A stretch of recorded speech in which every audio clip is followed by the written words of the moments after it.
What's up?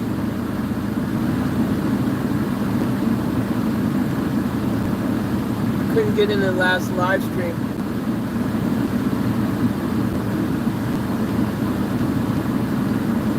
But welcome back. Hope everyone is doing well.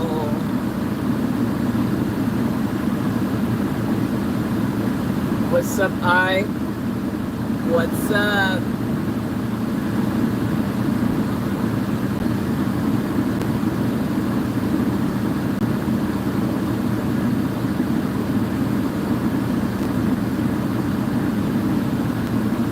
What's up?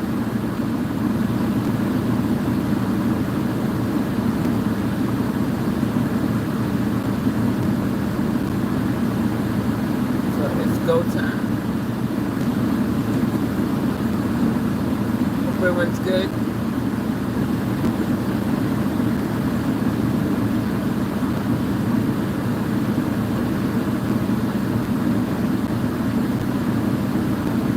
What's up, Dennis? What's up? What's up, Jazzy? What's up?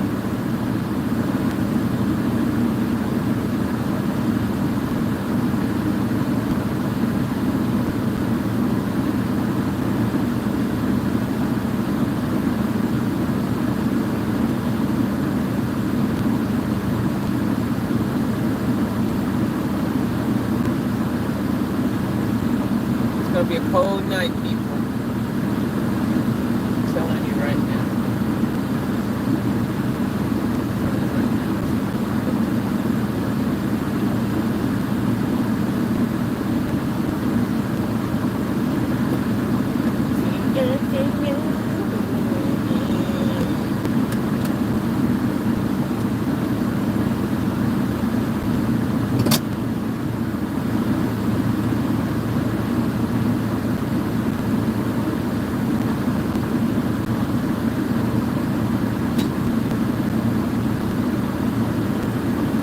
It's go time.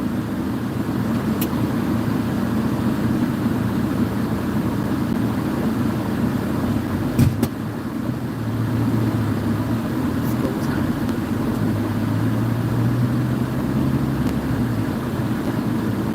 Yeah, I couldn't get back into that last live stream. Again. Weird. What's up, Lorraine? What's up, Jazzy J? What's up, I?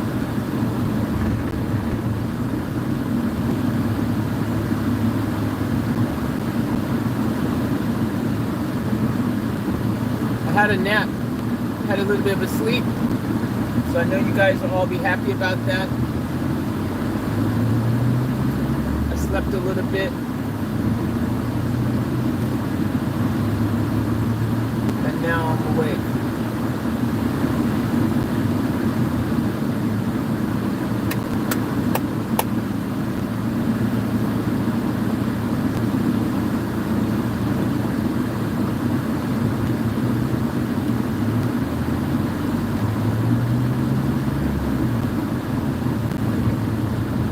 We're heading on a journey.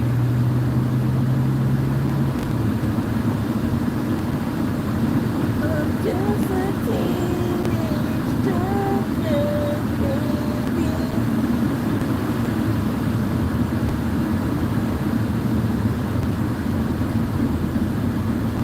So we're on a mission.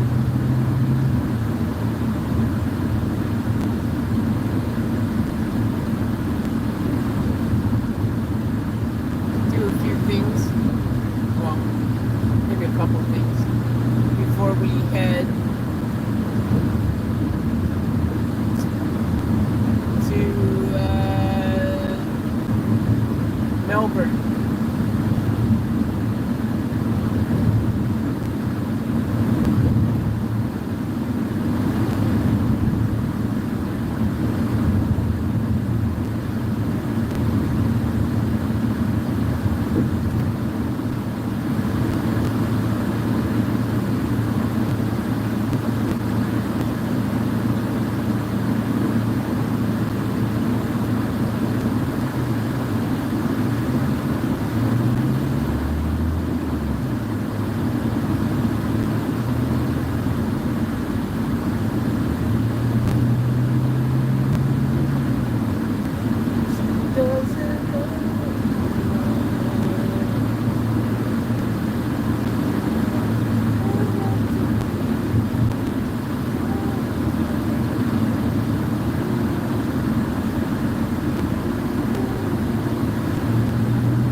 I said Melbourne.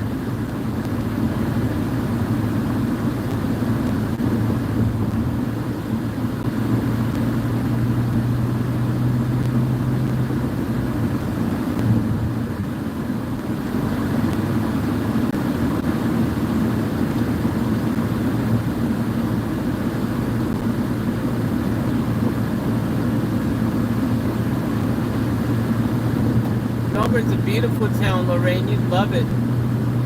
Super nice. They got trams and all kinds of cool things.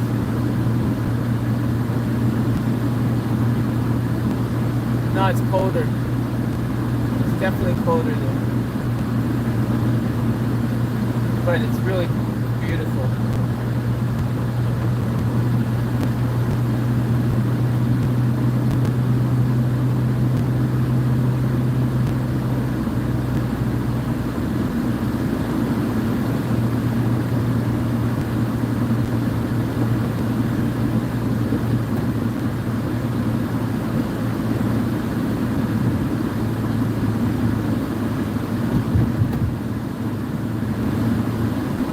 Yeah, woohoo! Go Demons! Go Demons!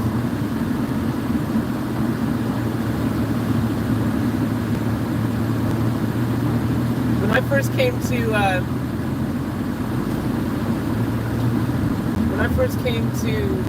Australia, I lived in Melbourne, and it was beautiful, it was amazing, and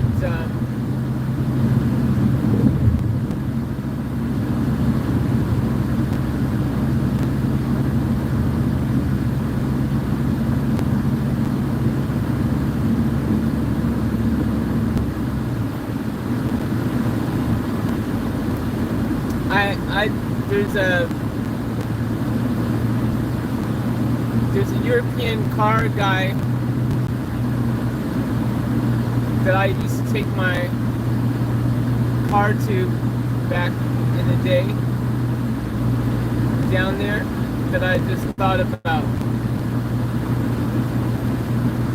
I was thinking, what if I drove down there and see what he had to say about, the band. She's really good.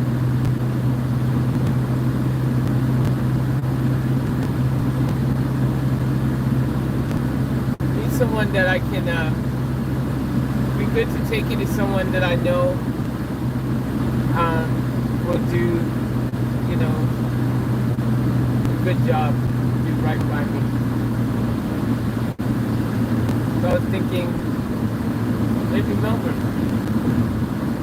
Yeah, it's far. It's like 30 hours drive or something crazy. Maybe longer, 35. Between 30 and 40 hours drive probably.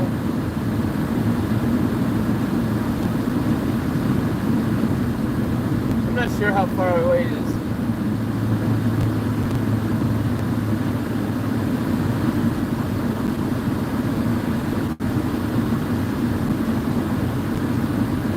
It's far though.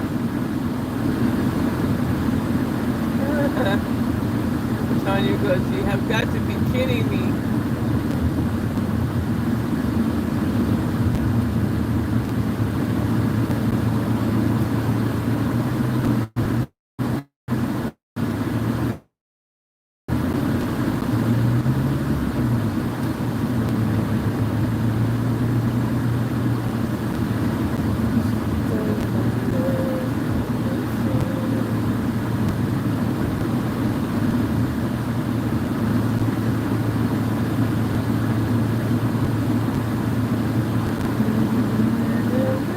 Alright guys, I gotta throw the trash out really quick.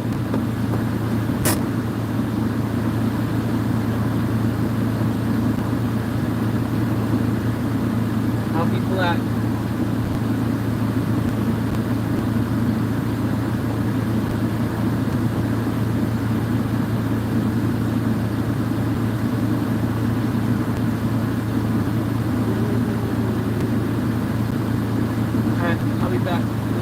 trash out real quick.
So,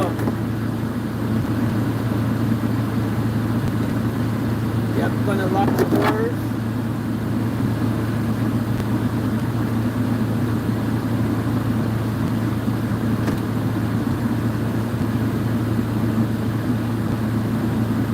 Doors are locked and loaded.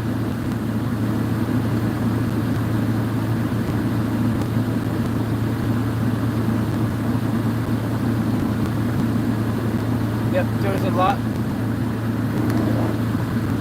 So,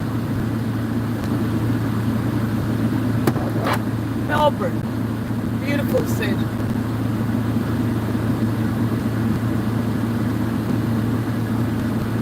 It's a big drive. I realize that.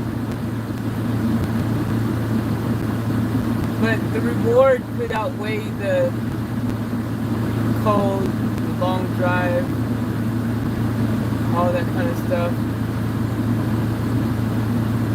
You know, there could be a good reward there. What's up, Magical?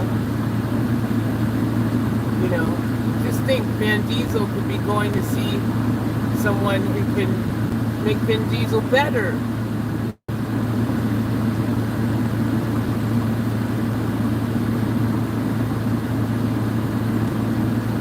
What do you guys think? I got a warm bed for you if you want. Magical, are you in Melbourne?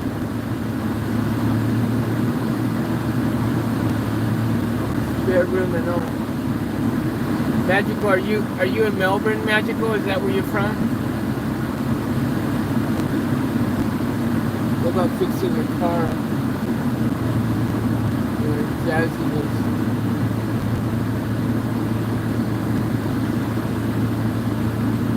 I am fixing my car. I'm fixing it in Melbourne.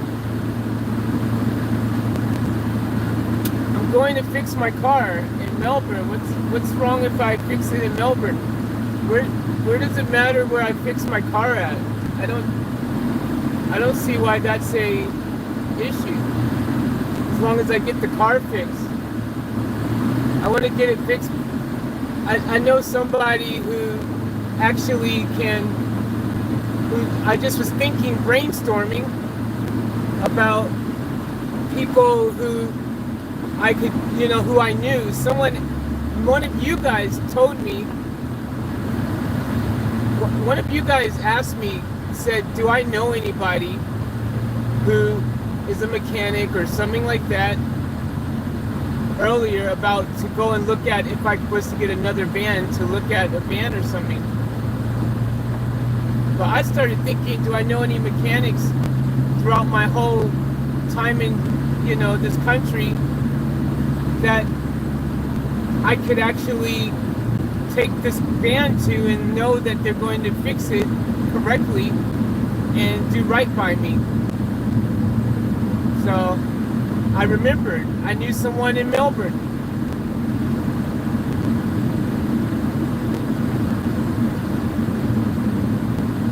So I don't know why that's a problem.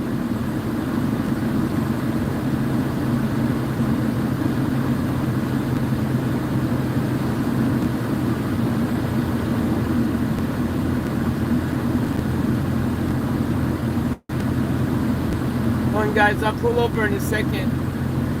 Read your comments.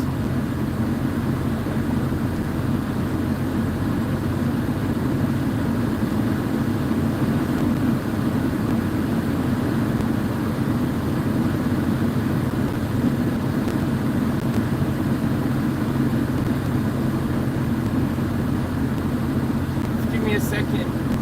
I'll pull over. I'm gonna pull over in a second.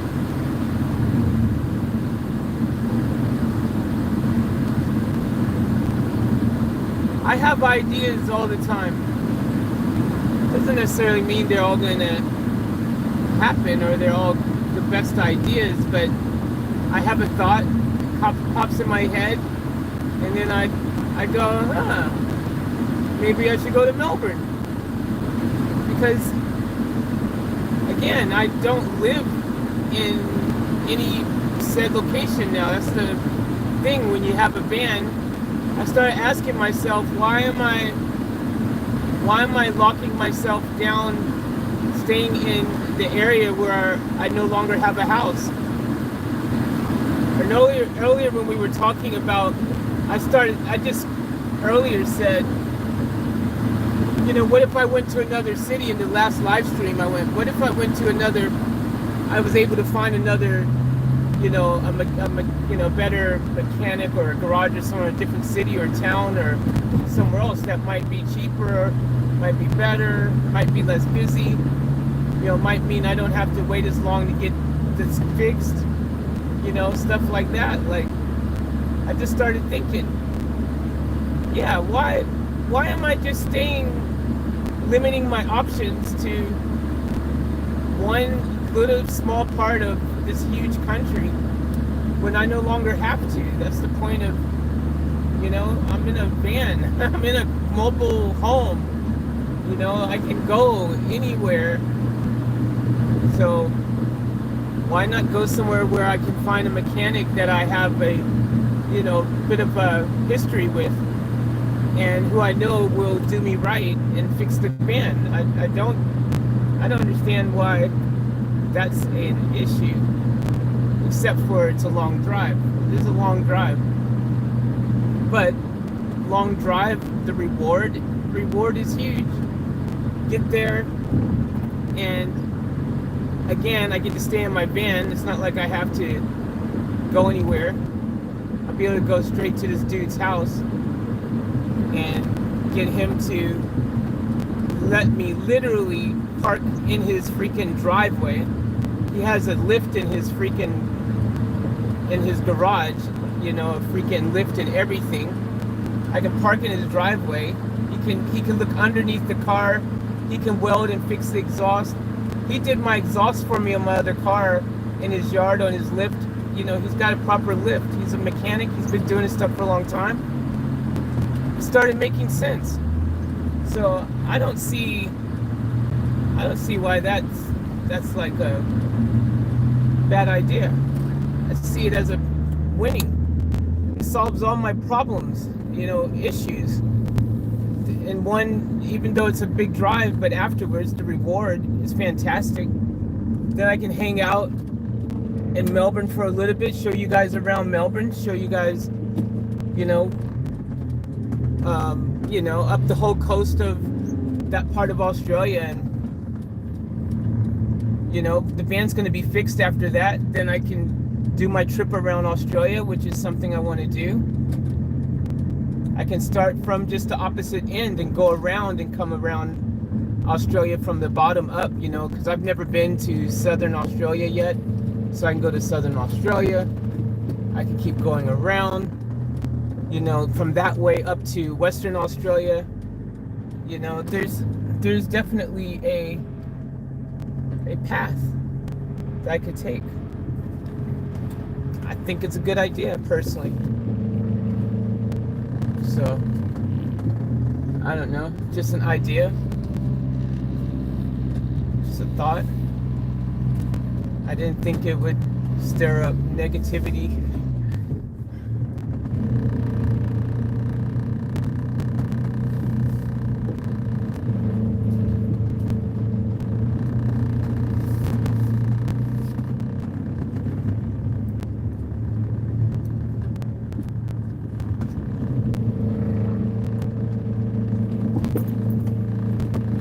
I'm just gonna park here and I'll read your comments, guys.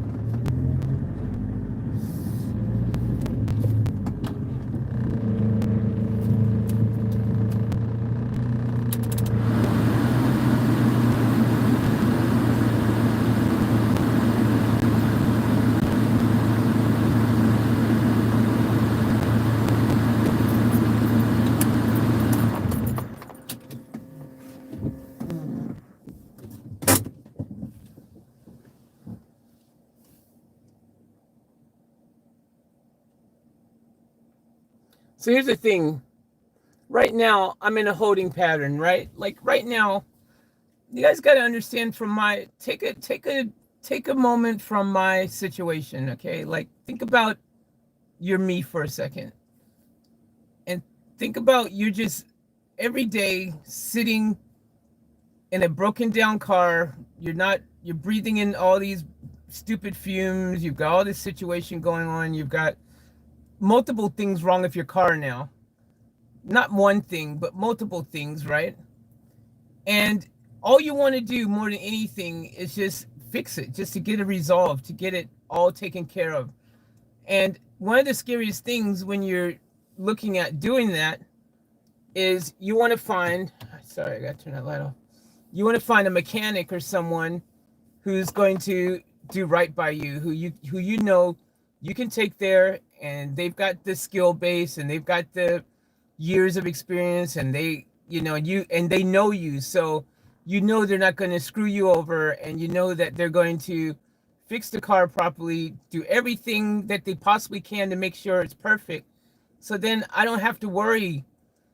You know, I don't know this other mechanic that's coming. I know nothing about him. I met him in a freaking parking lot. I saw his van. It said mobile mechanic. And I was like, okay, I'll just go, you know, use this guy. But I had totally blanked out and forgot that I actually know someone who does European cars, who's freaking, I know them. Like I've met them. They've worked on my car before. Like it came to me. And yeah, they're in Melbourne, but a little bit of a drive. I could take my time and get down there safely. I'm not saying I'm going to drive 20 hours straight or how many hours it takes to get down there. You know, I'm obviously going to be very sensible and pull over when I need to and take any precautions that I need to.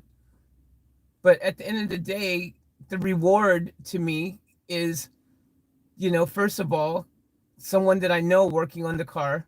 Second of all, it's going to mean instant gratification. Well, not instant, but you know what I mean? Like it's like going to a one-stop shop. This guy, he can fix everything. He could do everything. And then I'm freaking like, you guys, don't you want me in a safe, good car?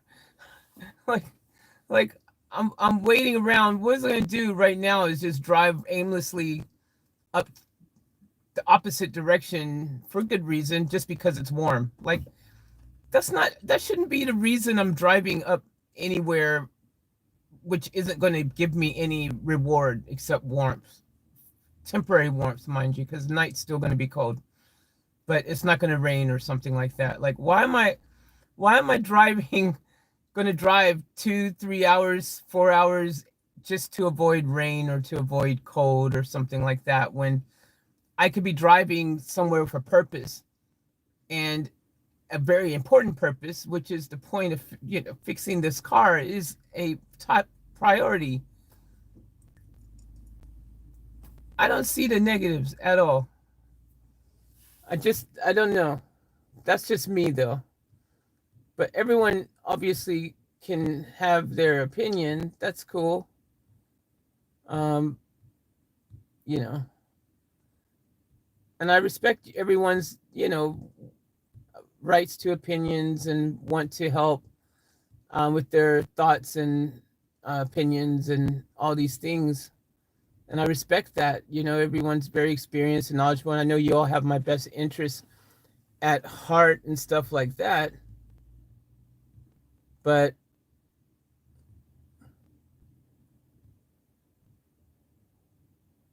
well, Faith, you have to stop blowing my mind. LOL. Around 1880 kilometers. Yeah, I'm not sure how far it is. I know it's far. What? Why are you saying I'm so sorry for you, Jazzy, Tanya? I don't understand what you're sorry for. Why are you apologizing to Jazzy? Why are you sorry for her? I don't understand that comment, Tanya. Could you please elaborate why you're apologizing to Jazzy because I'm going to go to Melbourne to get my car fixed? I don't understand. There is that lisp again. Or for people in the USA, it's around 1,100, 1,168 miles. Thanks, Toddy. We'll let the adventure begin. That's the spirit. What's up, Harold? What's up, Magical? Have you spoken to your mate in Melbourne? No, not yet, because it's just an idea. I haven't completely committed to it. It's just a thought I had. I have thoughts sometimes, and I think about them, and then I think this sounds like a good idea. But of course, I knew I would get the feedback from all you guys before going it, so I just threw it out there to see how you guys would respond before actually hitting the road and driving. And it helps to make a decision if everyone's going to hate me because I decide to go to Melbourne to fix my car.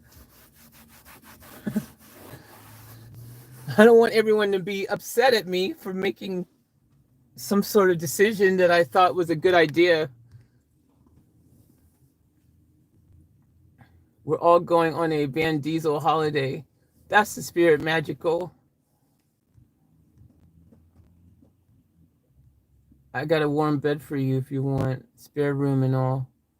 What about fixing your car, where Jazzy has worked too hard to get people to donate? See, I don't understand, Tanya. What are you saying? Like, we're going to Melbourne to fix the car, so why do I have to fix it in Queensland?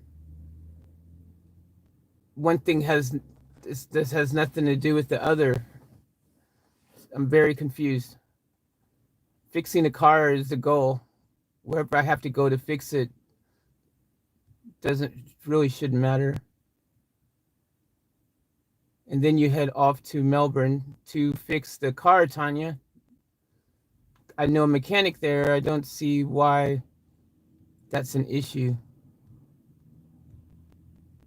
And Tanya, I don't understand your questioning your comment as well, because I'm confused, because I want you to explain, because I'm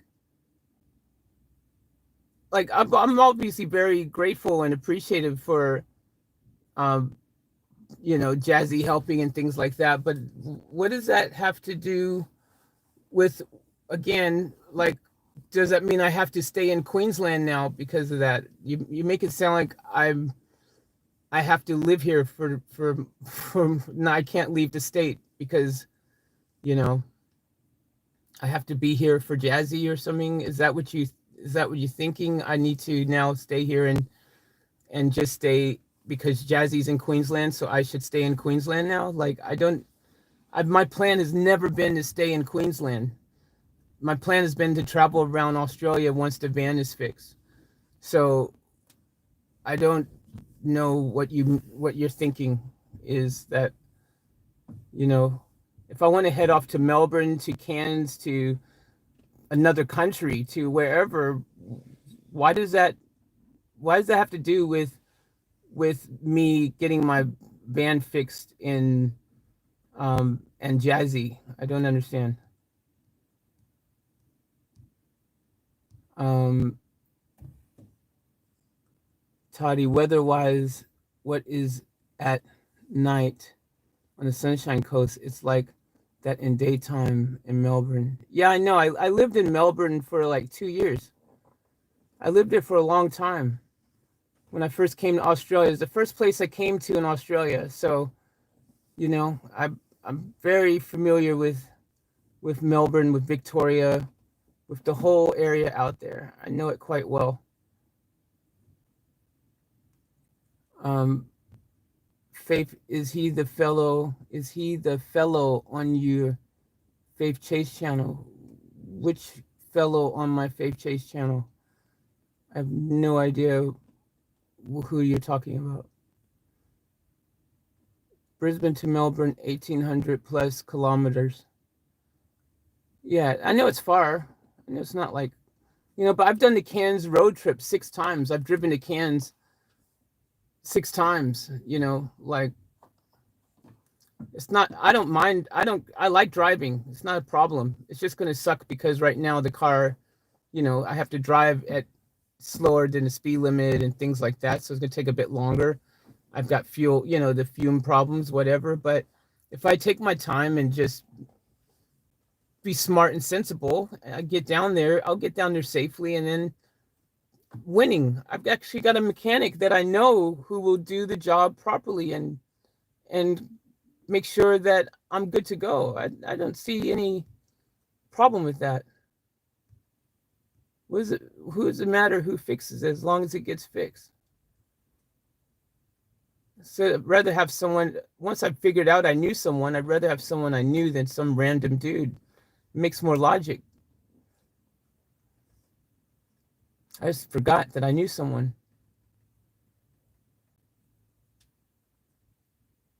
If you need a place to crash, you can do your videos in private. Thanks, thanks. I appreciate that, Magical, but I'm good. I've got a van. But that's very kind of you to offer. But yeah, this is my home. That's why it's going to be great, because I can park right in his driveway. And he's got a lift and he's got everything. And it means it's easy for me to do what I need to do.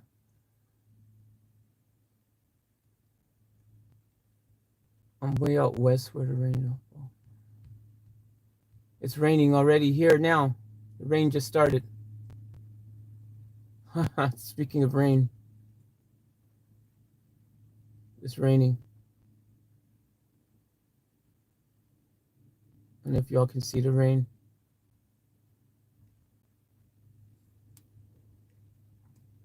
Looks like I won't beat the rain, regardless where I go.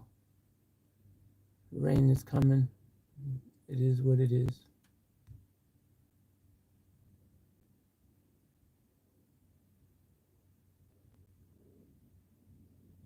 Margarita says it's bloody cold, Faith. Can you get some warm gear along the way. I need to probably get a jacket. It is cold in Melbourne. What's up, Emily? I'm concerned as about your health. You are dealing with bad fumes, driving short distances where you are already not knowing what is exactly wrong. You could be setting yourself up. So I've got this. I don't know if you guys know. I got this thing in here, so I know I don't have any carbon monoxide in the car. Yes, I do have smelly fumes and stuff, but I don't have carbon monoxide poisoning, at least. And yeah, I have roadside assistance too, guys. You remember? I do have roadside assistance, so I'm not completely like without some sort of protection along the way. Where's she going? I've seen you within one your earlier videos. There was a mechanic, and you filmed things in his garage. Birthday socks, LOL.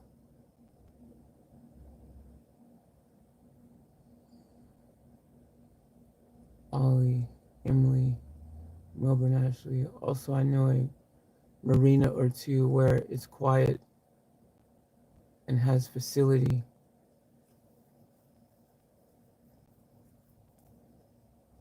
As she decided to drive way south down to Melbourne to find another diesel mechanic. I'm not trying to find a mechanic. I know a mechanic. There's a big difference. I'm not searching for a mechanic. I know somebody who's a mechanic down there. So it's, I just thought it was a good idea. Anyways, how far is that, Lorraine? Did you get an expensive CO2 detector yet? Yes, Emily. I have this right here. CO2 detector, and it's detecting no CO2. I'm gonna take her shopping.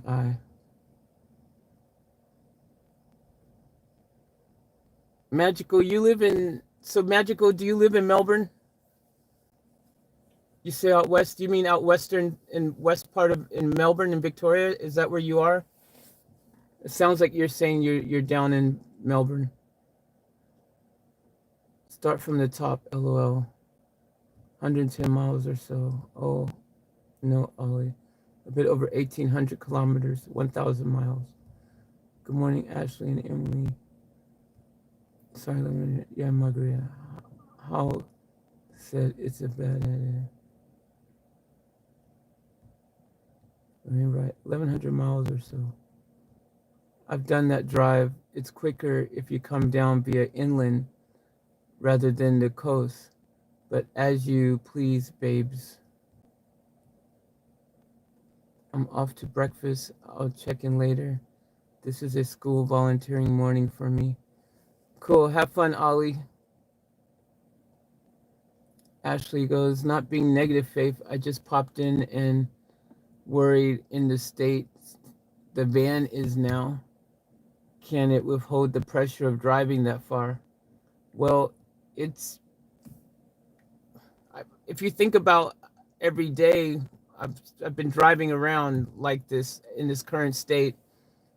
I don't see why I can't make it down there if I take precautions and stop when I need to and drive. I can only drive 80 kilometers. I can't go 100, 110. If I fill it up, with make sure everything is topped up and good to go.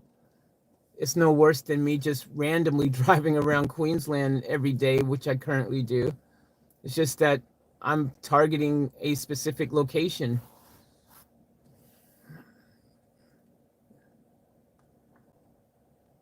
So I don't know if it'll make it. I can't guarantee that, but I have roadside assistance and I have a purpose to go down there that would fix the van. This van's potentially got huge problems, more than just the regular problems already that we know about. It could have other things. So I want to know, if there's a way that I can have a mechanic that if I could stay, like, here's the advantage. If I need to stay parked in his yard for freaking 2 weeks, 3 weeks, 4 weeks to fix the different things, I can. I can stay parked on this, on the side of his freaking, house, in his garage, whatever I need to. I don't know what the situation will be until I get there, but I just know that I will be welcome to do so. And as long as it takes for all the situations to get fixed, I'll be able to stay in the van. I'll have a roof over my head. I'll have freaking, somewhere safe off the street. Because, guys, it sucks driving around every day. You guys also don't know how much it sucks just driving around every day in a freaking broken van, period. Let alone driving around all day and not really have, like, if the van was running perfectly and it was fine and whatever, you know, you can just park somewhere and not worry about it, right? Like, for example, it's a good idea in theory to go to that falls that I really want to go to, that Charlene found. It was like, that was super exciting, sounds great. But I'm going to drive there, and then what? I'm just going to camp. I'm camping out there waiting, buying time until I can get this mechanic here to get the part and fix the van or whatever. But I don't really have a purpose to be there. It's just like running from the rain. That was my reason. Was I was thinking of places I could go to attempt to avoid rain or something stupid, to avoid cold. I've got these plans in my head to avoid weather. Um, and yeah, to be on a campground, to be stationary, to not have to drive anywhere would be great, right? Because then I don't have to breathe in fumes, do whatever. I can just stay stationary, don't have to start the car. But what if I could park the car somewhere and not have to go anywhere? And in the process, while it was parked there, it was getting fixed. You see how appealing that is for me? I'm doing the same thing I'd be doing at this waterfall, place, which would be cool and beautiful and whatever. Plus, don't know if there's phone reception there, which is another problem. But I could be parked in someone's driveway for a few weeks, know that I'm safe, and my car is getting fixed. I don't know. To me, that seems like a winning situation. It's not meant to be negative, I'm sure, just concerned for your safety. Also, good morning, all. I love a good road trip. Going to Melbourne, thought she was there. Going to Melbourne, thought she was there. Oh, you already thought I was in Melbourne, Sip. I've been there, but I'm not there. Been there I've lived there. I have a piano you can play while your keyboards are in storage. Enjoy breakfast, Ollie. A mechanic that you can trust. I hope you get to meet her, Margarita. Oh, you know the mechanic personally? Just make sure you have warm clothes and warmer bedding, and don't swerve off the road at night to avoid kangaroos.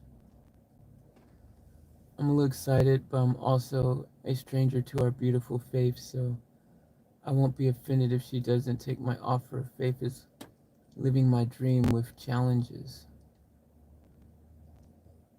Did you get any references on the local local mechanics? LOL, Toddy, good advice. Just challenges to overcome. Your choice, my friend. Margaret, right, I can't wait to get my van and hit the road. That car will not make it through 1,800 kilometers, Tanya. Tanya, why all the negativity? Let's think positive things. Like, let's think, what if it could make the trip? Like, the reward is worth it. It might make it. We don't know it won't make it. Like, what if it did make it? It would be awesome. It'd be like fantastic. Imagine the celebration we'll have. Like, come on, guys. Like, think was think the best, guys. Like look at the reward of what would happen. Wouldn't you guys think how you guys would feel knowing that I was parked in someone's driveway? Okay, think about every day the things that you guys say in the comments.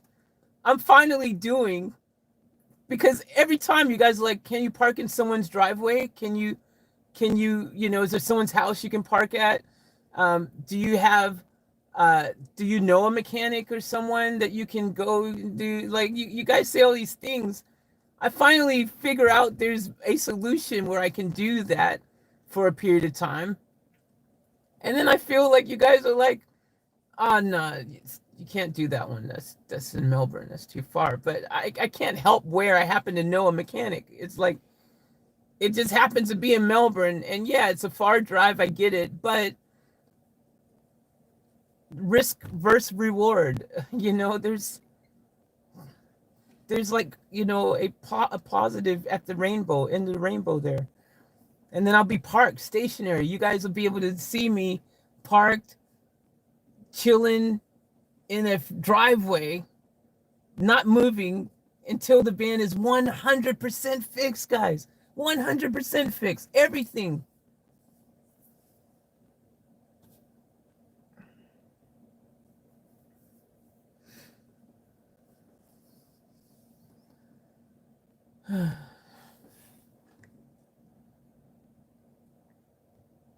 I just got the rest of the comments up.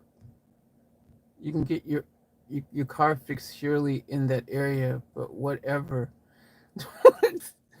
Tanya, why do you sound so like negative towards? I don't get it. Tanya, please tell me why you sound so like you can get your car fixed surely in that area, but whatever. Like, Tanya, why don't you want me to go to Melbourne? I think it's a great idea.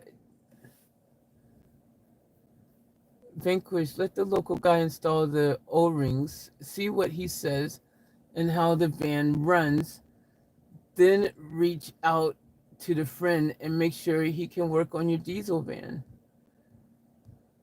That's counterproductive to pay someone twice.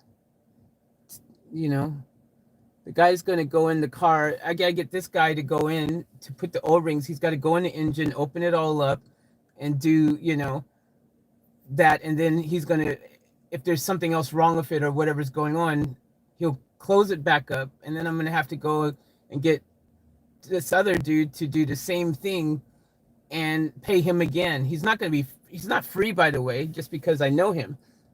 It's just that I know him. So it just makes for a more peace of mind for me knowing that I've got a mechanic working on my car that I actually know isn't going to say, or this is wrong, or do this or that or whatever. And, I don't know this other dude. Who knows? I don't know any of these other mechanics. One of the scariest things for me is going to a mechanic anyways, because you don't know them. You don't know if you're getting a good mechanic or, or someone who's a bit, you know what I mean? Like, you just don't know what you're getting. And that's scary for me because, I need to make sure I've got someone who's going to, So it always get really weird when people come and park right next to me in a parking lot where KFC is closed. There's a million parking spaces over there in McDonald's. It always freaks me out now.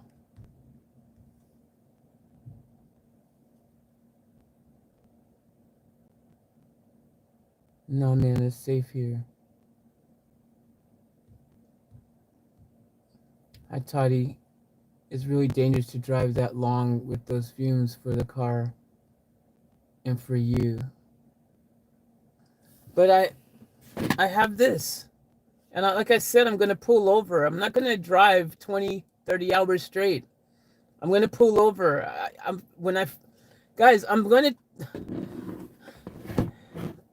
I'm not going to drive straight 20, 30 hours. I'm going to pull over when I need to when I feel that I need to, when I feel that the fumes have become too much, when I feel that I need a rest, when I need a break.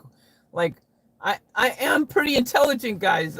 Really, you gotta freaking have a little bit of faith in me that I am smart enough to know not to attempt to drive 20, 30 hours straight without pulling over. I could do it though, for the record. I'm not going to.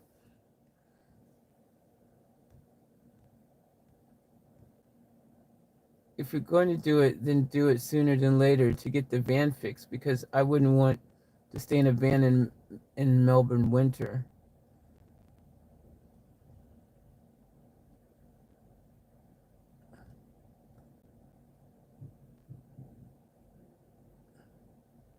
If you're going to do it, I read that one.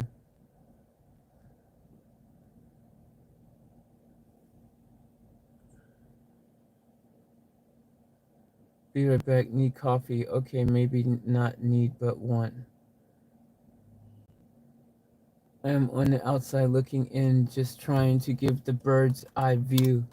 You can go where you want, but not knowing the truth about what is wrong is potentially a big problem.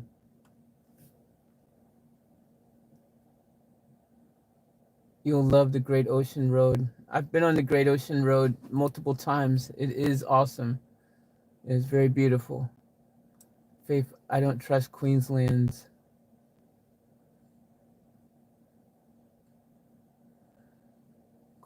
mechanics, I guess you mean.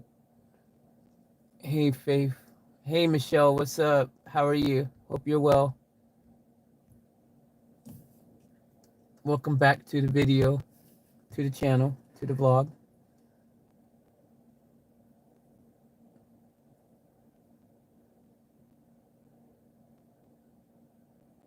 Ted tired. I can lay bed for one day.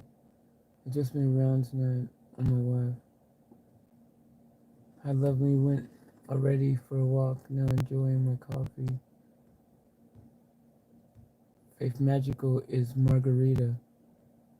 Oh, really? West of Melbourne. Why didn't you say so? I didn't know that was margarita. You guys know what's going on in the comments. I don't know. I didn't know. I thought margarita was margarita and magical was magical. Okay. That's cool. Margarita. What's up, Margarita? Hey. That's awesome. Good. You got a detector. But if vehicle breaks down en route to where it is not drivable, you're stuck with whoever is in the area you're at, roadside assistance or not. Roadside is nationwide here. Yeah, mine is. Yeah, it's nationwide. Well, I've got roadside assistance, so I'm not going to be broken down, stranded. They'll take me to safety and, you know, across the bridge if it happens. But you guys are automatically assuming the worst. Didn't you guys hear me always say people have an option in life? They can assume the worst or they can assume the best. They can think positive outcomes of potential, believe in the possibility of something positive happening, or believe in the possibility of something negative happening. I prefer to choose to believe in the possibility of positivity, good, great things happening, like not that it's going to end in a disaster. I want to believe it's going to end in triumph and a fixed Van Diesel. Like, that seems like what everyone wants, right?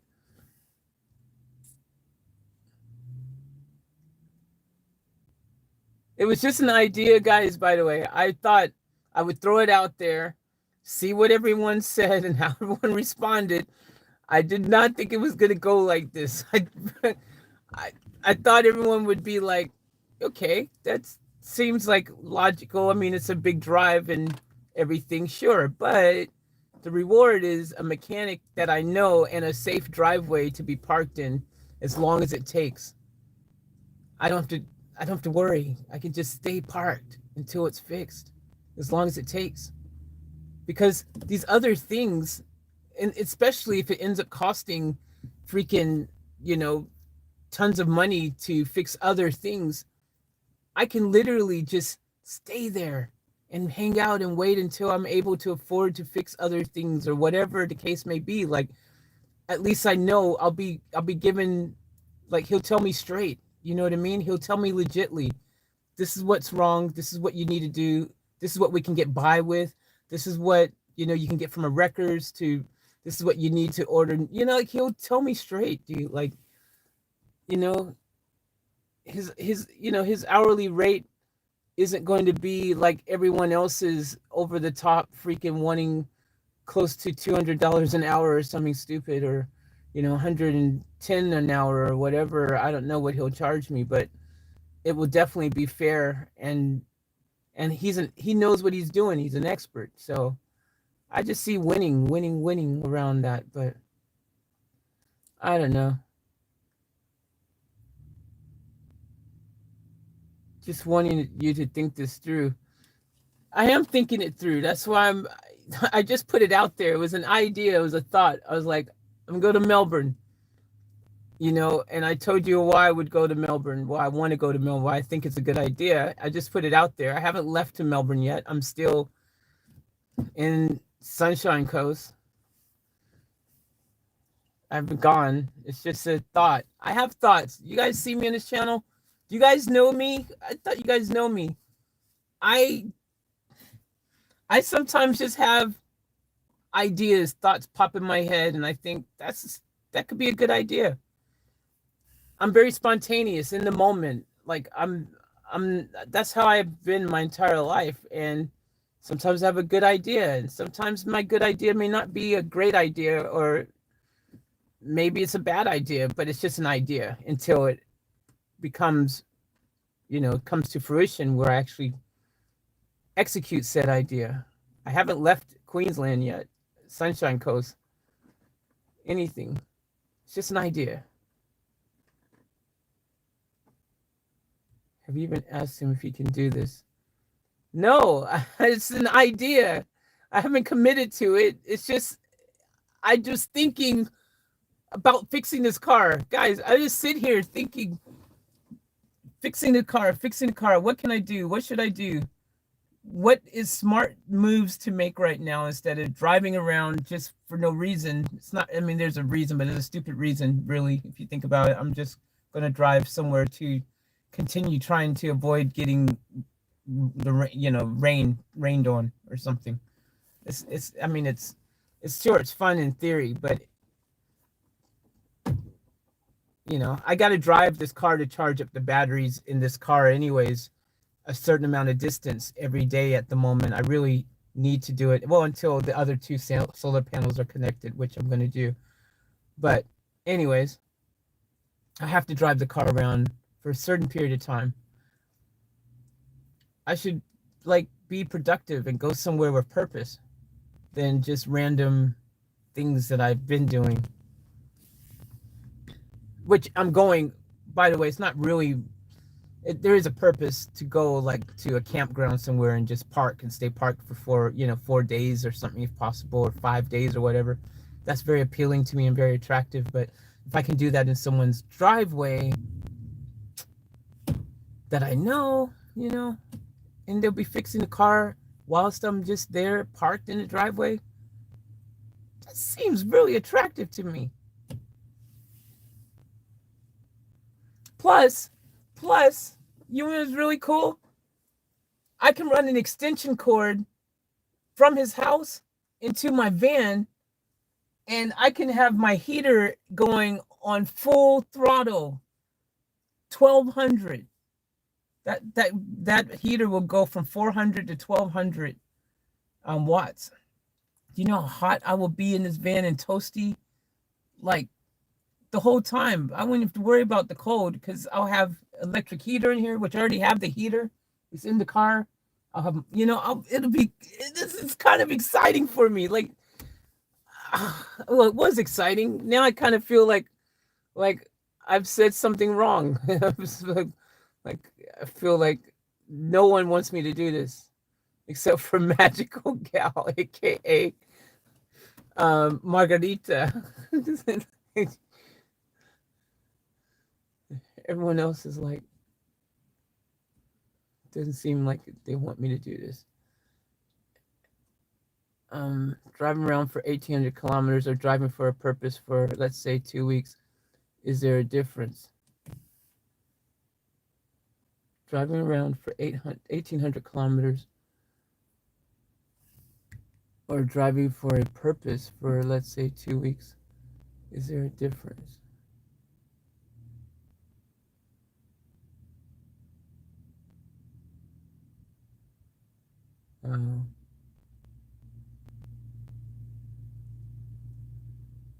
I don't get it. Driving around for 1,800 kilometers or driving for a purpose for, let's say, 2 weeks. Is there a difference? I think there's a difference because I'm going to be driving to get the car fixed as opposed to just driving around like doing nada.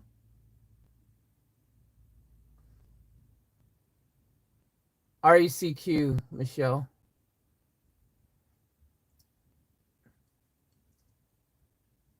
Just do it and don't drive on long trips tired, otherwise you will regret it.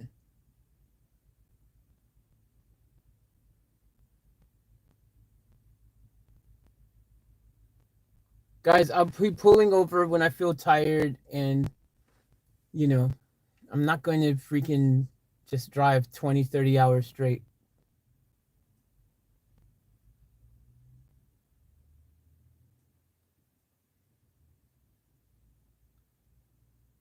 Magical. The point of an adventure is taking the chance and gunning it. I have faith in your faith, babes. See, that's what I want to hear. The point of adventure is taking a chance and gunning it. I have faith in your faith, babes. Like, right? That's positive. Like, just have faith. You gotta have faith, faith, faith. I gotta have faith. I gotta have faith, faith, faith. I gotta have faith, faith, faith. Right? We all will be here. Thank you, Michelle. Thank you. That's what I want to hear. And after the drive, then it's going to be fixed instead of being still in Queensland and hope it's still working and hope it stay working. Exactly, Sip. That's what I'm talking about. Y'all feeling it now? Sip's got it. That's right. Exactly, Sip. Exactly. Exactly.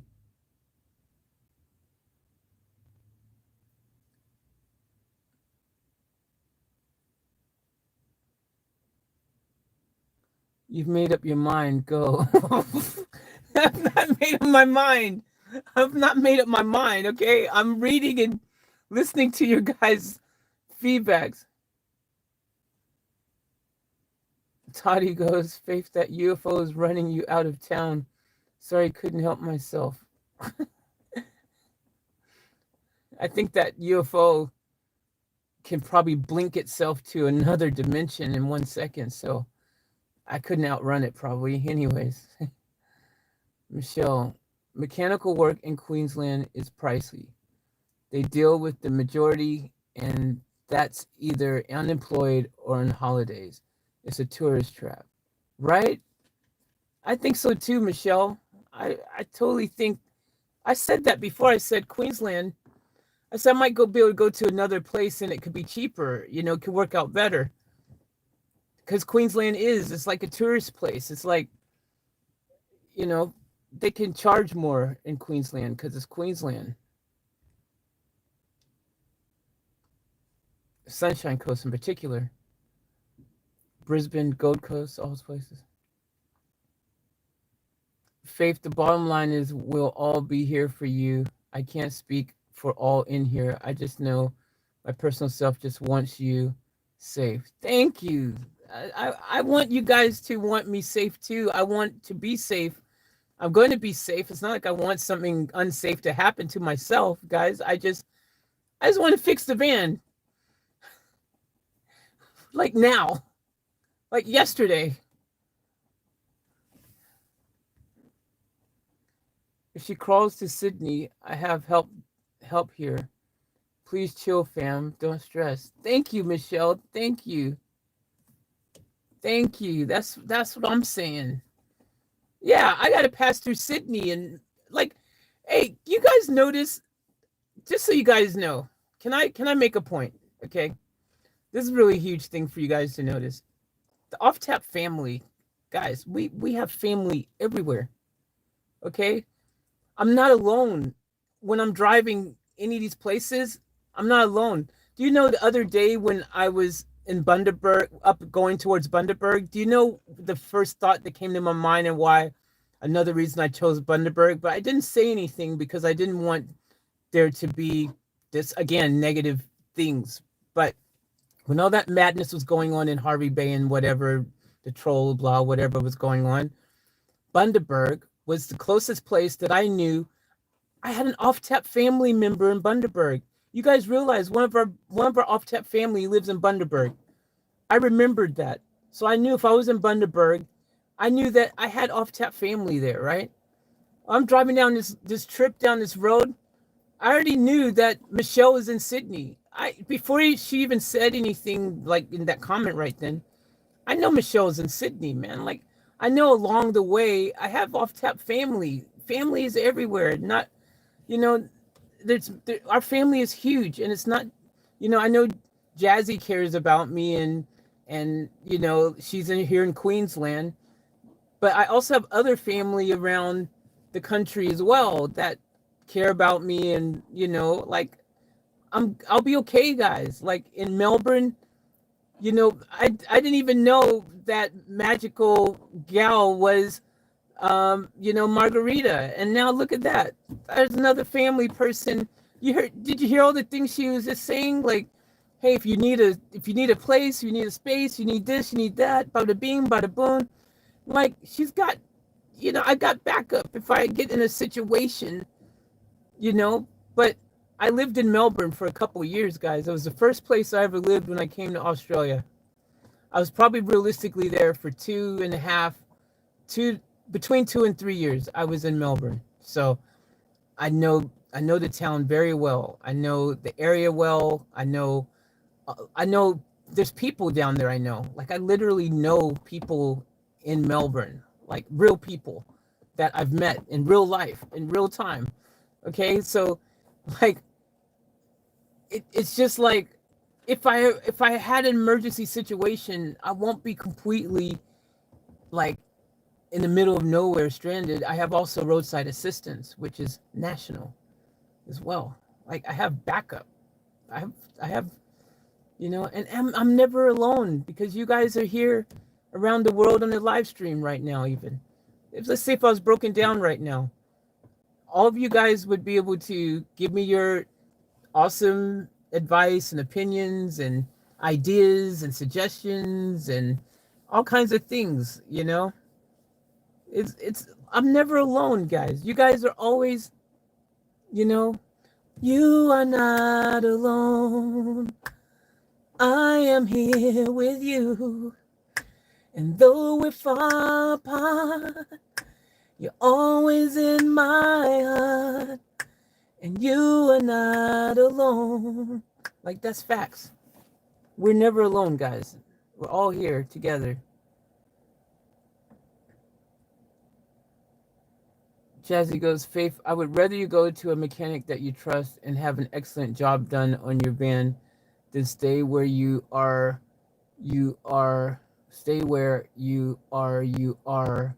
and get lied to and ripped off and waste your precious money. Right? Like, it makes sense to me. If I can go to someone I know, to me, it's like a win. Guys, lighten up. Faith isn't an idiot. Give her some credit. Thank you, Ozzy Rhino. Thank you. Thank you. I was starting to think that everyone thought I was an idiot. I'm not an idiot. Thank you, Ozzy. I appreciate that. That's what I want someone to say. Have, have a little faith in me, guys. I'm not like, yeah, I act silly sometimes. I tell some bad jokes. I act goofy. I can be, a bit of a, woohoo sometimes. But come on, guys. I figured out how to install this solar freaking electrical whole whoopala with my own logic. Like, I have some type of intellect. Come on.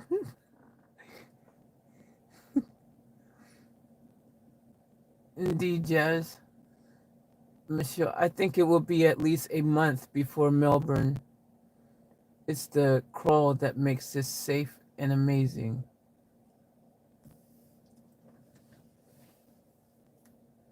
I think it will be at least a month before Melbourne. It's the crawl that makes this safe and amazing. Well, yeah, I'm going to take my time.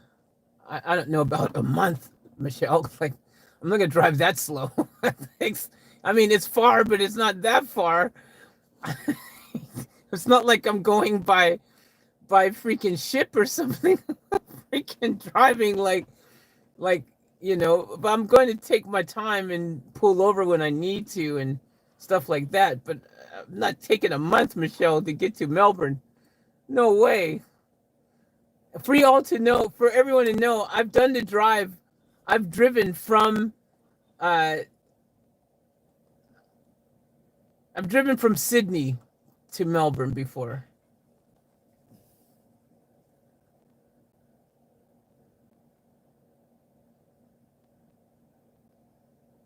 Off to work. Stay safe. Oh, namaste, y'all. See you, Emily. Have a good day at work.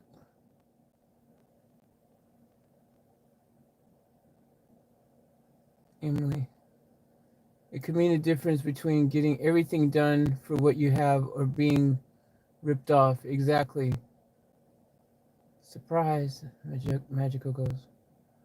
Faith was asleep when you changed your name. Yeah, Margarita. Yeah, I didn't know. I thought Magical Girl was a new person. So just stay safe, my sweet. Please look at yourself. Look after yourself as you are so precious to us, me. Thank you, Jazzy. That's what I want to hear, guys. I am attempting to just fix the situation the best way I can. Like, you know what I mean? As quickly as I can. Efficiently and comfortable as well. Because again,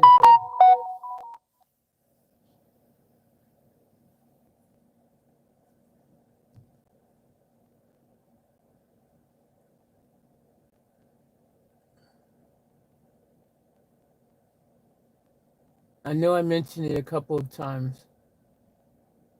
Enjoy the adventure, Faith. Thank you, Ozzy. That's the spirit. Vanquish. Just want to make sure you weigh all options thoroughly. Come to Sydney. I'll help you. Thanks, Michelle. I appreciate, I appreciate that. I appreciate everyone, like, guys, I appreciate everyone's concerns. I really do. I appreciate it, and I understand you all have my best interests at heart, right? I totally 8,000,000% get it and appreciate it, and I'm thankful for it, and I'm in gratitude for it. And basically have like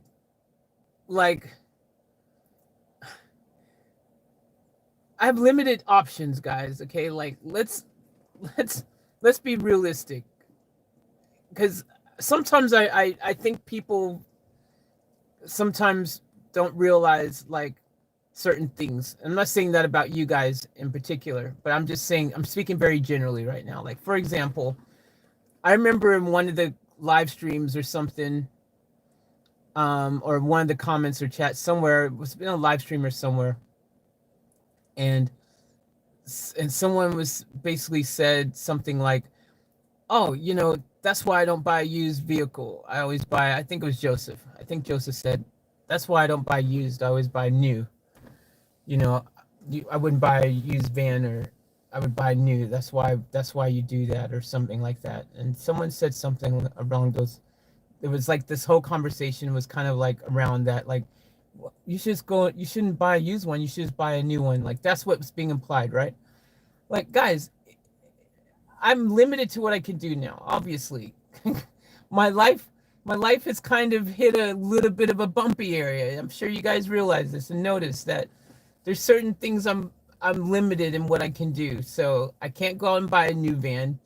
And today, after our conversation of what to do with regards to Van Diesel, I realized that realistically, I don't like my options of how maybe, because there's no guarantee that after, let's say if I sold the Beamer again, I don't like, that's what I'm saying, I don't like the options. I don't want to sell Beamer. It's content that I want to do and make for the channel. I want to do track content and car content and all these things, drifting and whatever, which that car will allow me to do. That's another type of content I want to provide you guys on the channel. Now, anyways, and plus I just like the car. Like, just to be very simply put, it you guys have seen me driving it. You know how much I enjoy being in that car. Anyways, I would have to sell that car. I would hope, and then I would still have to hope that this van was able to get a, a decent amount of money, which it doesn't like seem logically that's going to happen in its current state, with it having so many things wrong with it. And then I would still not be guaranteed with that and the money that I have for repairs, that I would still have like the ability to get a van that's going to be any better, that's going to be running perfectly, that's going to, like, there's no guarantee. I could just be getting another van that has issues, and I'm just still stuck in a, I have no way of knowing. But again, even doing all of that, I would still be in that area of buying a secondhand vehicle that is, a cheap vehicle. You know what I mean? Like, a $7,000 vehicle or something. Like, it's not going to be a 20 grand, 30 grand, 40 grand. It's not going to be a new grand. It's not going to be something that has a warranty, most likely. I'm still going to be in that high risk type of situation. And there's no guarantee after that. And then I would have sold my car again for the fourth time in 5 months, or how long it's been, 4 months, for nothing. It was like, why did I do that?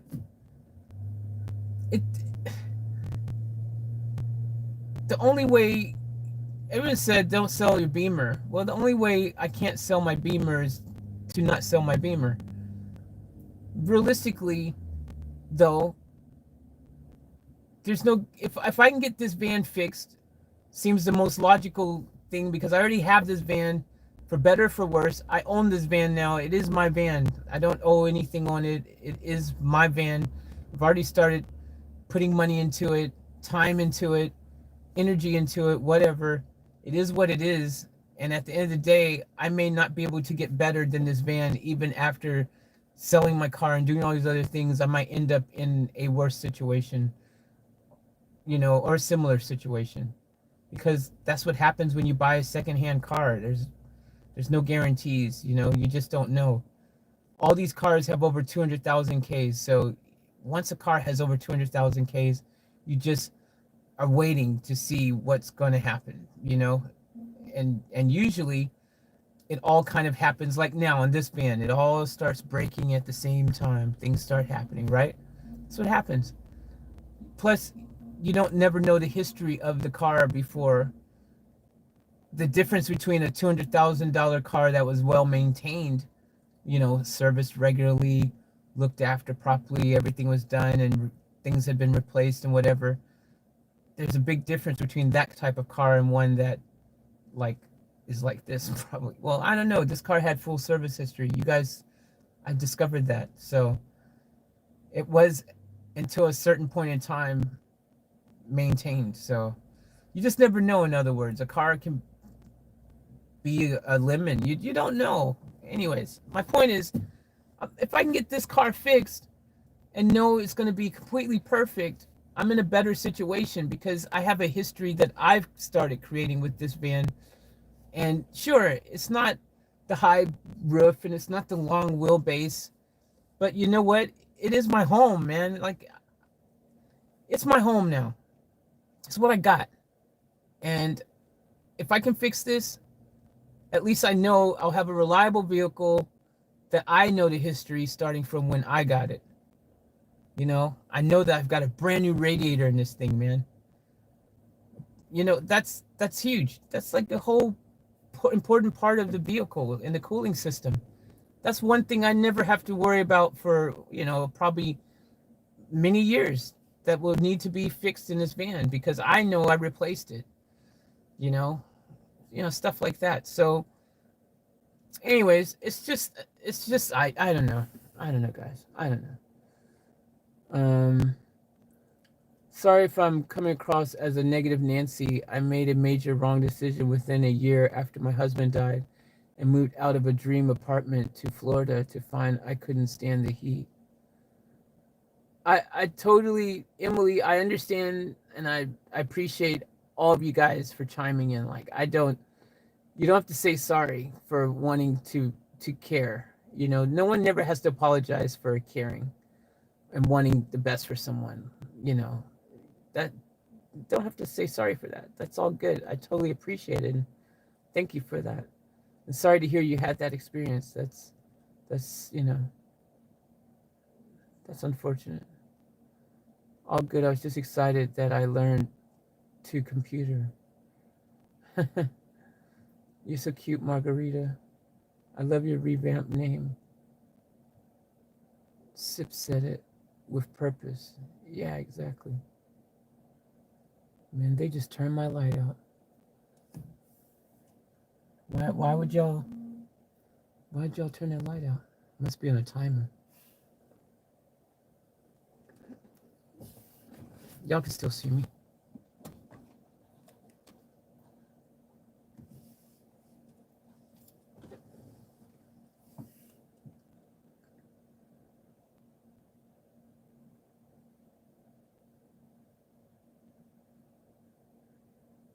LOL, it sounded like you had already loved to go to Melbourne. LOL, I think we all got a fright. That's all. Everything you say is logical.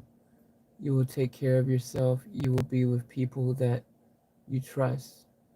It's your journey, Faith. I'm here to support whatever that looks like for you. Thank you, guys. I appreciate that.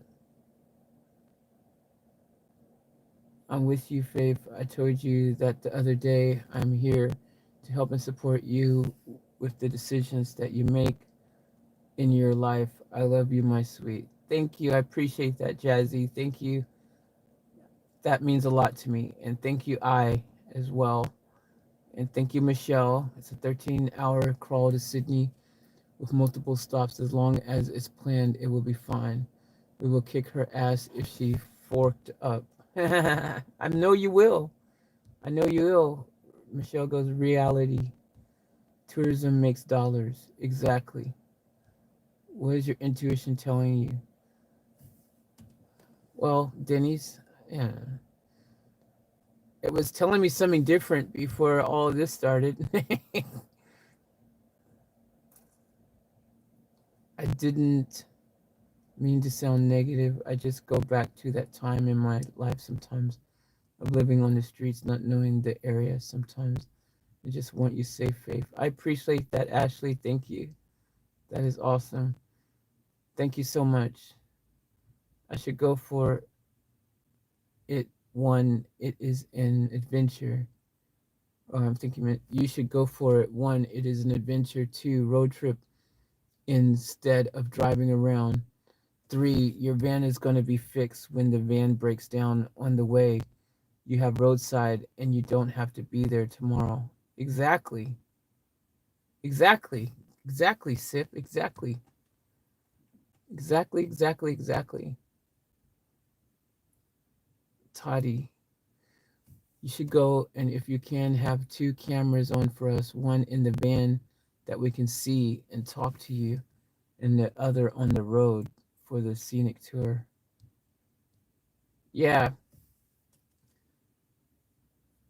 I could actually, that would be doable. Do you know what I could do? That would actually be really doable. I could have two phones, one facing me the whole time, one facing the road the whole time, and I could be live streaming on two of my channels at the same time. What? That would be dope. Imagine on this channel and like on like one of my other channels, I have 50, 60 to choose from. Imagine I have dual live streams going at the same time, and I'm live streaming. One is going this way, camera, and then one is facing permanently the other way. Yo, that is a good idea. Holy crap, dude. And that would be historic. I don't think any other YouTuber has ever streamed two YouTube channels at the same time simultaneously. That would be like record breaking, I think. Oh, how cool would that be? And then y'all could tune in and y'all could get two different perspectives at the same time. That would be dope. That would be dope. Dude, let's experiment right now. I wish I would have solved this light issue. Let's experiment. Let's try it now. I'm going to move over to the McDonald's parking lot where there's light. Well, I'll wait for a second because I got to go to the toilet. Let me go to the toilet really quick. Sorry about that. When you got to go, you got to go.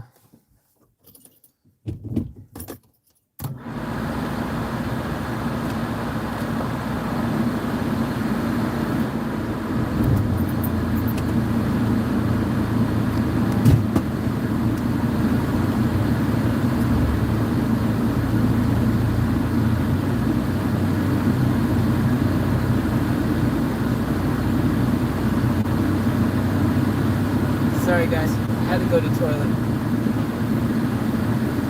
When it hits me, and I just gotta go.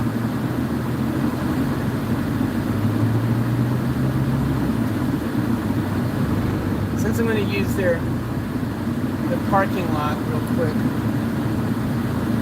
and since I didn't have dinner earlier, now could be a good time to just grab a little snack.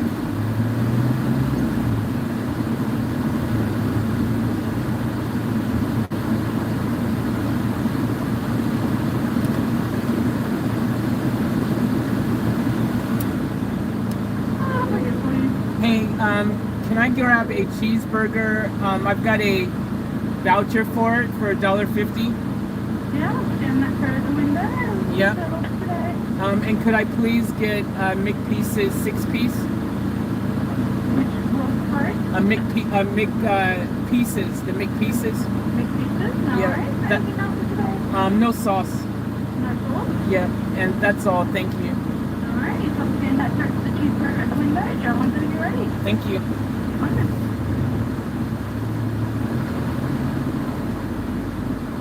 Little snack since I didn't have dinner. Hey, how are you?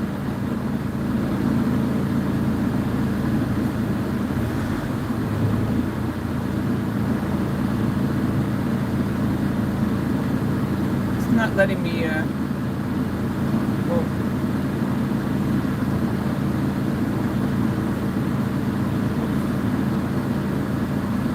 now it's $1. It just changed. Like magic. There we go.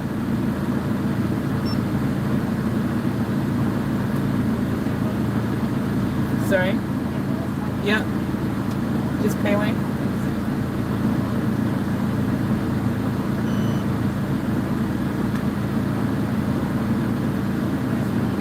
Thank you.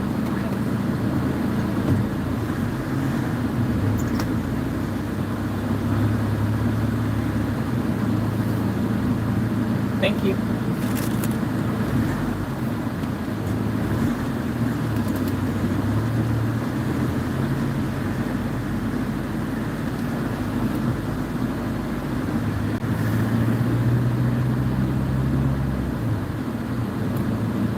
That was interesting.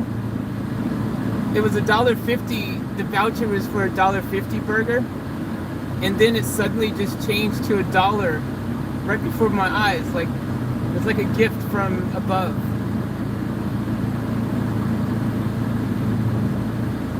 How cool is that? All right, now we got light. Parked in front of this light thing here. Perfect.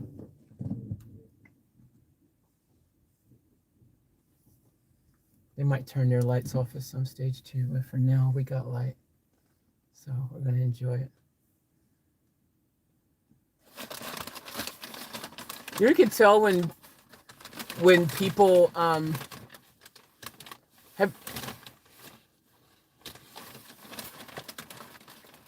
maybe you tell when look at that, they just threw my burger in the bag like this, not even wrapped. They just threw it in there just like that. This is how they gave me the burger, not wrapped at all. Just threw it in the bag. Like, don't give an F, you know?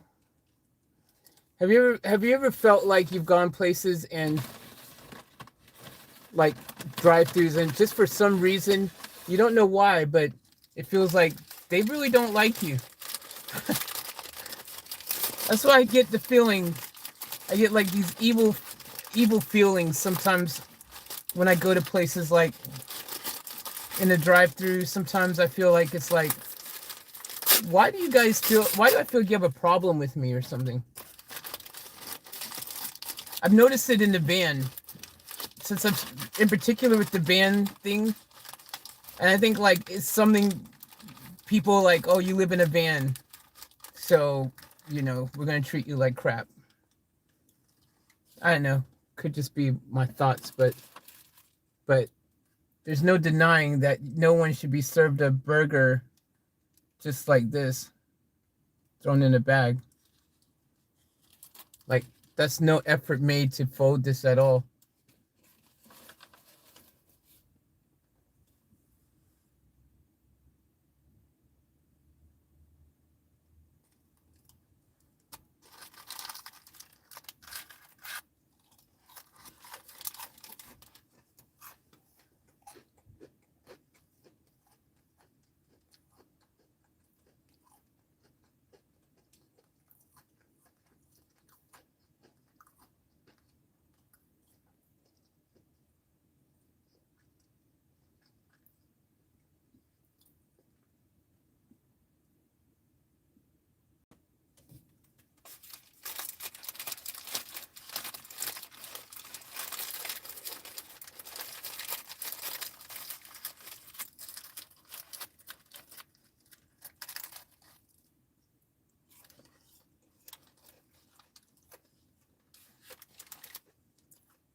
I'm gonna try the freaking streaming 2 channels at once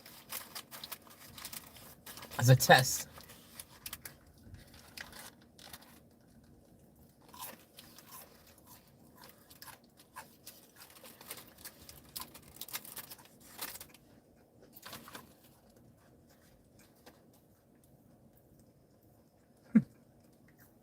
That's just rude.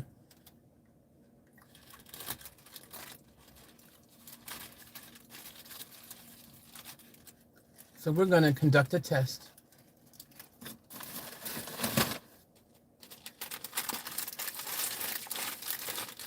We're going to go back to the drive-thru.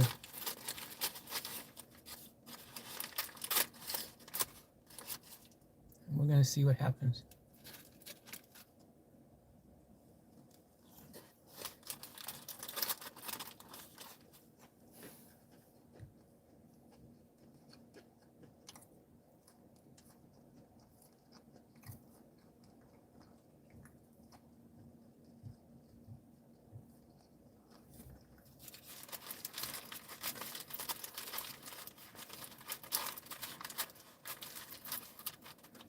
Anyways, guys, like I said, I haven't made up my mind. It's just I had an idea. And I wanted to run it by you guys, see what you would say.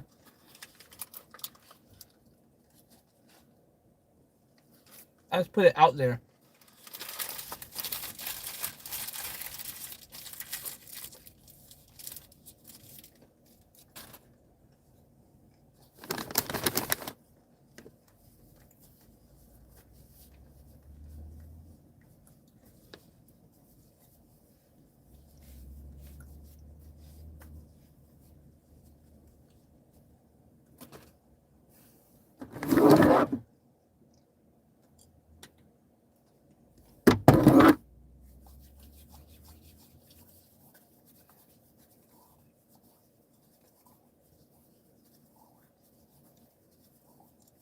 We're going back to the drive-thru.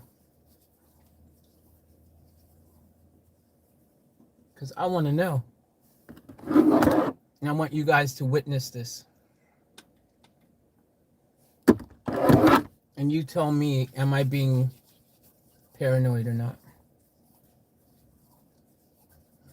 Or am I getting like bad service? Intentionally.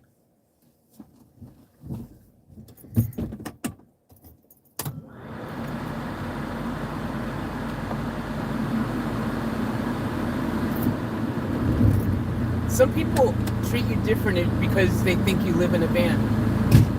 I mean, I do live in a van, so they're not thinking it, but you know what I mean? Like, you're less than, it seems like some people see that as a negative. I've noticed it. Is fantastic. Is any other band person in the video right now? I want to know if anyone else experiences that. If anyone else who does the van life thing has ever felt like they were judged or treated differently because, like, treated differently in a negative way by, you know, a restaurant or somewhere because of them being perceived as, you know, living in a van or, you know, that kind of life.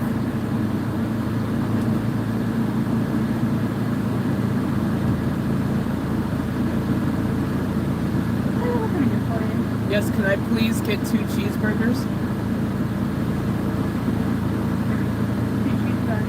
2 cheeseburgers, yes. Anything else to say? That's all, thank you. Thank you.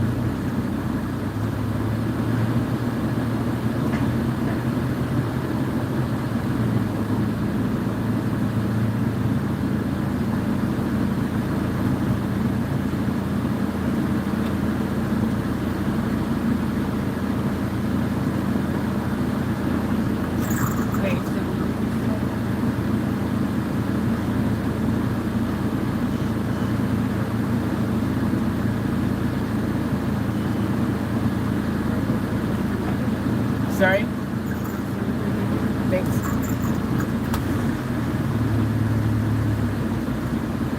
See, so, firstly,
you guys see that?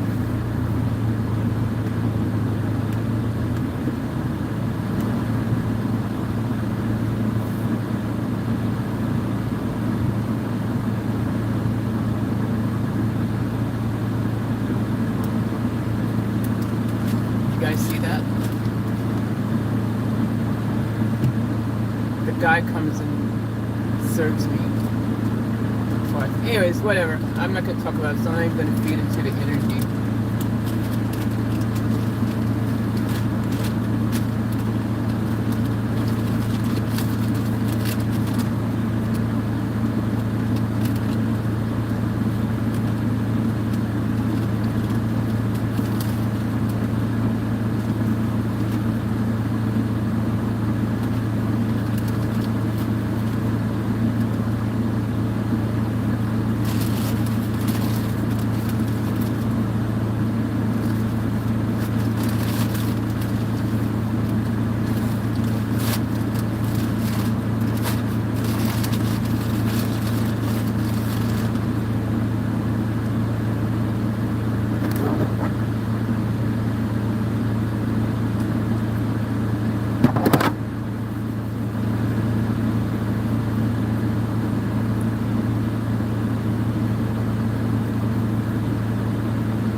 Don't ask what just happened. Just ignore it. I just freaking. I know what I know, and yeah, let's. Anyways, we'll let it go.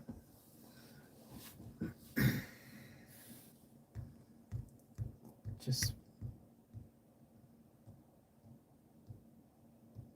What's up, Lazuna?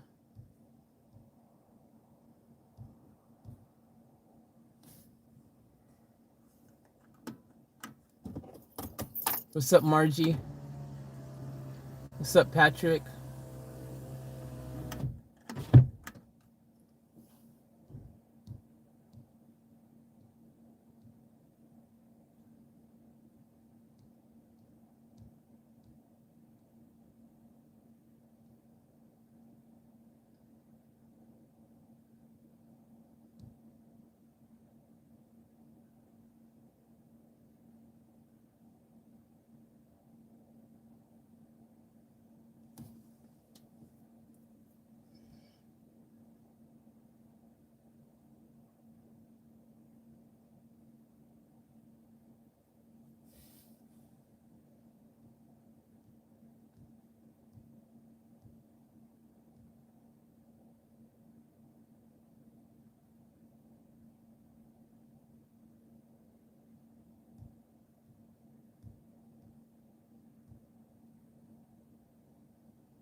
Patrick, just because someone's having a bad day doesn't give them the right to treat any customer crappy.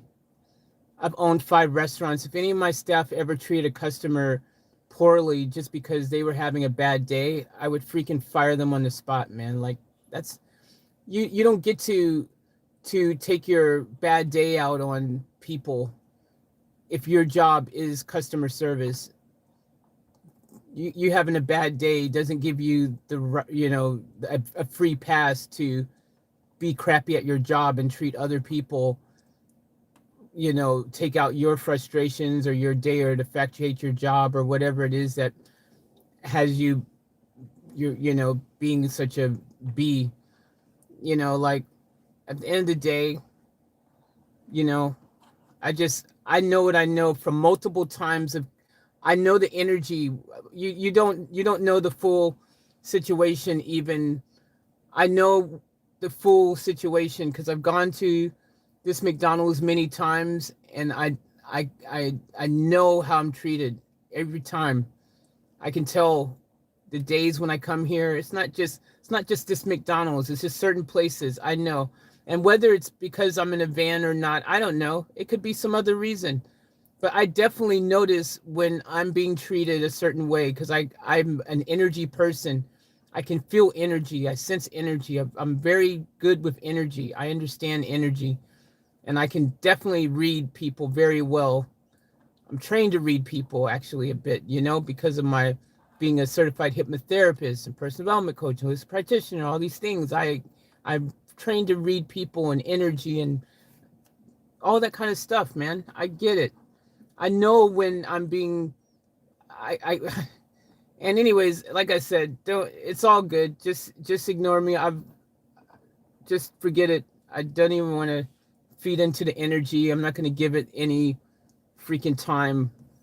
It's not worth my energy to even put into that negative energy stuff. I just that's why that's why I said, and I should go back to this, to my original way of being, which is I know which places I should go, and I've been doing the whole I'll give them a second chance, third chance, fourth chance, all these different things lately. I've been doing and going back to places that I know traditionally, you know, like I know how I feel when I go somewhere.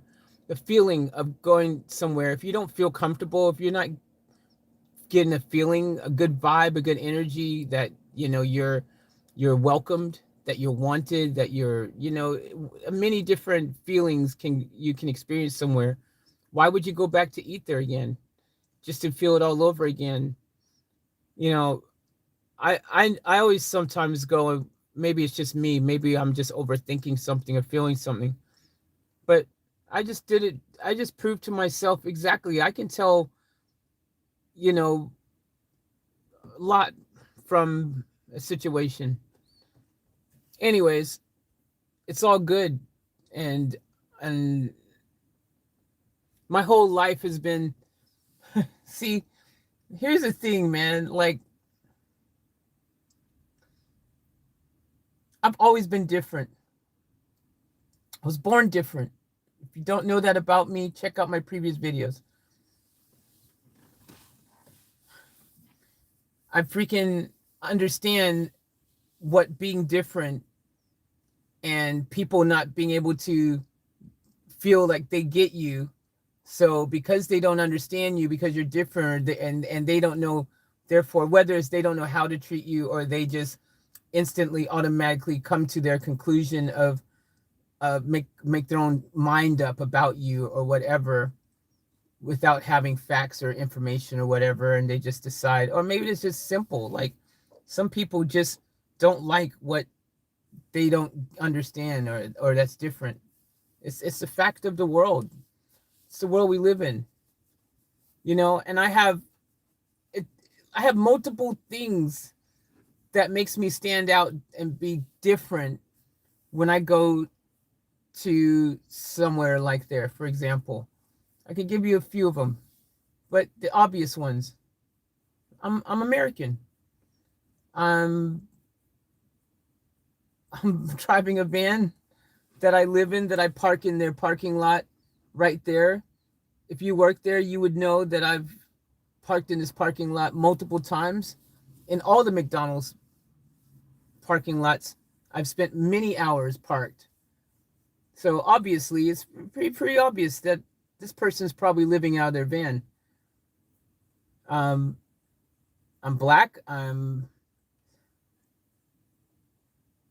depending how you perceive me, I may sometimes be a lesbian, sometimes I'm not. I don't know how to explain that, but I was born different, so therefore I'm different by default, out of my control. It's just how I was born, physically different. I'm unique.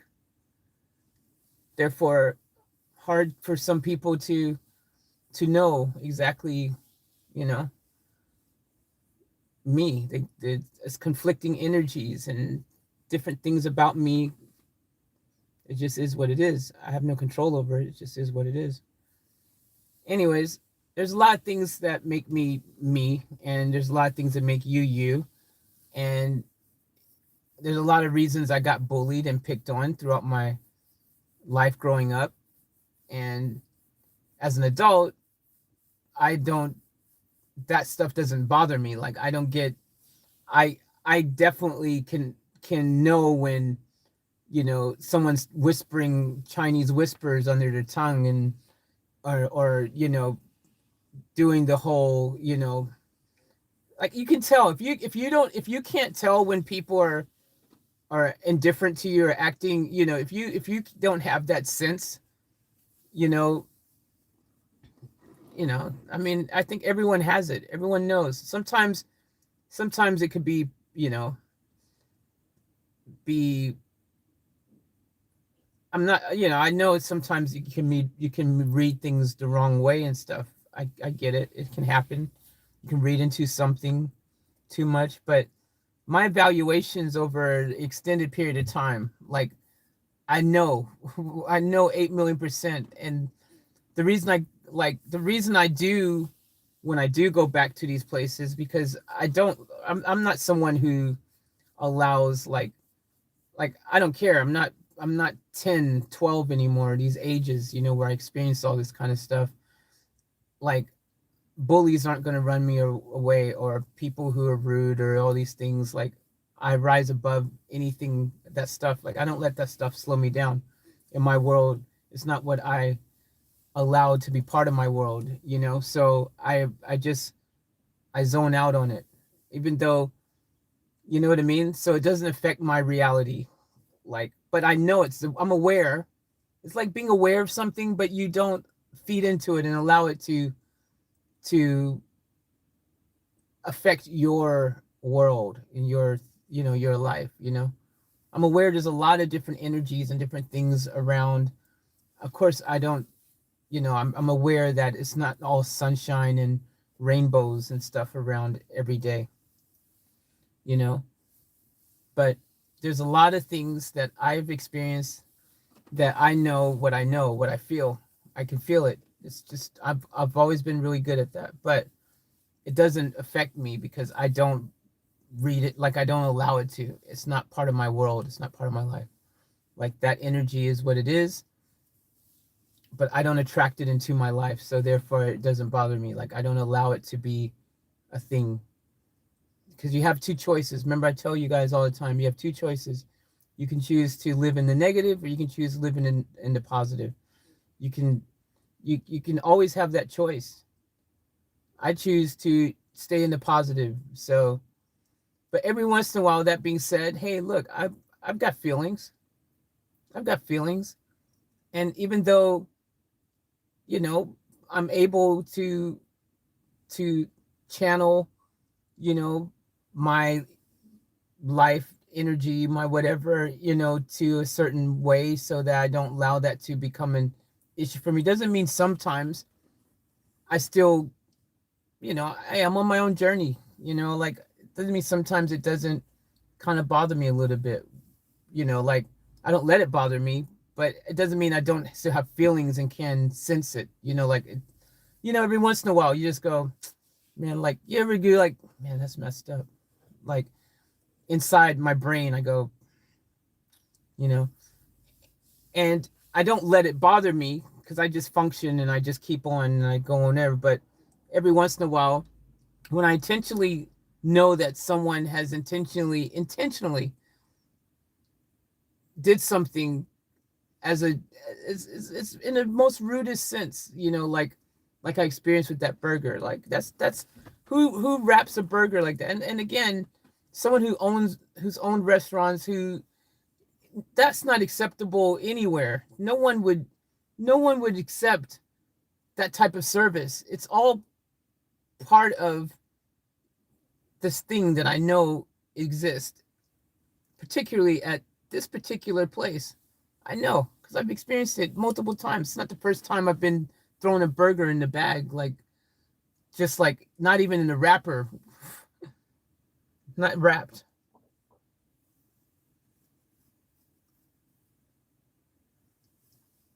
So, anyways, it doesn't bother me. I'm not. I don't. I don't let these things bother me. But every once in a while, it's like, wow. I just ask myself, wait, is it just me, or is anyone else picking up on this? I always wonder sometimes. Maybe it's just me. Maybe no one else picks up on these things. But in no world is it ever, in no place, especially in a multi-million dollar, billion-dollar corporation.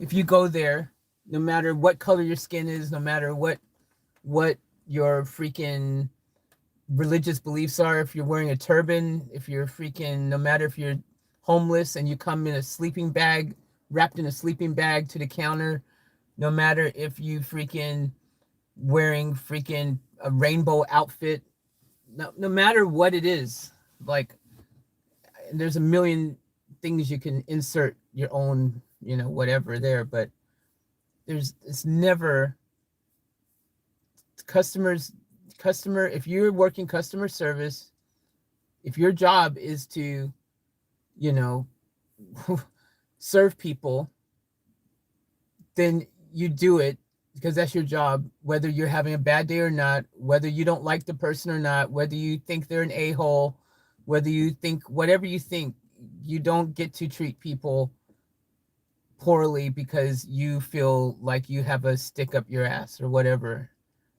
Okay?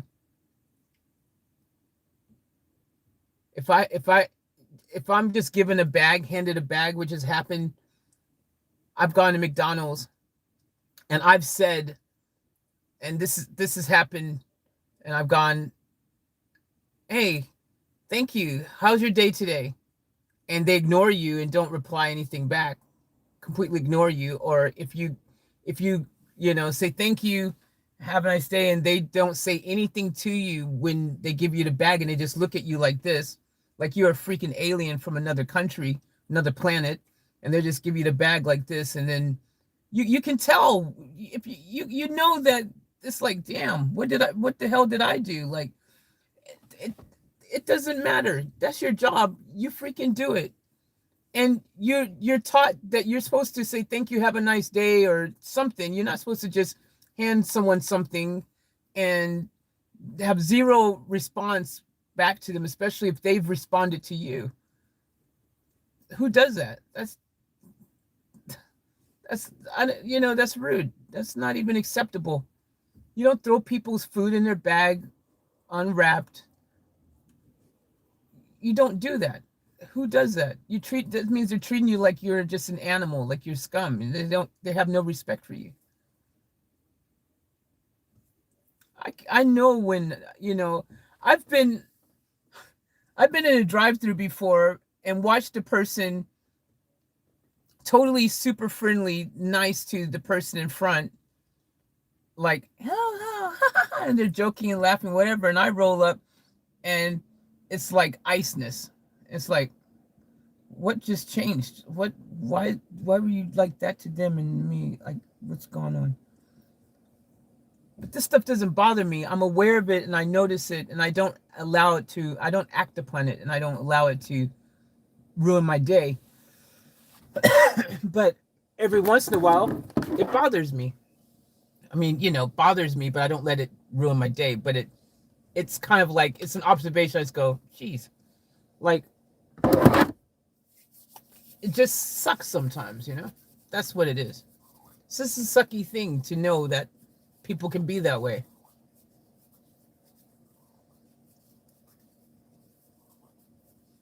Because I don't,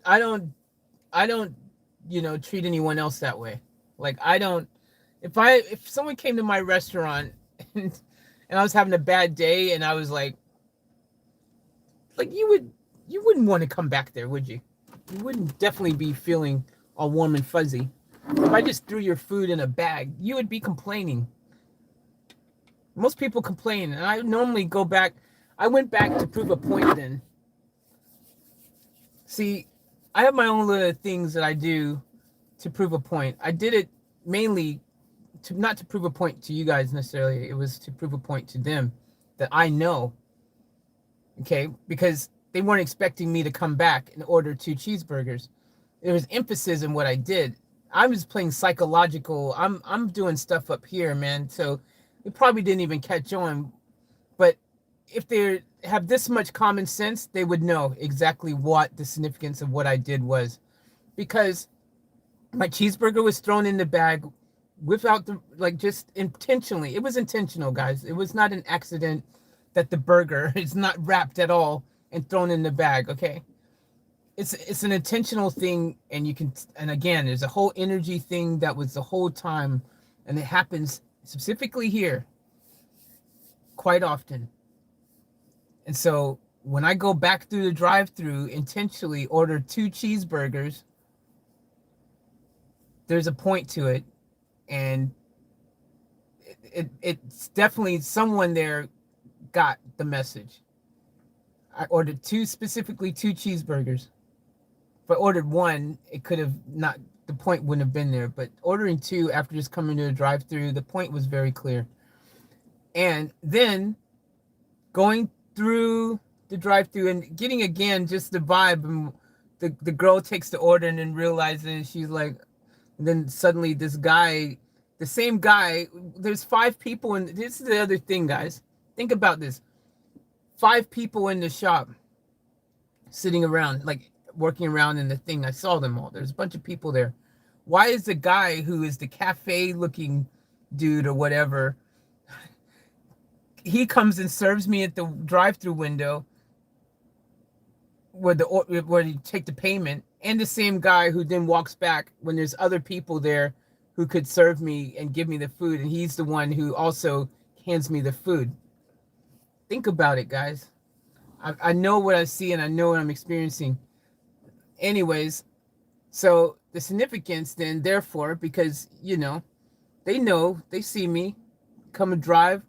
I drove, parked, made sure they see movement of my van, came around, trash can, threw it all out.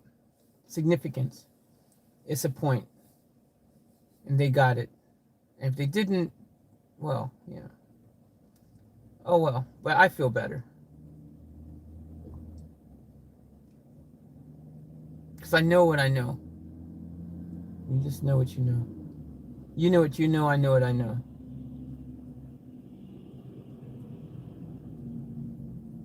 So, anyways, it is what it is.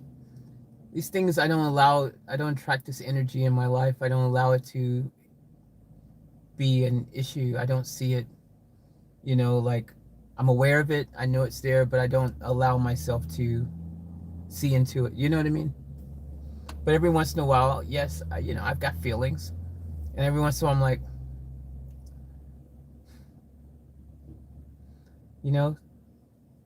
and these are my calm, cool, collective tactics now that I use. There was a point in my life where I would have went back and I would have freaking made a scene, because I would have been allowed myself to get caught up in that energy, you see? So I would have become infected with that yucky energy that they had, and I would have went back to the window. This is what they want. See, this is what bullies want, guys. Bullies come in all shapes, forms, and fashions, right? All shapes and sizes, all different methods and tactics, But anyways, people who are trolls or bullies or haters or whatever word you want to use, that are all in the same type of category, they want to get a rise out of you. They want to know that they were able to get at your skin to get to you. That's their satisfaction. That's why they do it. They like that. That's what the reward is for them. They're like, stupid, you know what I mean? And when they think that they've gotten one on you, they feel good. That's their goal. That's why they do that stuff, right? They want to get a rise out of you. So if I went back and I was upset and I was like, man, y'all just threw my burger in here. Man, what kind of customer service is that? Man, that's messed up. Blah, blah, blah, blah, blah, blah. I got all irate and crazy. What is that going to solve? Nothing. They're just laughing. They would have laughed at me. They would have waited for a left, and they would have just laughed, and they wouldn't have cared, because if they cared in the first place, it wouldn't have happened. You see, if they cared, it wouldn't have happened in the first place. So I already know, man. I know the game. So I don't let it get to me. I just go back. No one would expect anyone to come back through the drive-through, right? After that. And if they did come back, either way, they think they win, right? Some people just storm off upset. Can't believe it. Or some people will come back upset, irate. Either way, they think they won. When I come back and order 2 more cheeseburgers and don't say anything, but it's known, because it's all It's up here. It's another way of dealing with a situation. Anyways, whatever. It's midnight or something. Who knows what I'm talking about now? Maybe it's just me.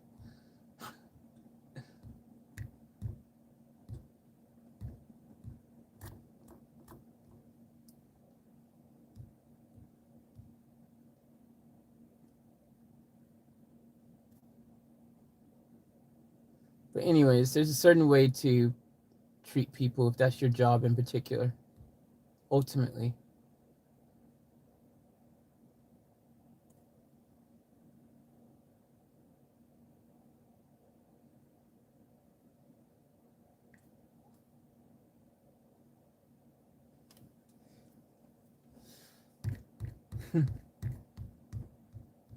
So that's what they want me to do, Michelle. Michelle says just throw it in the window and say, F off or something.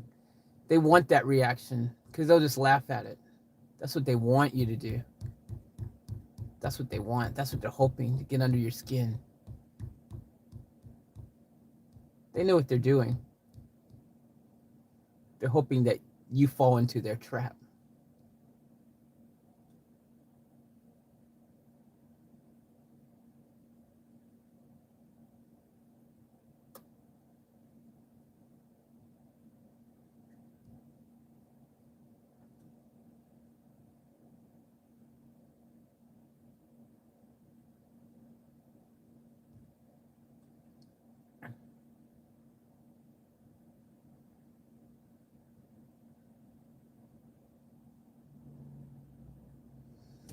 Exactly. Yep, that's true too, Lazuna. Bullies are actually very insecure people. Yep.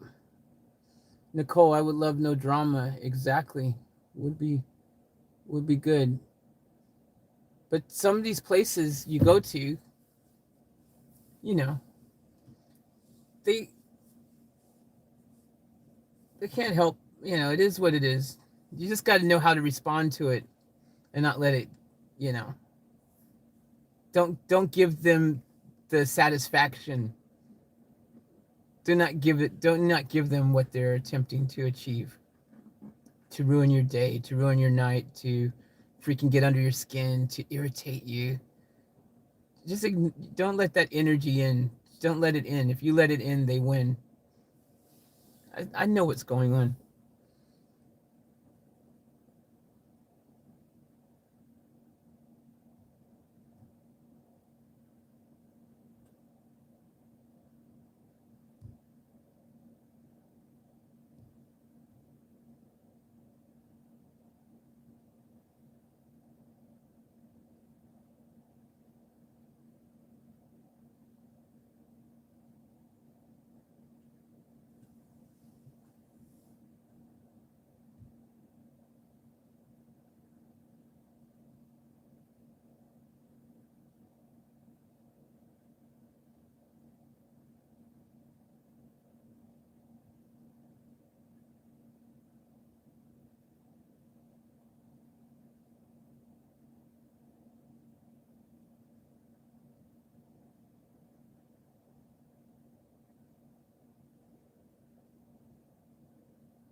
Patrick, you said customer is always right? Question mark. That's just plain wrong in my world.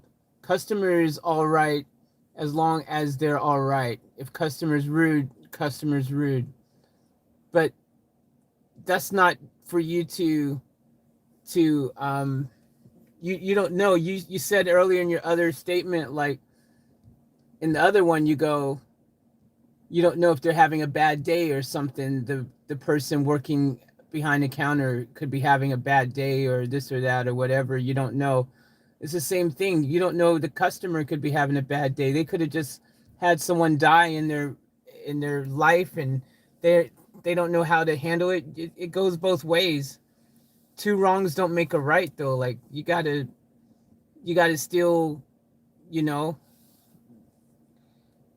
your job is to be professional and to still be courteous and you don't get to be rude back to someone just because they're being rude. Two that added energy doesn't help anything. It just creates more, if anything, more of an issue. Kill them with kindness. Have you heard that saying? Kill them with kindness. If someone's being rude, then you be extra nice to them. It actually might help their day because maybe they needed someone to be nice to them. And maybe they didn't even realize they were even carrying around that energy because, some people don't realize sometimes that they've gone to this dark place until someone helps them snap out of it and see it. And they go, whoa, geez, sorry, I didn't mean to be rude. I've seen that happen with people apologize because they didn't even realize that they were being rude because they were just stuck in their own head and their own energy. Like it can happen. But if your job is to be a customer service person, if that is your job, if that's what you're supposed to do, you don't get to have a buy on that. That's your job. You need to be professional and act accordingly, no matter what anyone else is going through.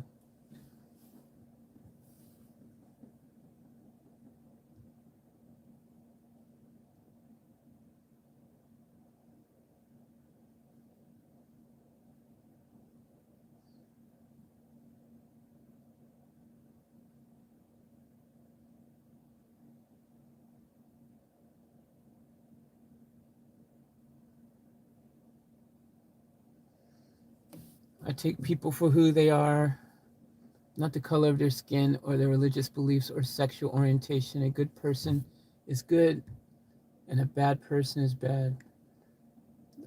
That's true, Lizana. That's true, Lazuna.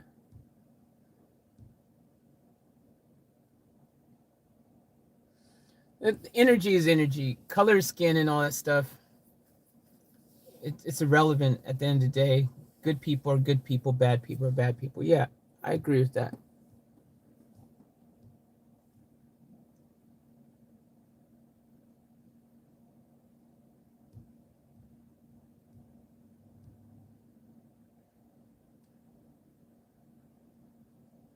Yep, Michelle, true. Because we don't work on tips in Australia, we would immediately lose our job. Yeah, it's that's what I was saying. Like, I said it the other day. We were talking about this topic.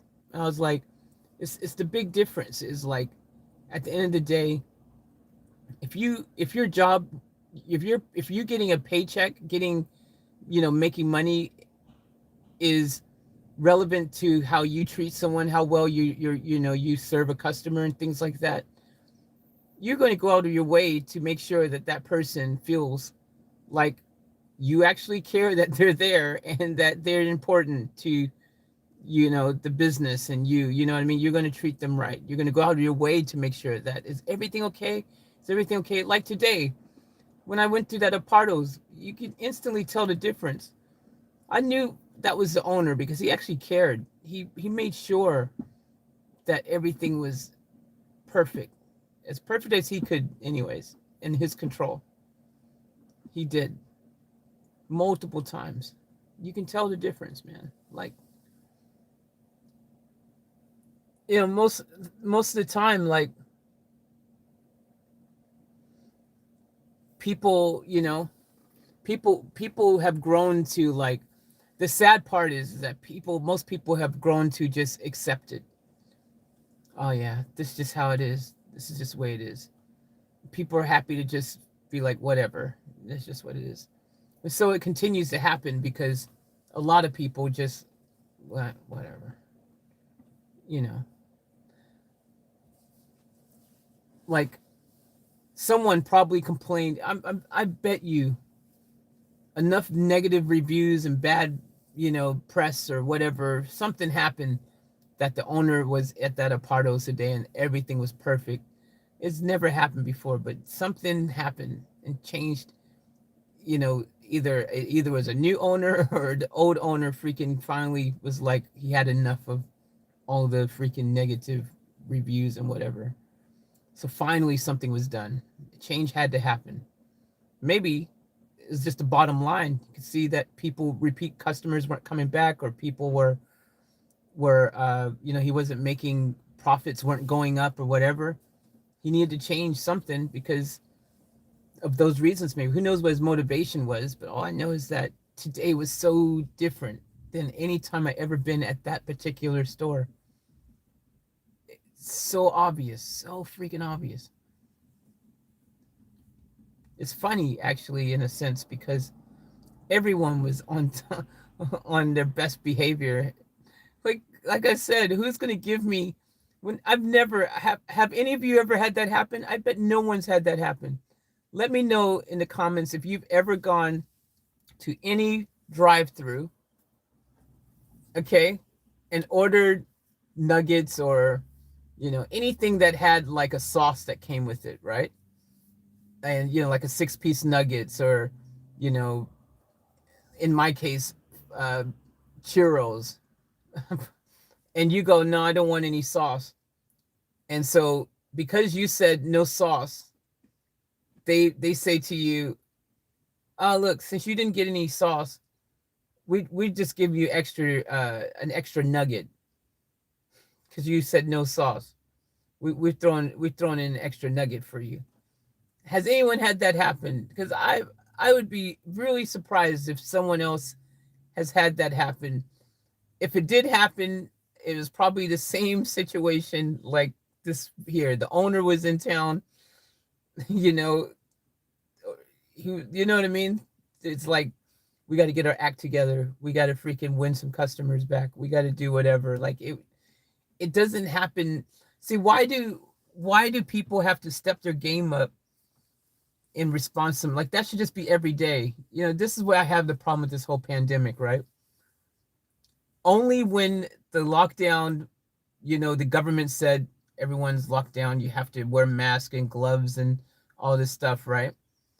So that's the only time that most of these places stepped their game up and actually were doing the things they should have been doing all along with food safety.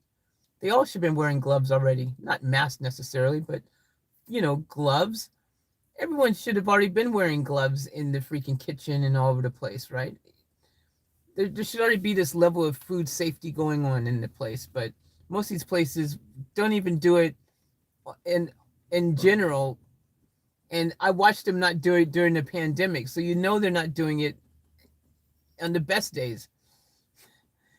It's like, the problem I have is, why does it take the government or someone, something major, before people go, okay, yeah, this is, let's give them really, let's do our job, good food safety and all this stuff. Like it should just be every, like, why do you have, another thing I said, why do people have to complain before, to get the service they should have got the first time around, right? Like, you guys see me, why do I have to go to that? You saw that, you guys would have seen that when we went to freaking that new Guzman. I went to the drive-through.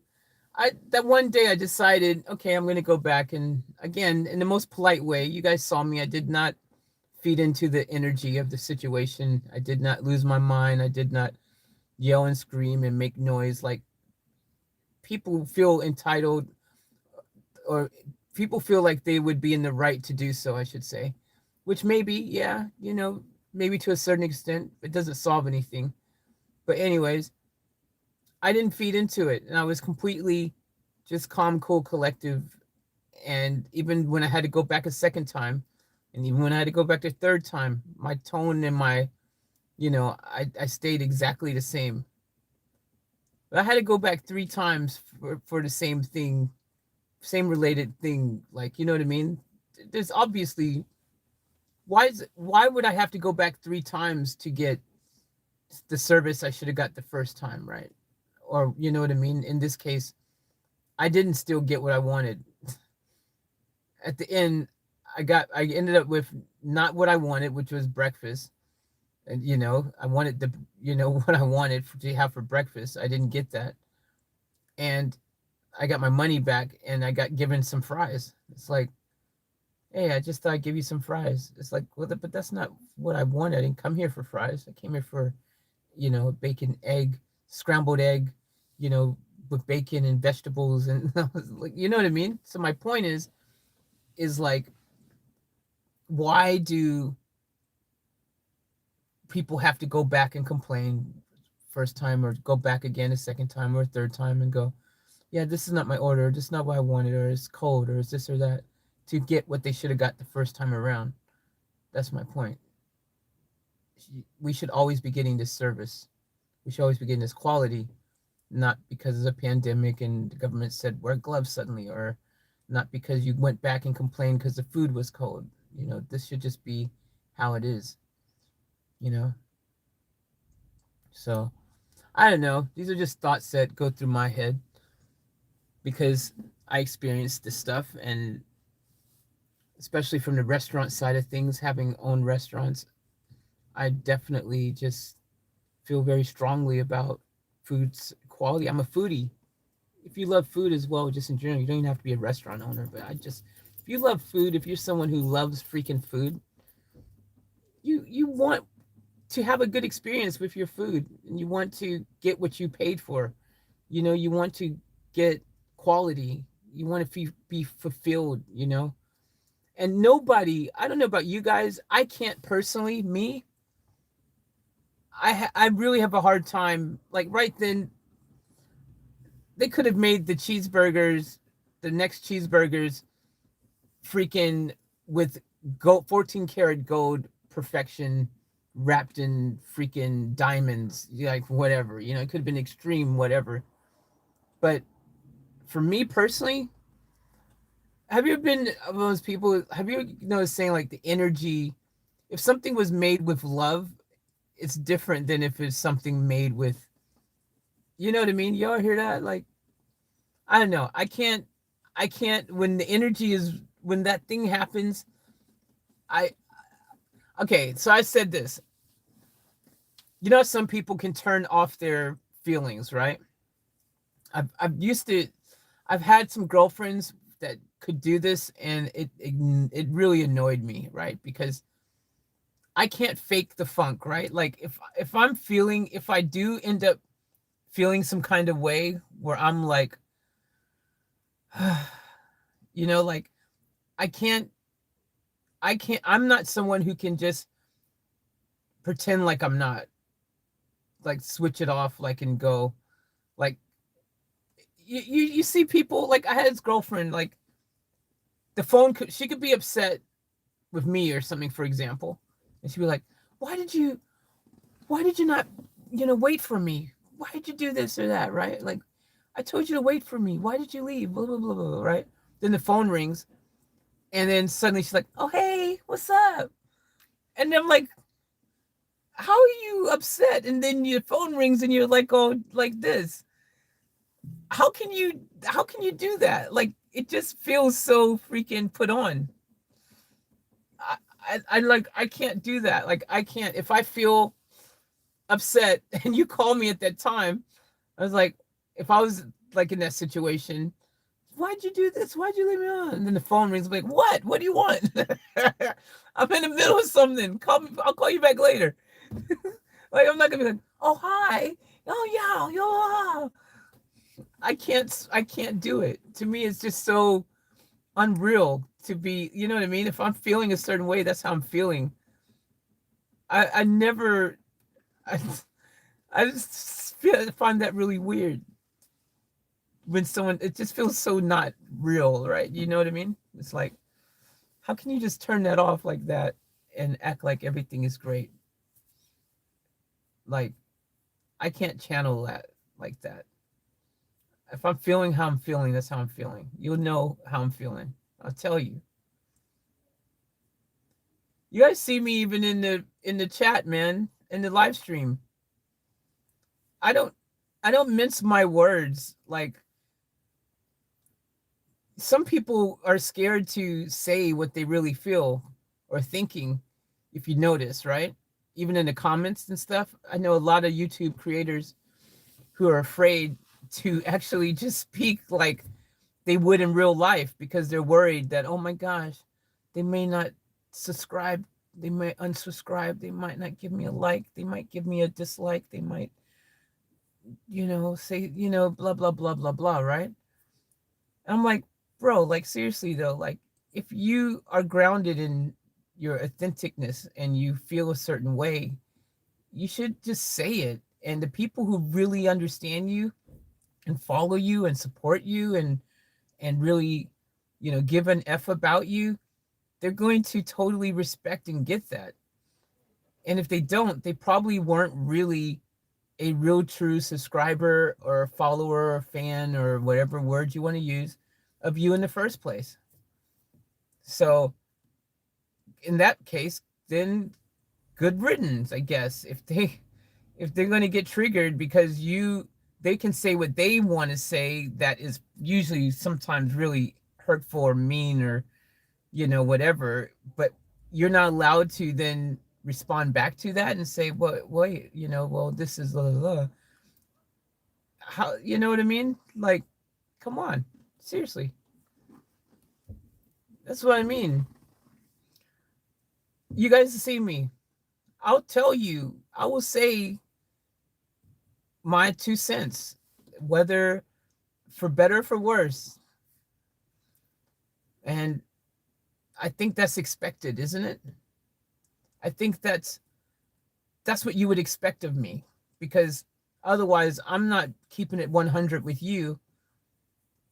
You know, why would you, you know, feel like that was okay then? Do you know what I mean? Like, why should I pretend that I'm okay with a particular something you've said, and then I go, wait a minute, let me put my thought into this, because what I'm thinking isn't really in alignment with what you're thinking, but you've put it out there, so I'm now going to put what I'm thinking out there. I'll tell you, I'll say it. I'm not gonna pretend. You'll see me, anything, not even just like that, but like if something's bothering me, you guys know it. I tell you.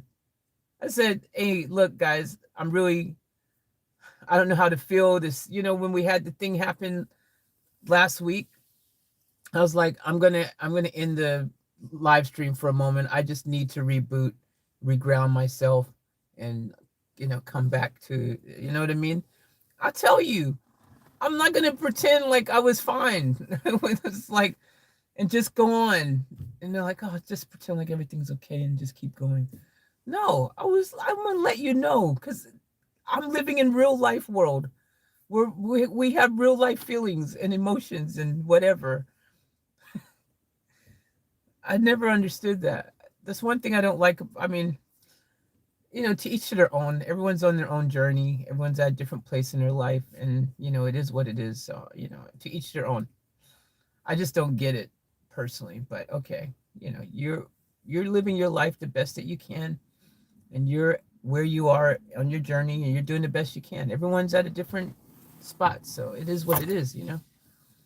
But me personally, yeah, man, like, I'll tell you, I'll let you know, and it is what it is.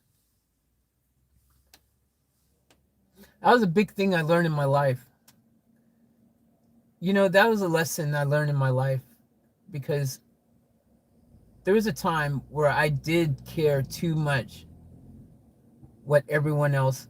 It was probably, I think it probably had something to do with when I was getting bullied and picked on, and I always, you start to become very conscious, and you're thinking, man, if I do this or if I say that, someone's gonna not like it, or I might get punched in the face or whatever. Do you know what I mean? Like, there was this time where I cared too much what other people thought about me, even just in general.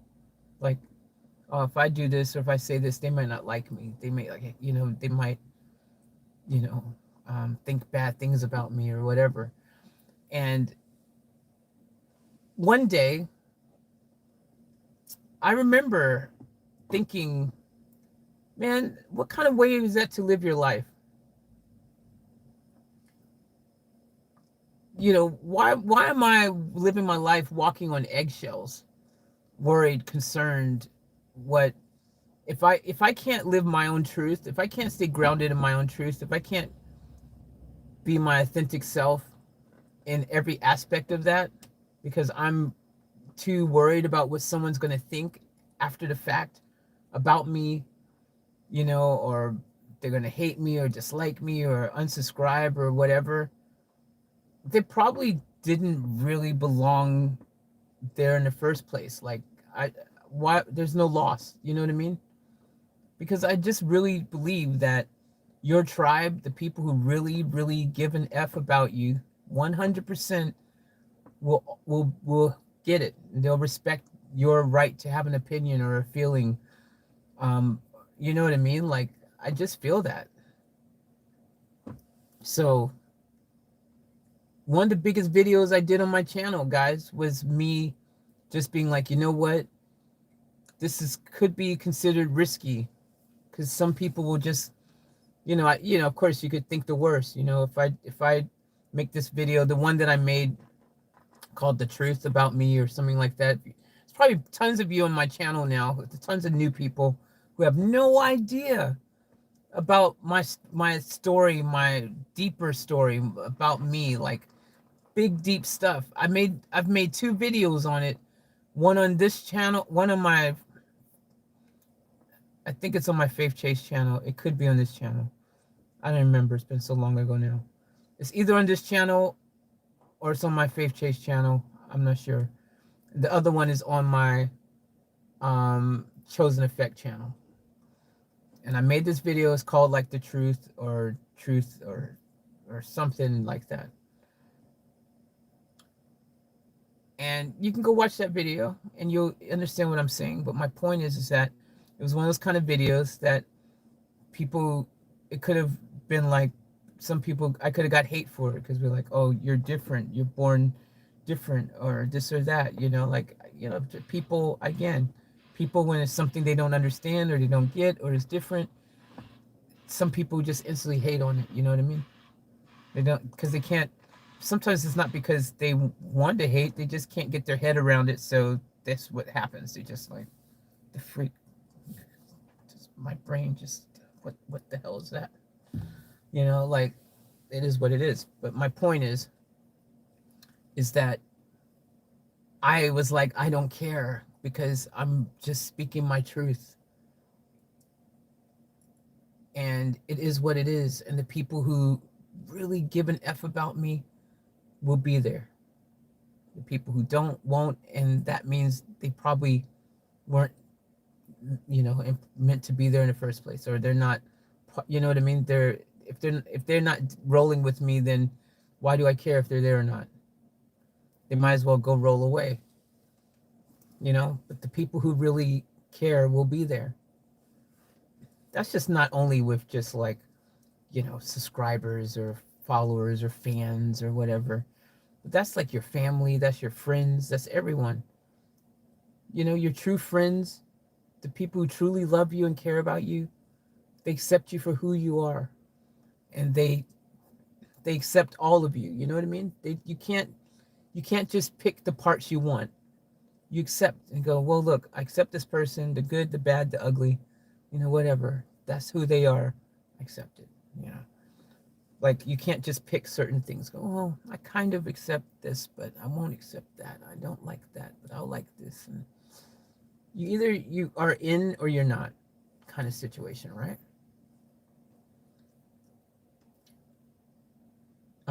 So anyways, I remember making that decision that for better or for worse, I'm just going to speak my truth, right?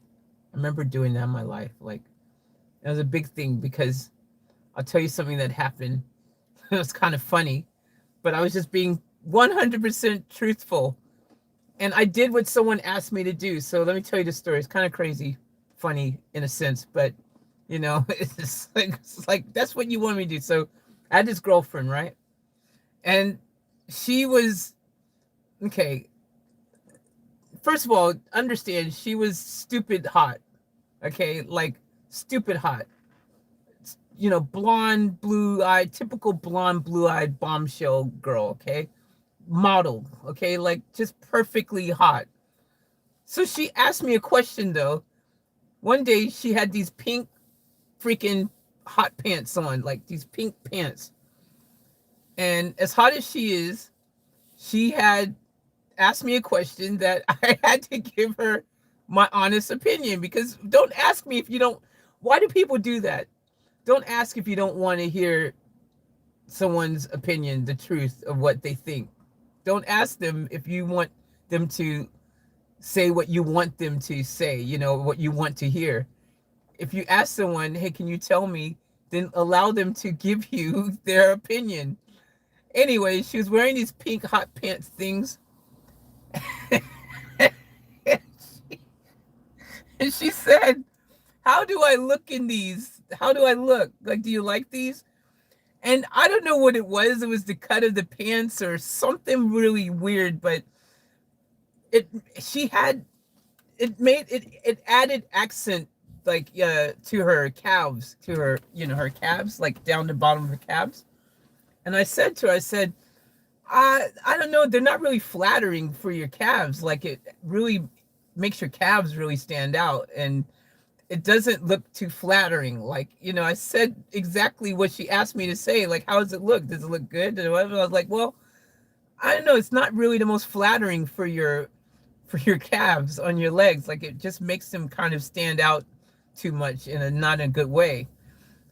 And she got mad at me. I mean, really mad at me. She's like, how can you say that? And I'm like, well, you asked me, what do I think? Like, what did you want me to lie and say it looked really good and perfect when I didn't feel that way? But that was one of those moments where I was like, I decided I was just going to tell it like it is. You know what I mean? Like, I was speaking my truth. This is what you asked me, and that's what I told you, my opinion. And then you get mad because I said exactly what you asked me to tell you. Like, you guys ever have that happen? so so yeah, sometimes now I'll go in that situation, because if I feel it's going to be something that maybe they don't want to hear and they can't handle the truth, that type of person, I'll go, nah, you don't want my opinion. You I'll keep my opinion to myself. You don't want my opinion. You don't want to ask me that question, because certain people just can't handle it. So I know. If you want the honest truth, ask me and I'll tell you exactly what I feel. But don't ask me if you're not prepared for it, because you might not get the answer you were hoping. She wanted me to say, "Oh yeah, that looks good. Yeah," but I didn't think so. It's just like the way the cut of the pants or something. I don't know what's going on, but your calves, it's just not flattering for your calves. Like, she got upset, man. What? That's what you asked me. So, anyways, for better or for worse, sometimes, when you speak your truth and you're being in your authenticness, it's kind of hard sometimes, right? Because sometimes, something like that happens. But you can't choose when to be in your truth. You should always be in your truth. You should always be authentic. You shouldn't be something you turn on and off. That's what I was saying. Like, your feelings are your feelings. If you feel upset or annoyed or this or that or whatever, that's what you feel. And you control your feelings. No one else can control your feelings. You feel how you feel. So, it is what it is. And but you make the choice on how you're going to, respond, or, to anything that happens in any given moment. You have control over that. No one else does. So, anyways, yeah, I don't know. Anyways, I'm at this gas station. This is a gas station that has called the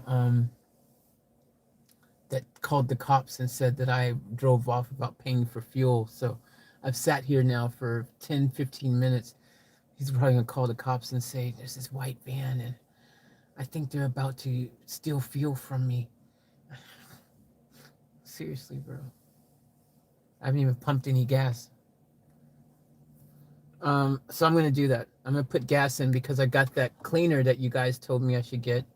to just, it might help for the fuel injector, and I'm gonna put that in the gas tank now. And so I'm just gonna top the tank off so it's full, because I'm already almost full. Ironically, I haven't really driven anywhere, but I'm gonna top that up. What were you guys saying, by the way, when I was saying all that? What kind of comments was I getting?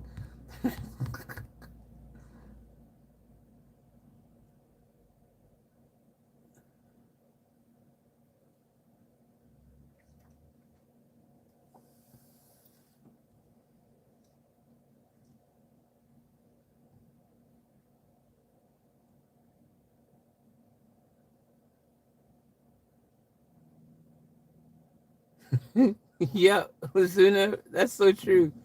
If you don't want the true answer, don't ask the question. Exactly. That's exactly it, man. That's exactly it.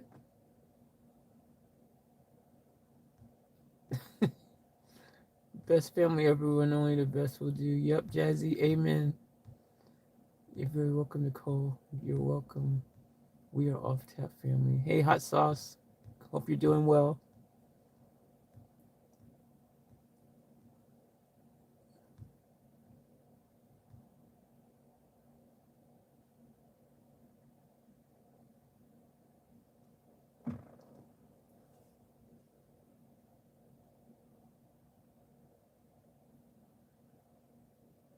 Yeah, but that's the problem, Patrick. You that Patrick says sure, but it's still a fact that there are people who ask just to hear a compliment. It's their nature. But I'm not here to feed someone's insecurities.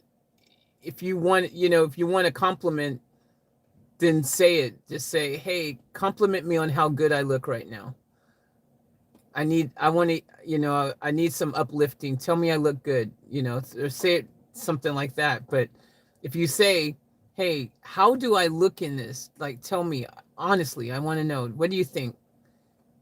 That's not wording to warrant a compliment. That's you asking a question and you want a truthful answer. That's what you're going to get. Just because you think you look good in it doesn't mean someone else is going to think you look good in it. So don't expect that they're just automatically going to assume you look good in it because that's what you think. Don't be one of those type of boyfriends or girlfriends or, whatever in your relationships where you're just speaking what you think they want to hear, because that also does not help a relationship grow or survive. If you're just saying what you think they want to hear all the time, nah, that doesn't work. There's eventually a lack of, there's no truth, or your relationship's built on a lie. You ever seen those relationships and then suddenly they, it all explodes. The truth comes out when they break up or something. Go, you know what? I never liked your freaking blah blah. Anyways, I just said that. Do you never hear those type of situations? But anyways, yeah, what Lazuna said is right. If you don't want the truth, then don't ask.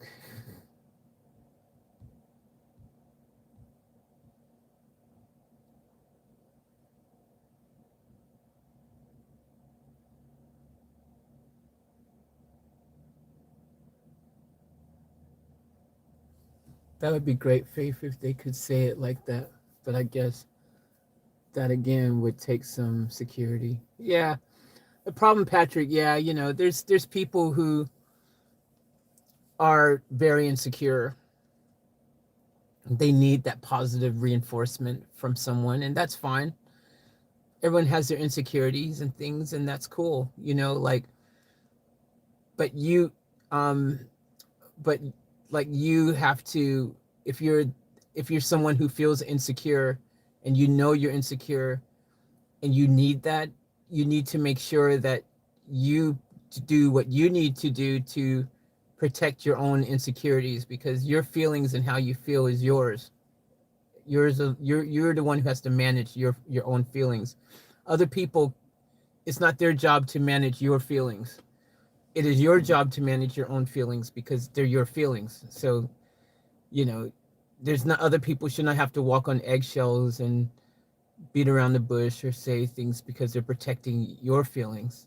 You've got to protect your feelings. So you don't ask the questions if you're not prepared for the answers. So like if someone says, if you know you're insecure, if that's you, be like, hey, I could really use some positivity today. I'm feeling a bit, just insecure. And you should be able to talk to your partner like that. You should be able to be straight. If you're in a real, true, grounded relationship, you should be able to do that. You should be able to go, hey, look, honey, look, today I'm not feeling too good. I'm a bit insecure about myself. I'm feeling fat today. I'm having a fat day. I've had that kind of thing happen where, a girlfriend was bloated. Her stomach was bloated. She used to get this bloated thing in her stomach where she looked pregnant, and sometimes it'd make her insecure. And she said, "Oh my gosh, I'm feeling like bloated and insecure." And like she'd tell me though, she'd let me know. So then I knew how to address that. You know what I mean? I'd be like, I would tell her, hey, look, it's okay, babe. You're still beautiful. You're perfect. It's fine. You look great. And you know what? If you were pregnant right now, you'd be the most beautiful pregnant lady in the world. You know what I mean? If someone tells you, of course, you're going to, you know, that if they're honest and straight with you, that's what I'm saying. If everyone is always talking grounded in their truth, then you can fix those situations because it's like she told you truthfully how she's feeling. And then you can answer accordingly and be like, okay, I know how do I need to address this. But if she asks you a question and you don't know that she's asking because you don't know, you really might genuinely think that she's asking you because she really wants to know, because she doesn't know. She wants to know how it looks. And so you shouldn't have to be there to have to decipher and think, is she asking me this because she's feeling insecure, or does she really want to know, does it look good or not? That's not your job to know that. That's not your job to have to know that. Like, that's the person's job to tell you straight what they're feeling or what they want, and then you answer accordingly. But anyways, it is what it is. Each to their own. I don't know.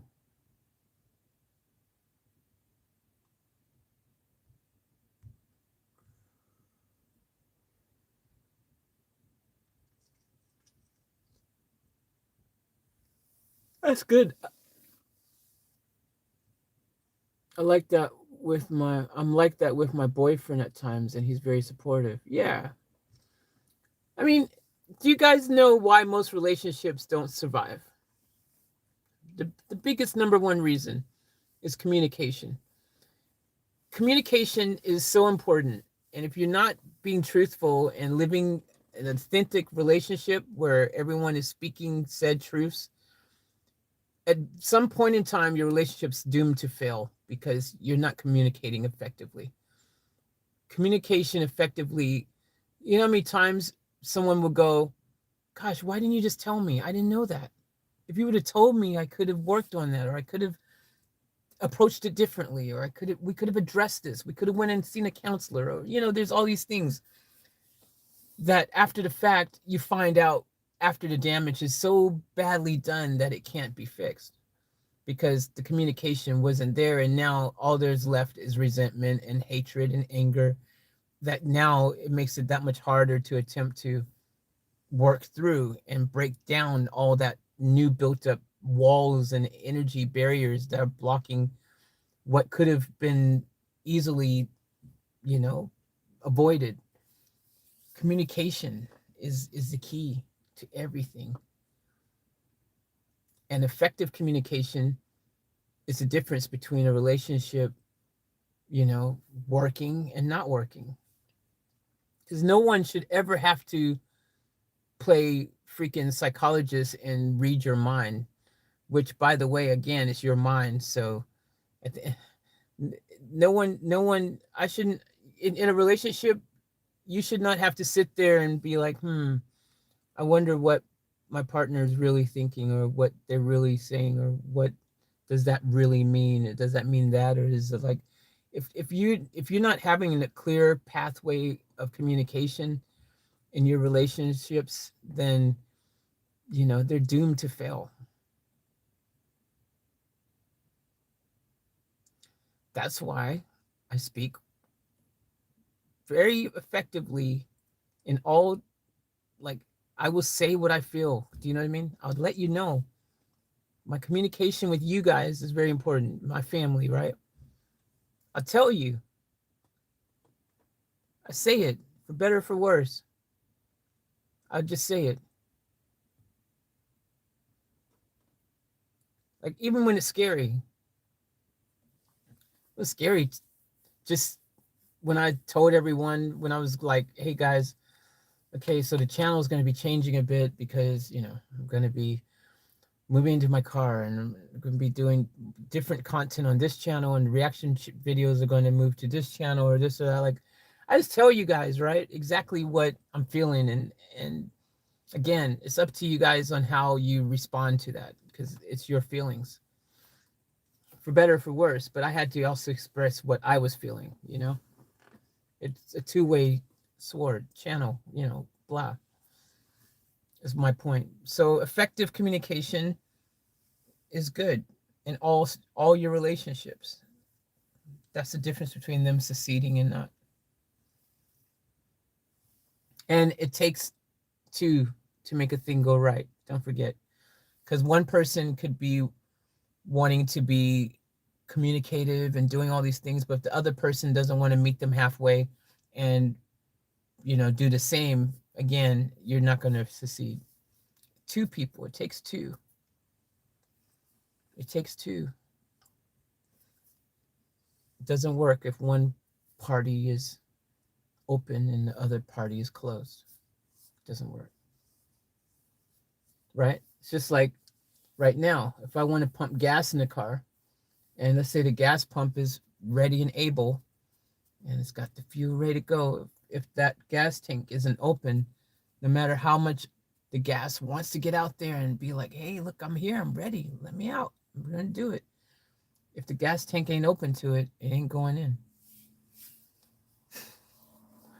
Anyways, I'm going to pump gas. It's like after midnight or something, I'm sure. I don't know what time it is now. It's 1:43. Where'd the time go? All right, I'll be black. Part of the reason for taking longer to get out of the car is because I know it's going to be really freaking cold. But I've been wanting to put that additive in. If I'm going to end up driving somewhere for a distance, I want to have that additive in the car, because hopefully, it'll do some good along the way. Make the fumes less, like some of you guys mentioned, which is why I will be pressure washing the engine shortly as well.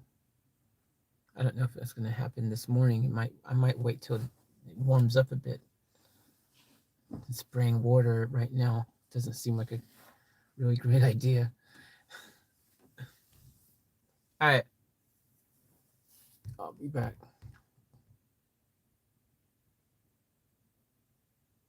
Gotta go. Almost dinner time here. Till another time. Thanks, Patrick. Thanks for visiting. Enjoy your dinner. Not leaving just...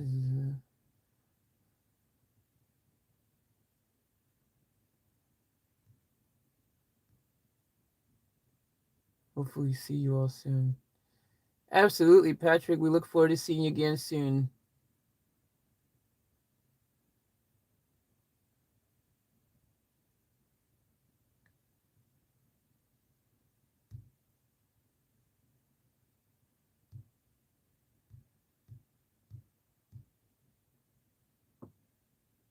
Okay, I enjoy your food. See you later. Enjoy.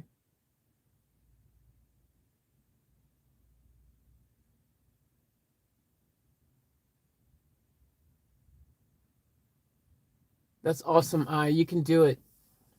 Stay strong. You got it. Joseph, everyone, y'all stay strong, stay positive. Y'all got this.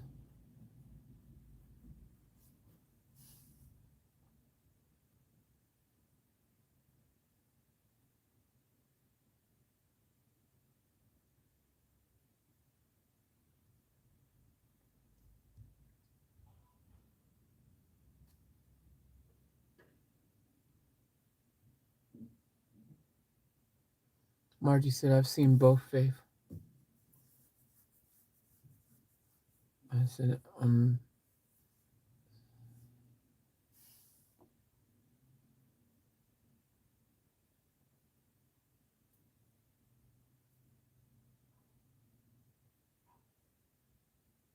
all right, guys, I'll be back. I'm just gonna pump this fuel really quick.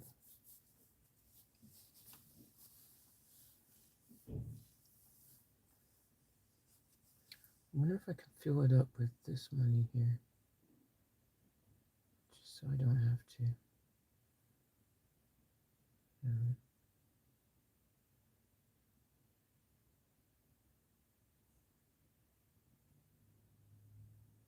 Hmm.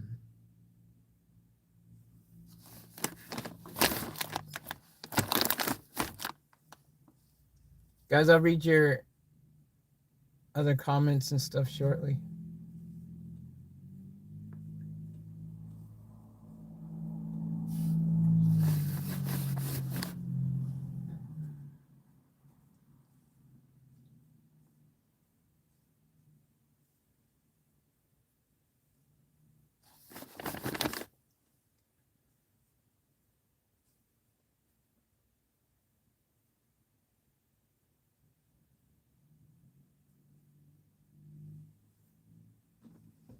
All right, I'll be back.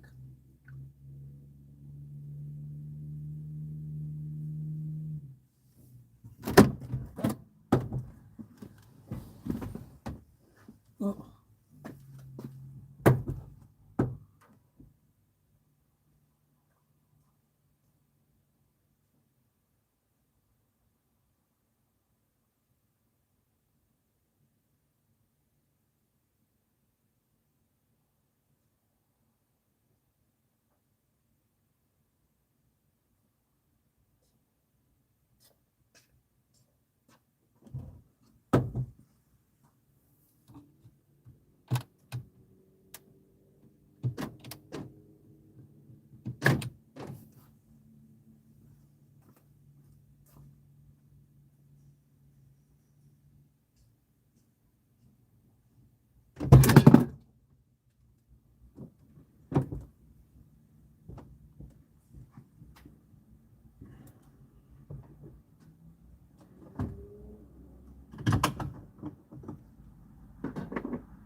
Oh, it's so cold.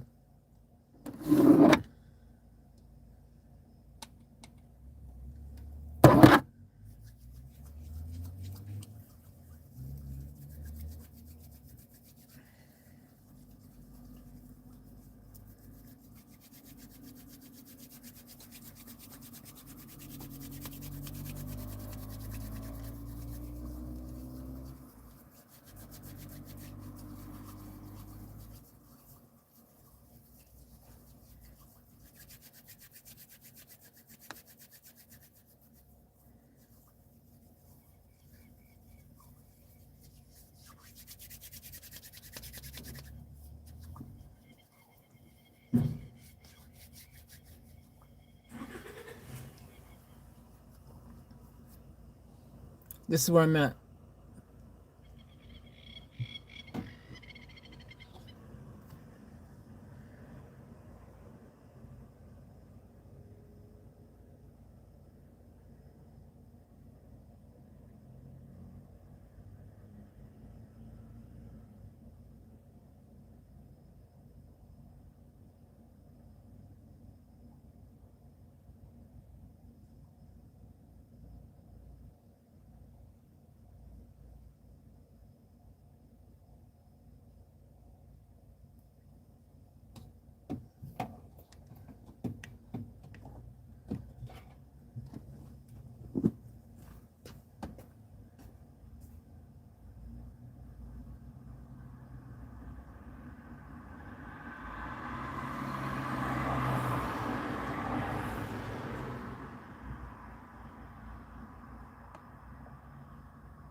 Whew. All right, I'm black.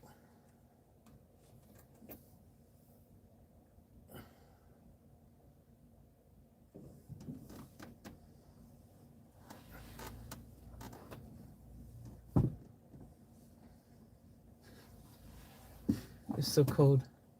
It's freezing. Hey, Tanya. What's up? What's up, Tanya? What's up, Vamp?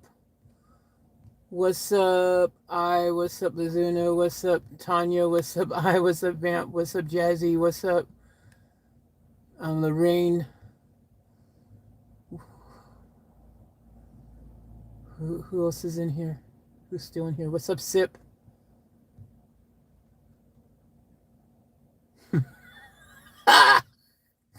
You called it Cheeseburger Gate. That's funny. A possible road trip and Cheeseburger Gate. You guys crack me up. You guys are too funny. What's up, Nicole? What's up, Joseph? I just make sure I never miss anyone. I do my best. Patrick's left. Lorraine, what's up? Anyways, you guys already know. I love you all. Alright. Someone called it Cheeseburger Gate. You guys are too funny, man. How do you... You guys are too funny. You'll crack me up. Yeah.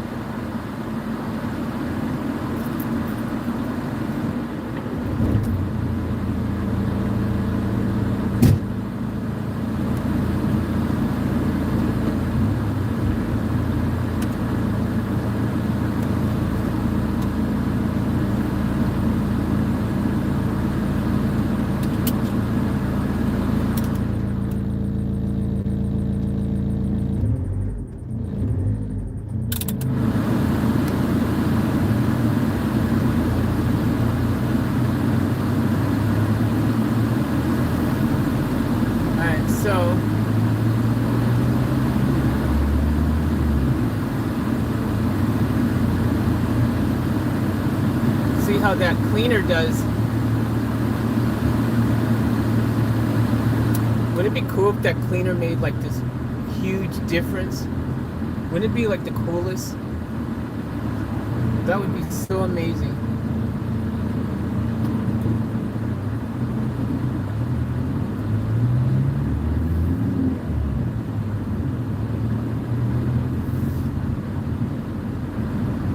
Oh, it's cold.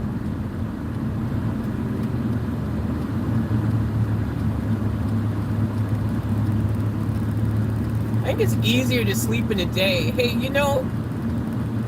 hey, in particular, you know how yeah, I just put the cleaner in the car now. I just put it in now, the cleaner, the diesel injector cleaner. I just put it in now. Hey, let me ask you a question.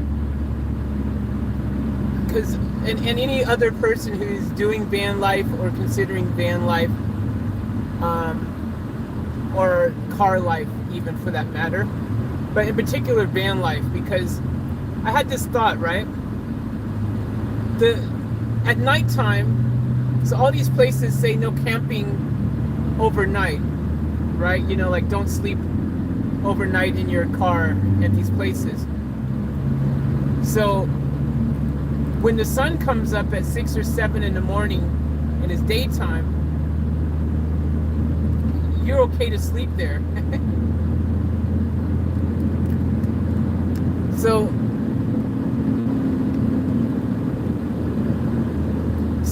does anyone else think, wouldn't it be better just to stay awake at night and wait to go to sleep at 6 or 7 in the morning at any of these places that you normally can't park at to sleep at night? Because it's daytime, you can do it.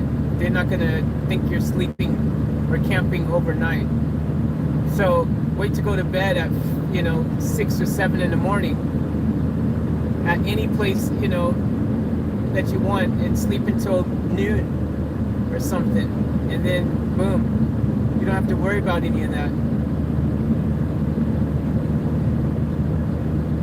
What do you guys think of that? I mean, me personally, I only sleep a few hours a day anyways, personally.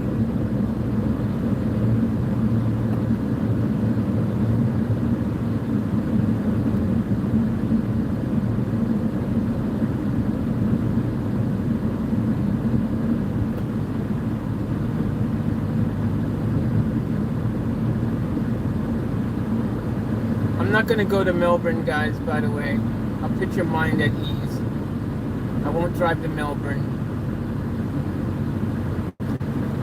Everyone got too emotional about it. I get it, I understand. I know you guys be worried the whole time.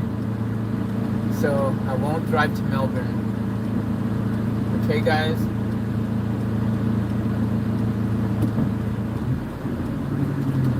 Does that make you guys happy now? Well, now you guys want me to drive there. I can't win. Now you guys are like, why? Why won't you drive there? Damn it. Go. Go there.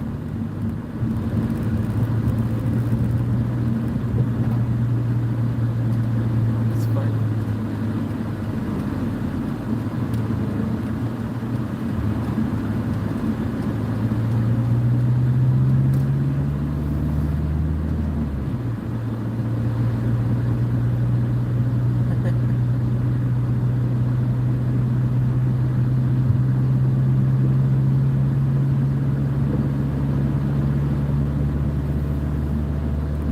Make me happy, Faith.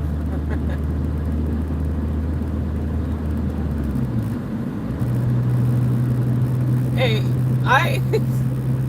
it was only an idea anyways. I never said, I just threw it out there just to see what you guys would say. If everyone was super excited about it, I would go, but you convinced me you should drive, Margie says. I was just throwing it out there. If everyone would have been like, hey, you know what? Thank you, Lazuna. Whatever makes you happy makes me happy. Thank you, Lazuna. I appreciate that. That's if everyone would have said that when I first said that, if everyone went, hey, Whatever makes you happy is all good with me. You do what you feel you got to do. If everyone said that, then I would have been like, oh, okay, yeah, maybe this is a good idea. But it took a long time for me to get anyone to say that kind of thing. They was like, yeah, nah, no, man, nah, that's not really a good idea. You probably shouldn't do that. I heard, this is what I heard, and you guys were, I know you guys were protecting my feelings, so you were being super nice, but what you really wanted to say, this is what you guys really wanted to say. I know you guys really wanted to say, your piece of crap band ain't gonna make it even halfway. What you doing? You know you're gonna end up broken down on the side of the road with your stupid cracked out van. What the hell are you thinking? Oh, really?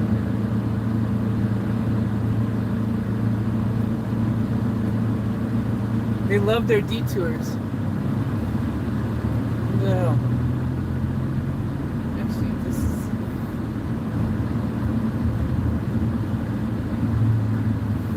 That's not a detour. That's just them telling me I can go this way. I don't know where I'd end up.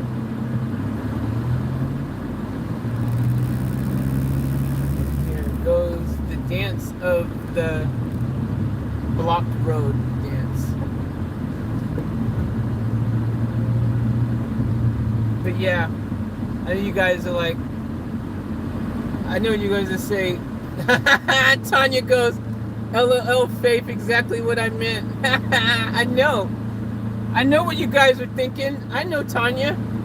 I know what you really, one of you have been out there and go, this crazy biatch has lost her freaking damn mind. She wants to drive that piece of crap van all the way down to Melbourne, freaking 30, freaking 40 hours, freaking breathing in freaking those crazy fumes. We've already seen she can't even drive freaking 5 minutes up the road without falling asleep and complaining about the fumes and sticking her head out the window, gasping for air. And she's got every engine lights on, her freaking car is freaking making new noises every day, and she wants to drive it 1,800 miles. I know. What you guys thinking? I just want to see what you guys would say.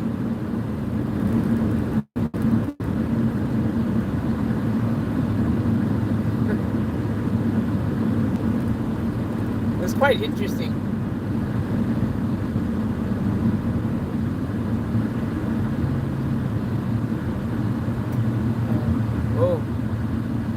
Where am I? Yeah, okay. Not gonna be able to get.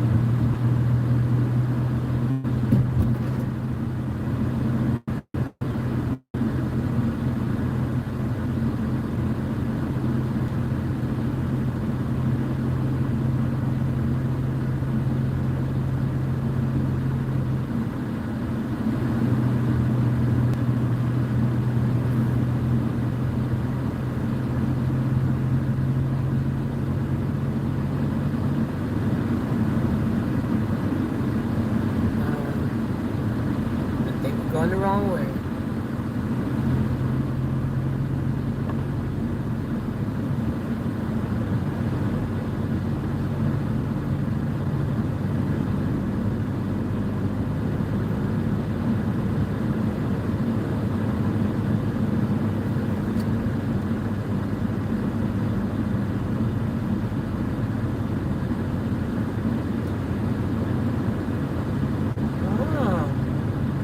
That does.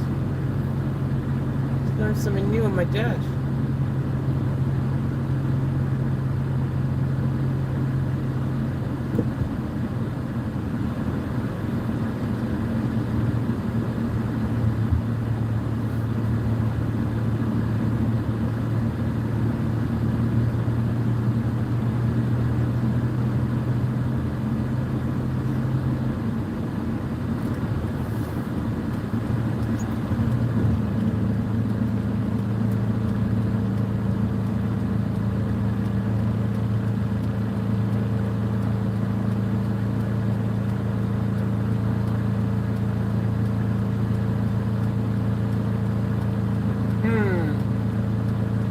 I really don't know where to go right now. I really don't know though.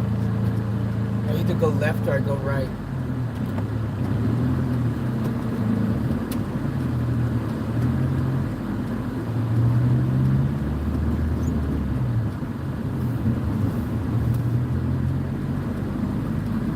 As in, like, I don't have a plan, you know? A really good plan. Like, I don't want to drive to Melbourne, by the way. It's not like I want to do that. That is freaking cold down there, and it's a huge drive, and who wants to do that in a van that has a bunch of fumes? Now, if I was in the Beamer, hell yeah, I'd drive down to Melbourne in the Beamer right now. If I could. I can't because, well, I could, but I can't.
Oh, I just seen somewhere interesting. Guys, I know where we're going.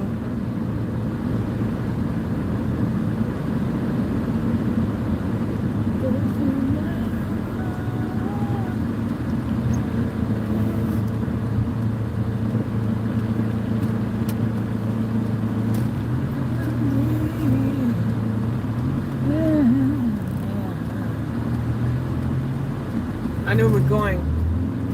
I want to check out this place. Oh wait, forget it. It's not what I thought it was. I thought it was a dam.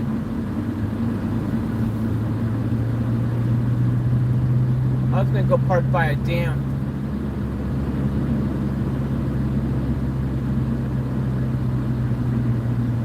That's not what that sign said at all. Jeez, I totally didn't read that right. I swore I saw a dam. The moon is huge.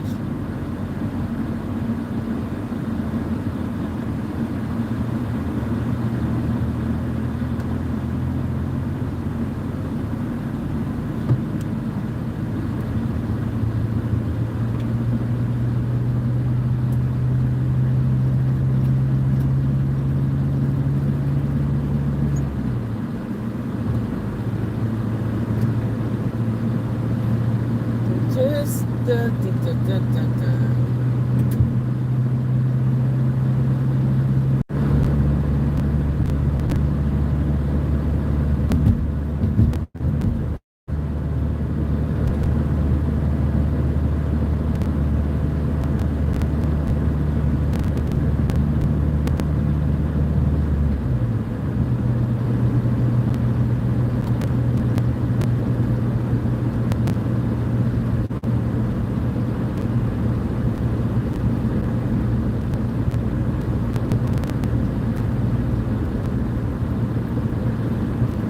Don't know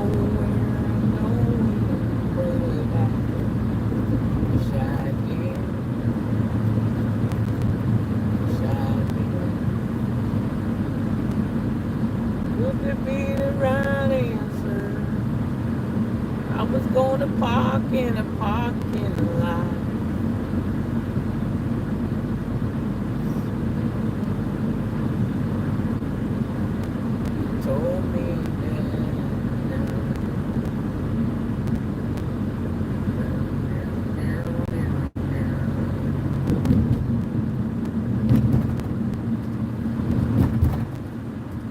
park somewhere where there's light.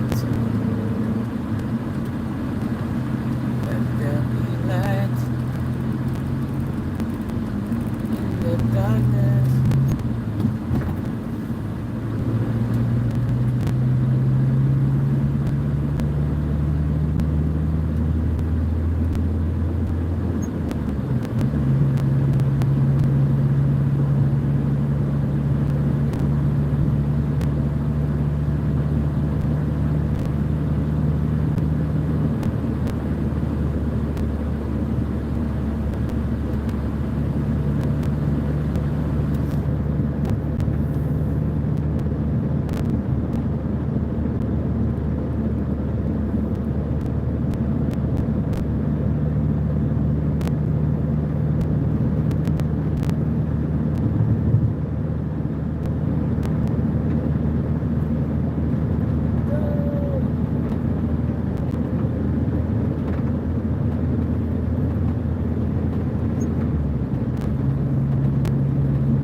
All right.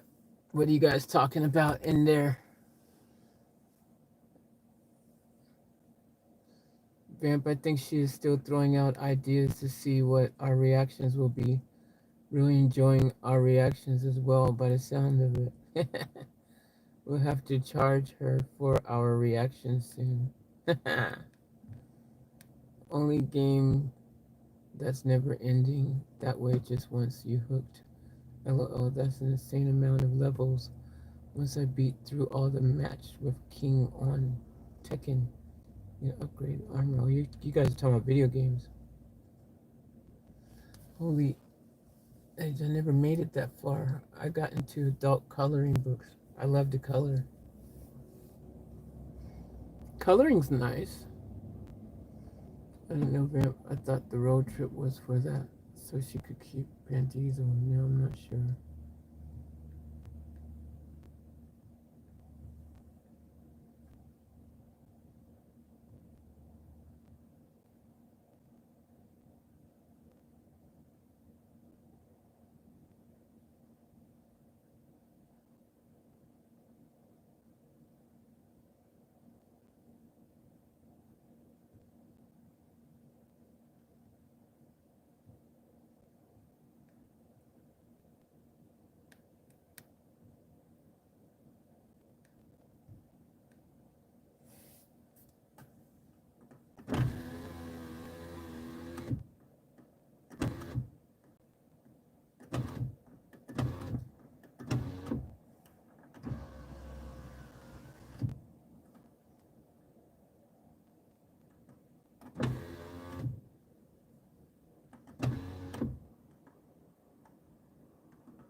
Alright, this still says 0.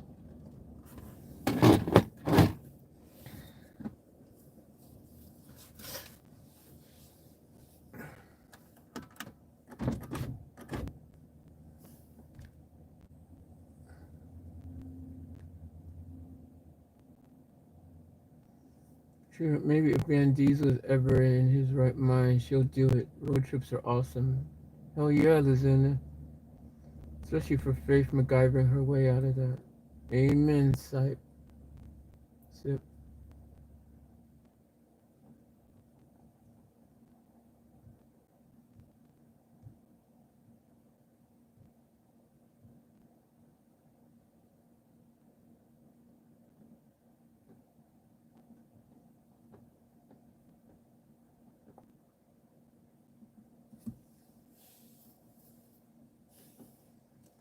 I would be telling in the chat when she in the back trying to fix it herself when something went wrong.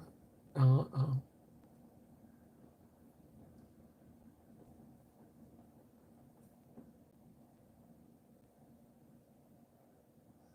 I definitely understand Tanya's perspective, but would love to see a road trip like that unfold.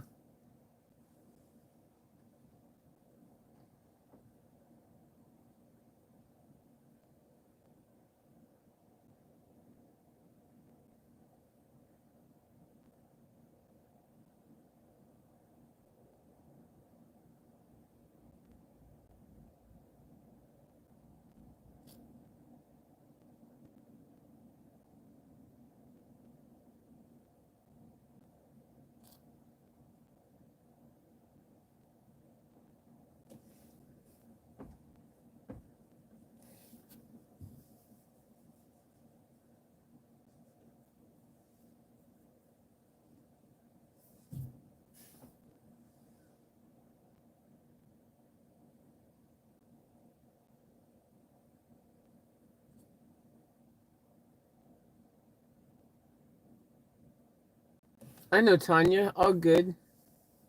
Tanya says I might not say it in a nice way, but I meant it nice. I know, all good. I know all of you guys have my best interests at heart, so it's all Gucci. Don't even sweat it, family. I know. Faith, so were you looking at getting shock value from us then? Yeah, Jazzy. I actually was. Because I knew you guys would freaking freak out if I said I was driving to Melbourne. And I was right. I was hoping you'd prove me wrong, though, kind of. But it's all good. I already knew. It's crazy. I know. The van's in really bad shape. It'd be like a crazy drive to do. Mainly, especially for all the fumes. The fumes is what I worry about the most. Because if I got broken down somewhere, I know I got roadside assistance, but the fumes just are horrible. Van says, listen, if she doesn't listen to us anyways, lol. I will hold my peace. For all the benefits of it.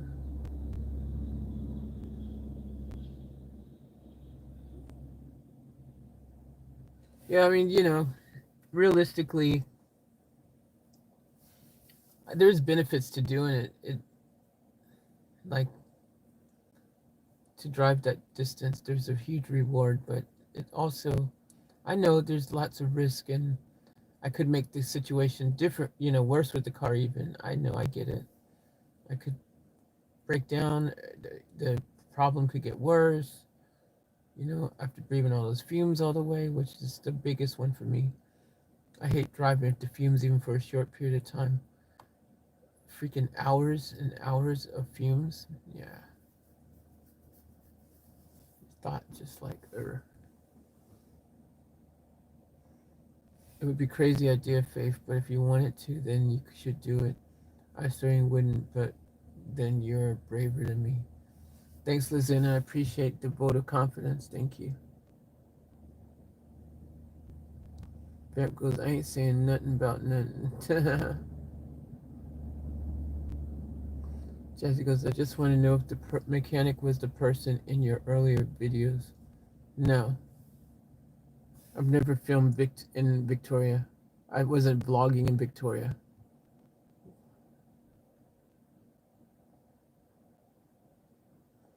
There's land here sanctioned by the Bureau of Land Management. So people can park and live. They're close to rules and regulations. Lorraine goes, Faith, you decide what is best for you.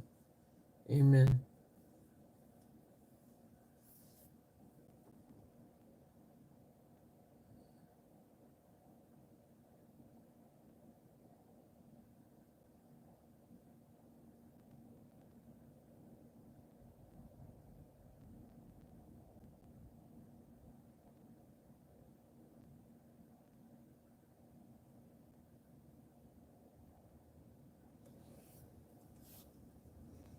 Oh, lock the doors.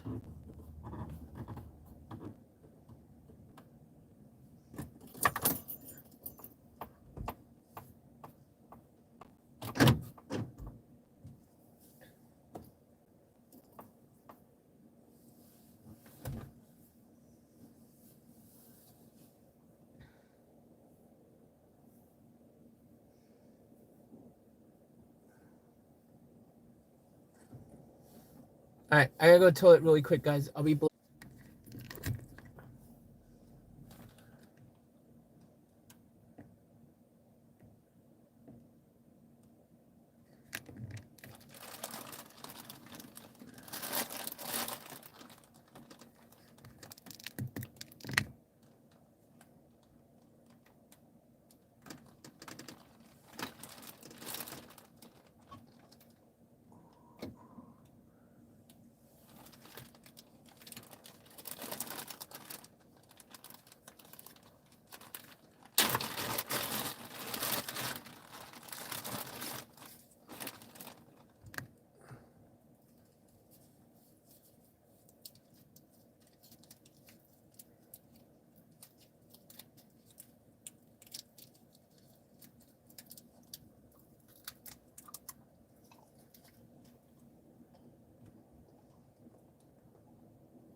Jazzy, the mechanic is in Melbourne. I'm just saying the video that you watched wasn't in Melbourne. The video of the mechanic that you seen in the video was on the Sunshine Coast here. That's a different guy, and that's a panel beater. He owns a paint shop.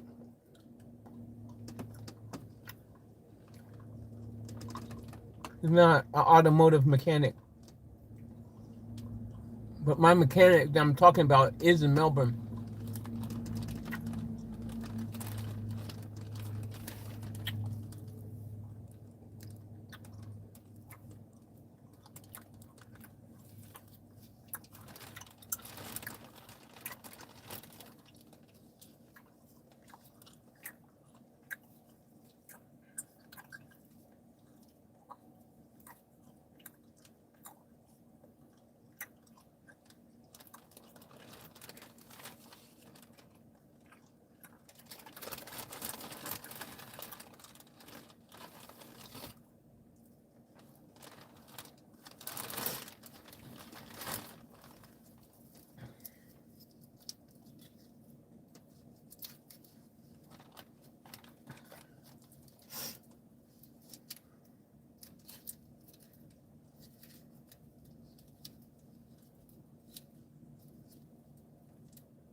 There you go. Have one.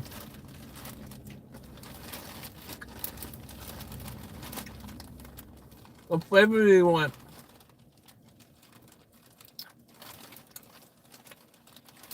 Here you go.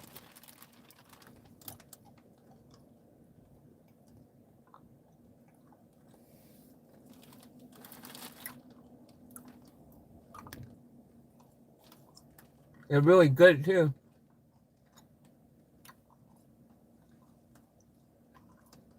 Yep, orange. The best.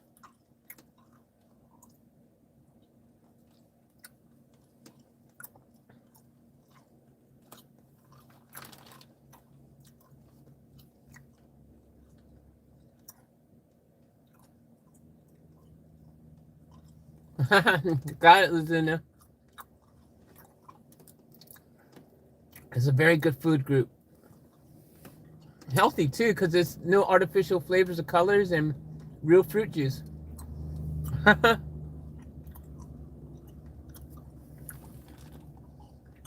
Yeah, orange ones are good, Vamp.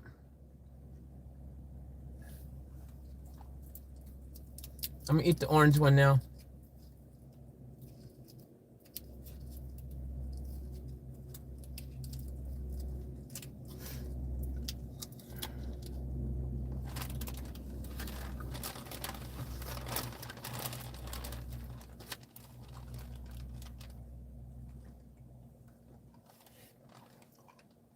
Jazzy.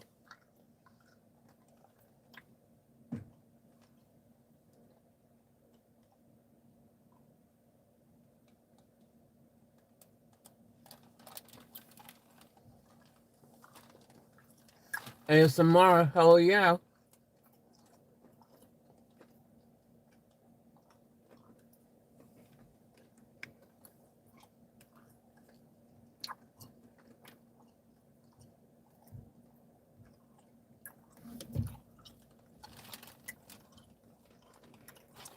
Lucky Lazuna, score.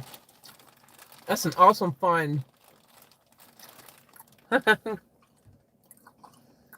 donut a day keeps the donut away.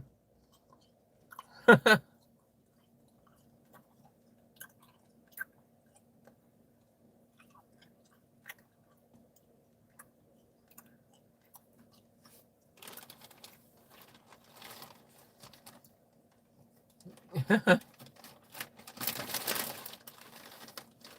try a real orange? Very juicy. Margie. It's a myth. It's a myth.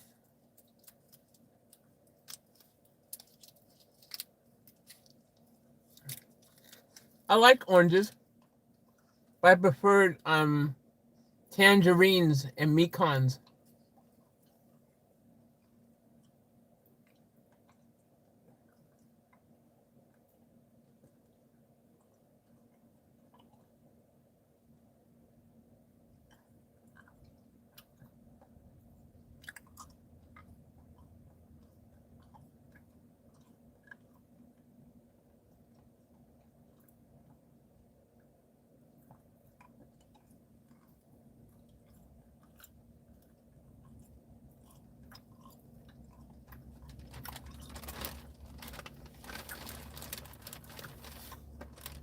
How come yellow is everyone's least favorite?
I'm gonna have one more, and then that's that.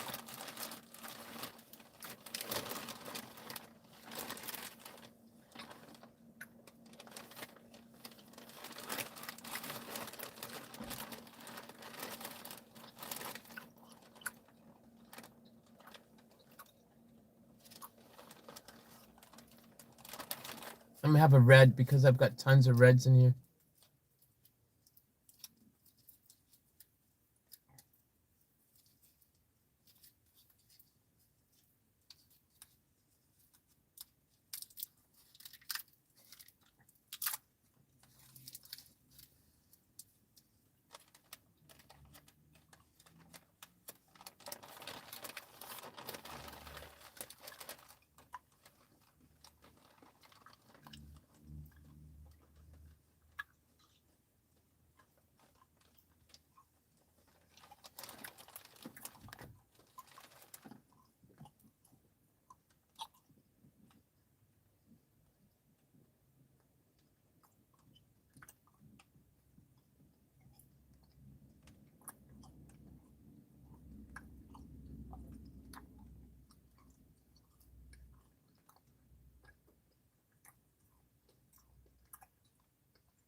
All right, guys.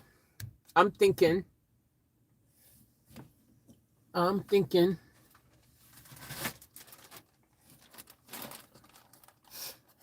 I might have a power nap.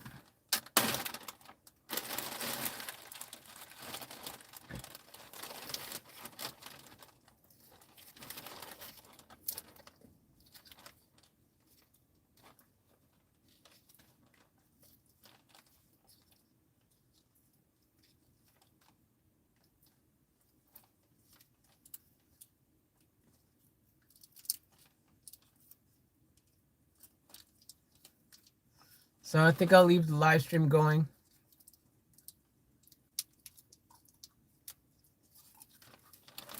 And we'll have a power nap.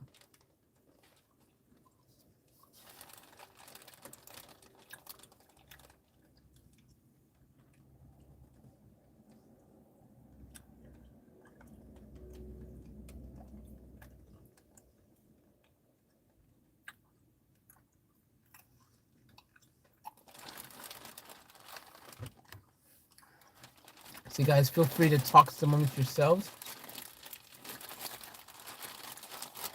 Have fun. Thank you, Nicole.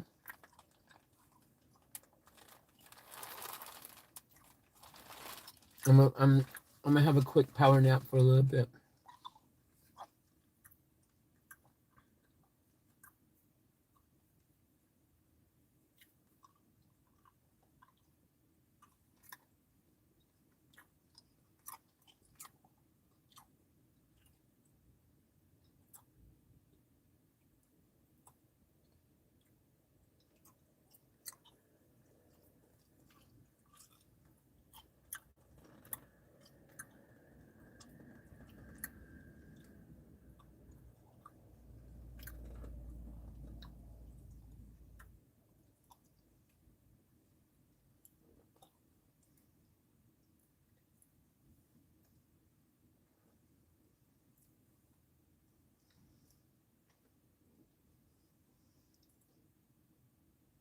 Yes, Faith, get a blanket. I will do. Shall do, Lizana. Jazzy night, Faith, sleep. Night, Jazzy, sleep well. Night, everybody. Take care. I'll talk to you in a little bit. I'm just gonna have a quick little power nap, just to top up my power nap, my sleep for the night. And then today, because I have a lot I want to achieve today that I didn't achieve yesterday.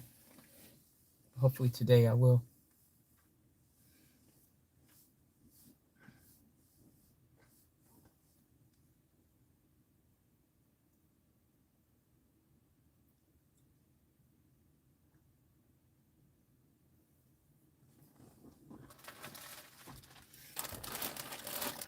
And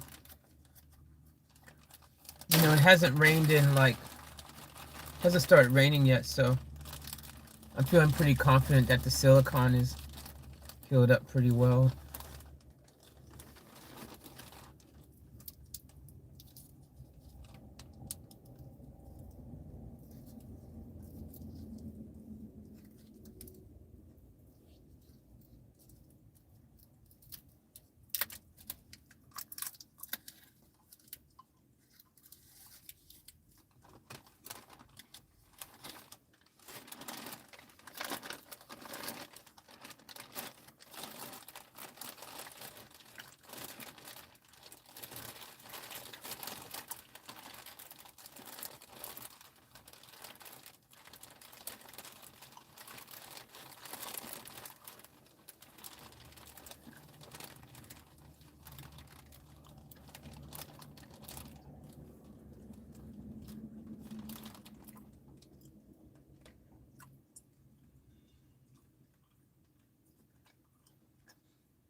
It's interesting watching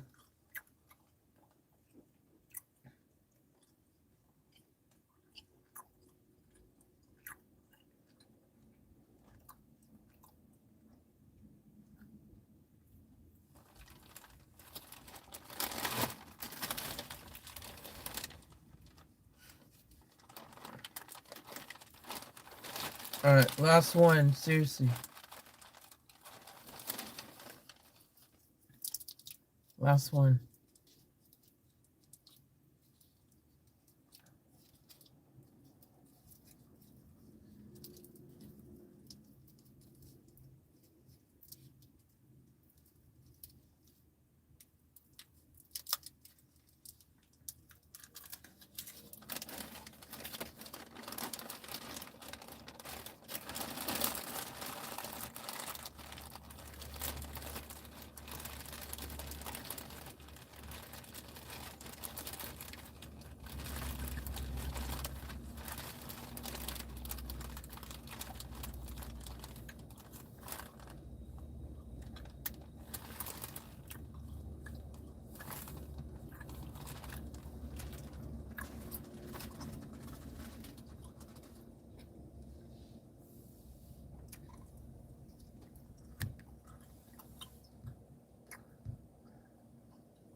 Okay, Lizana, we'll do. We'll get under the blanket.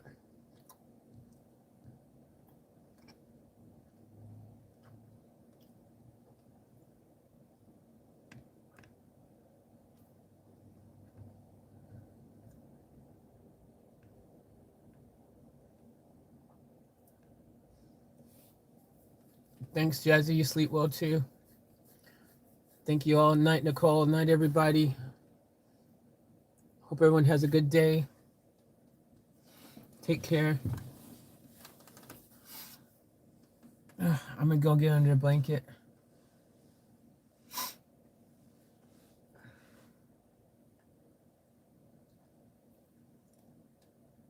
I'm gonna go get under the blanket before I forget to get under the blanket. All right, you guys. I'm gonna leave. Let you guys just do what you do.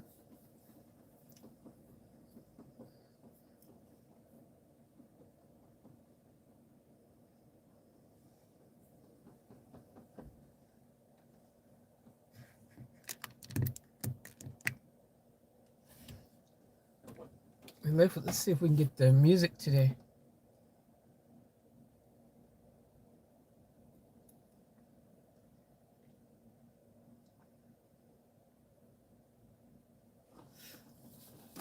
She doesn't know who I am.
gonna go get under my blanket.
my head hurts.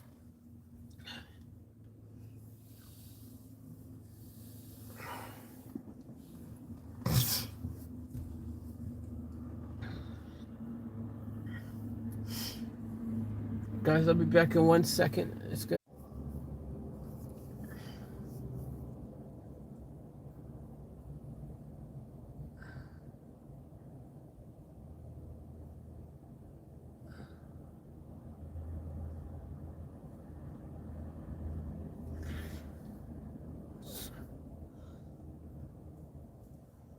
Sorry, guys.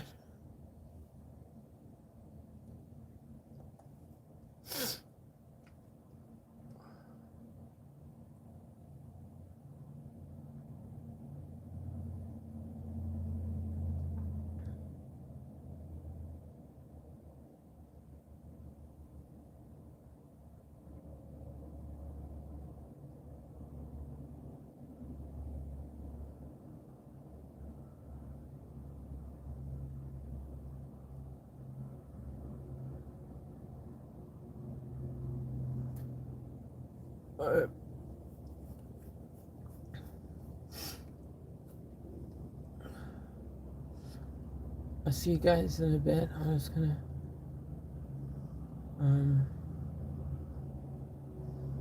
finish sleeping. Alright, I'll be back in a bit. Just for a little bit longer power nap. Yeah, just a little bit longer.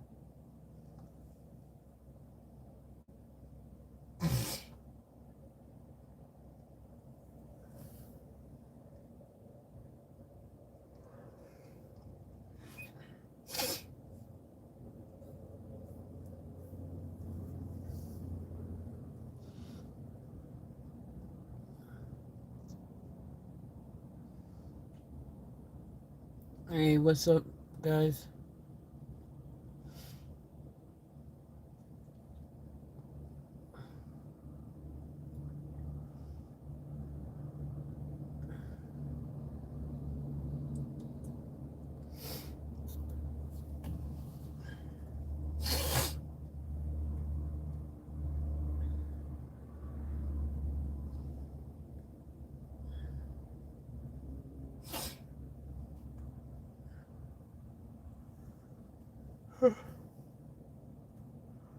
Alright, I'll be back in a second.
It's got some of the chill off with this little heater.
Good night.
morning.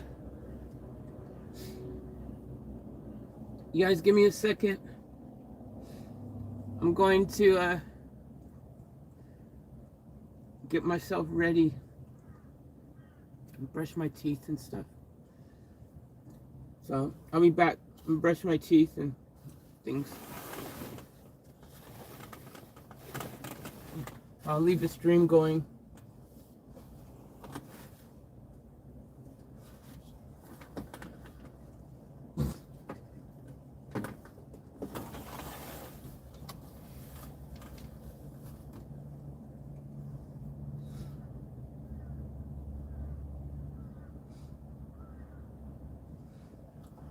Brushing my teeth and stuff.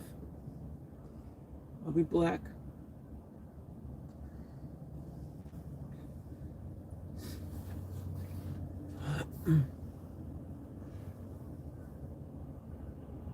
I'll be back. I'll leave you guys some scenery of the sunrise.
I was just walking down the street. Telling me, do you know my name, baby? Do I don't know it.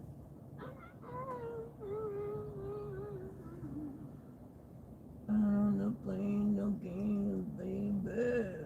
You don't even know my name.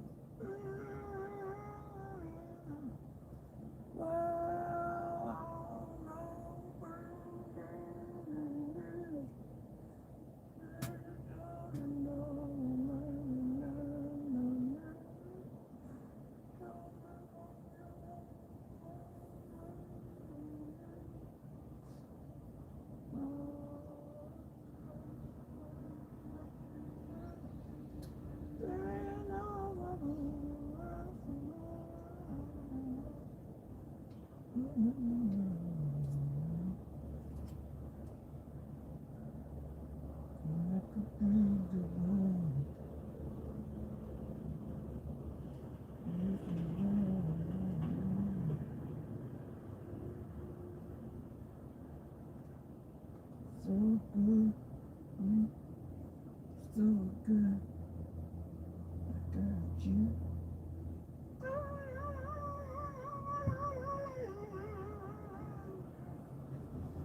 What the world good.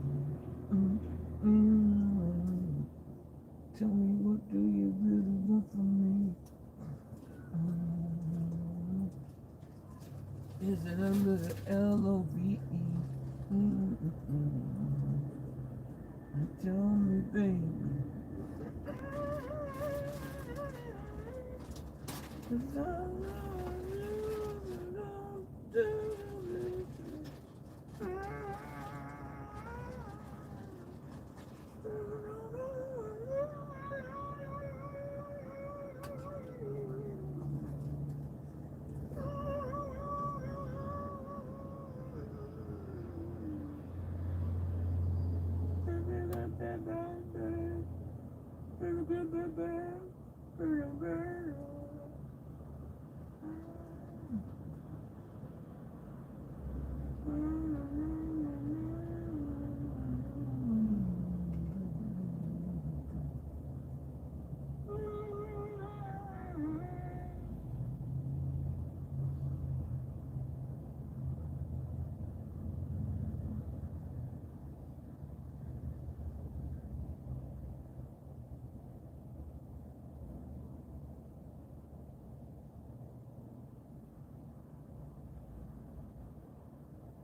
Just a few more minutes, guys.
Sorry guys, I didn't realize it dropped out.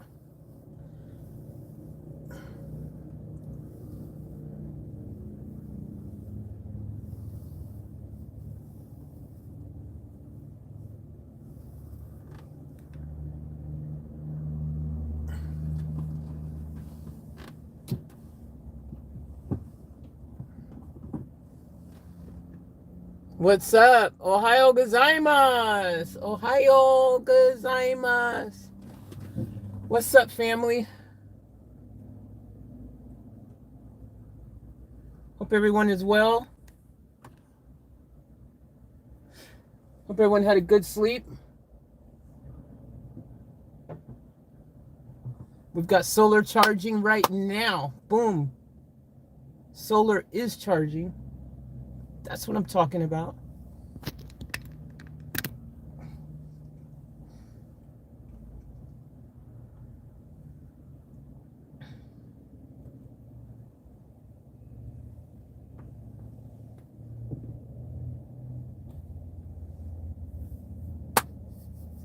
Woo, what's up? Good morning.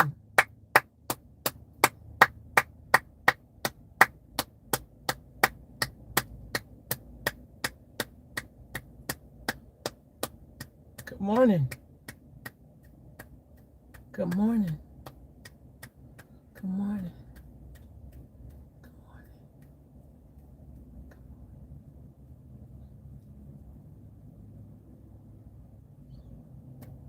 What's up, guys? How you doing?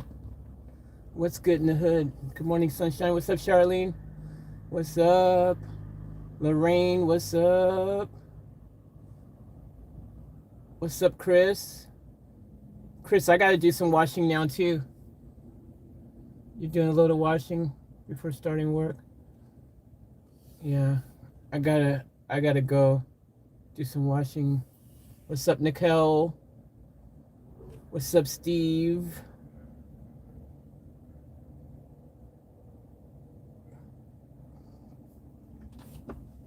What's up, anyone that I missed? What's up, Chris? Ooh, I gotta get out of the sunlight in my eyeballs. It's shining bright light in my eyeballs, so let me go ahead and move. The good news is we're getting tons of glorious solar right now. It's just inside our system, which is fantastical. But I need to get myself out of this solar.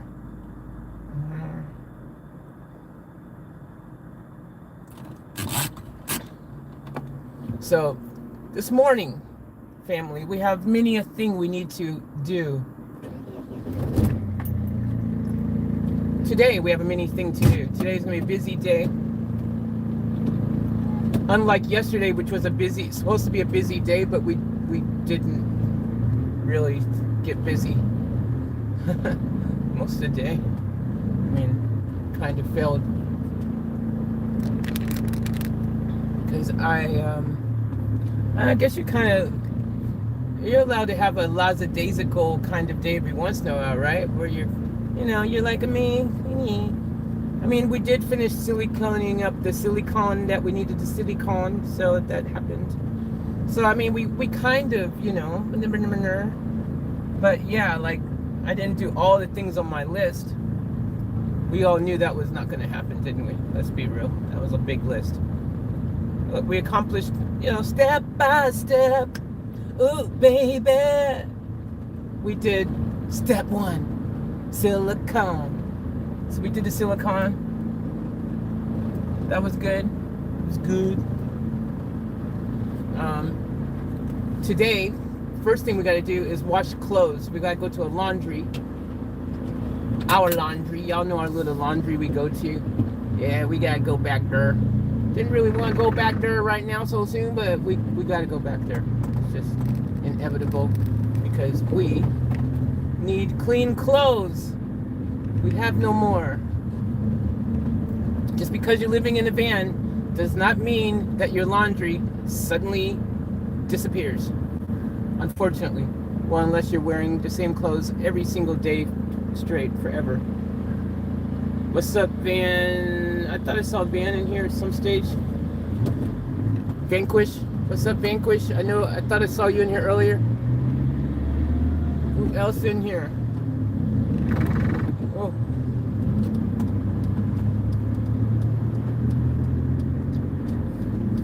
So we got that fuel additive in the engine for anyone that doesn't know. We have that fuel cleaner, keeping the fuel clean, the engine. So I hope it's cleaning the injectors and stuff a little bit. Hopefully it's making the whole system a bit better. So that's happening. The more we drive, the more it does whatever magical thing it does. That was a dope truck. Jeez, man. This guy had a really cool 4x4 with an awesome Liberty on it. Anyways, we rolling. What? I feel like I'm going the wrong way. Yes, Faith, you are going the wrong way. I'm going the wrong way, aren't I? I'm going the wrong way. I feel like I'm going the wrong way. I am. And there's no way I'm going this way. There's no way in hell I'm getting stuck in this traffic. Oh, hell no.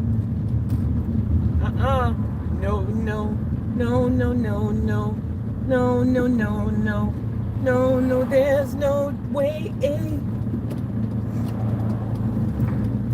Turning around, going the other way, because that traffic over there is insane. That morning traffic, guys, remember that morning traffic we experienced? That, and I told y'all, man, this is on the highway going to prison, man. So hell no, that highway traffic, and you're gonna be there forever and ever. So no, we're gonna go back the other way, backtrack, find another way around, do a workaround, because there ain't no way that we going that way. Let me show y'all, I ain't joking. Look at that. Y'all can see the traffic up there? You can see the traffic. Look like it's a parade or something, man. It's a Macy's parade. Yo, it's Macy's parade. That's right. I forgot. They had it over here for some special for Australia. They brought Macy's parade all the way over here, you know. Get ready for the big Oompa Loompa float. The Oompa Loompas is coming down. Oh my gosh, look at the Oompa Loompa float. This year, the Oompa Loompa float is... Shut up. Yeah, so we ain't doing that traffic. No. I feel well rested, guys. I've had quite a bit of sleep, I think, over the past 24 hours. I've had a few power naps, I think, that equate to a decent amount of sleep overall. And I feel good. I know that I would. I feel nice. I feel good. So good. Hey, man, don't be blowing me, bro. I'm going as fast as I can. I will get out and I will take my foot and I will shove it where the sun don't shine. Blow at me, bro. Blow at me, man. You blow at me, bro? You blow at me, bro? Yeah. You don't know me like that, son. You don't know me like that, son. Don't blow at me. Try to blow at me. Blow at me? Blow at me? Like Vin Diesel would say. Toretto would say in Fast and Furious. Blow at me? Blow at me?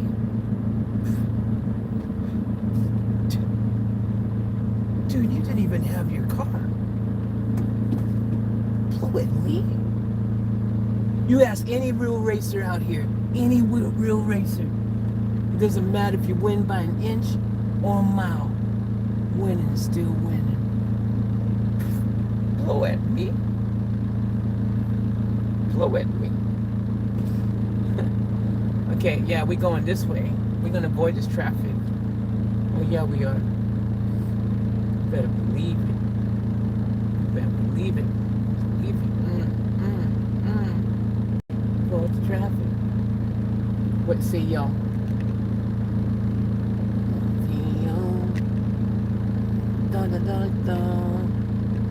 What's up, Vanquished? What's up? Don't do it. You have to wash your shoes. Not with the shoes we bought you, baby. You guys are funny. Yeah, probably not the best thing to do. I don't want no poo in my shoe. He said, what you do, man? Why you got poo in your shoe? Man, this guy kept blowing at me. And I was like, man, I told you I put my shoe where the sun don't shine. So I did it. So now my poo shoe. I got a poo shoe. Scooby-Doo poo shoe. Hey, the light's green. Hey, it's good. Little makeshift signals are always cute. Be nice when they finish all this construction. Jeez, it's only taking them like 5 years, 10 years or something.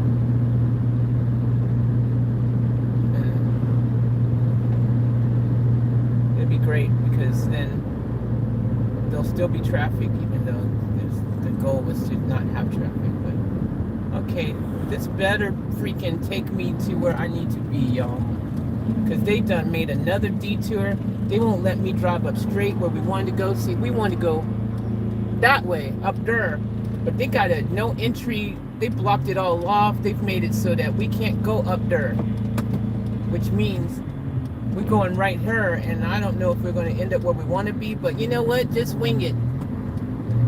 Hopefully we wish for the best. And hopefully we end up somewhere where we want to be.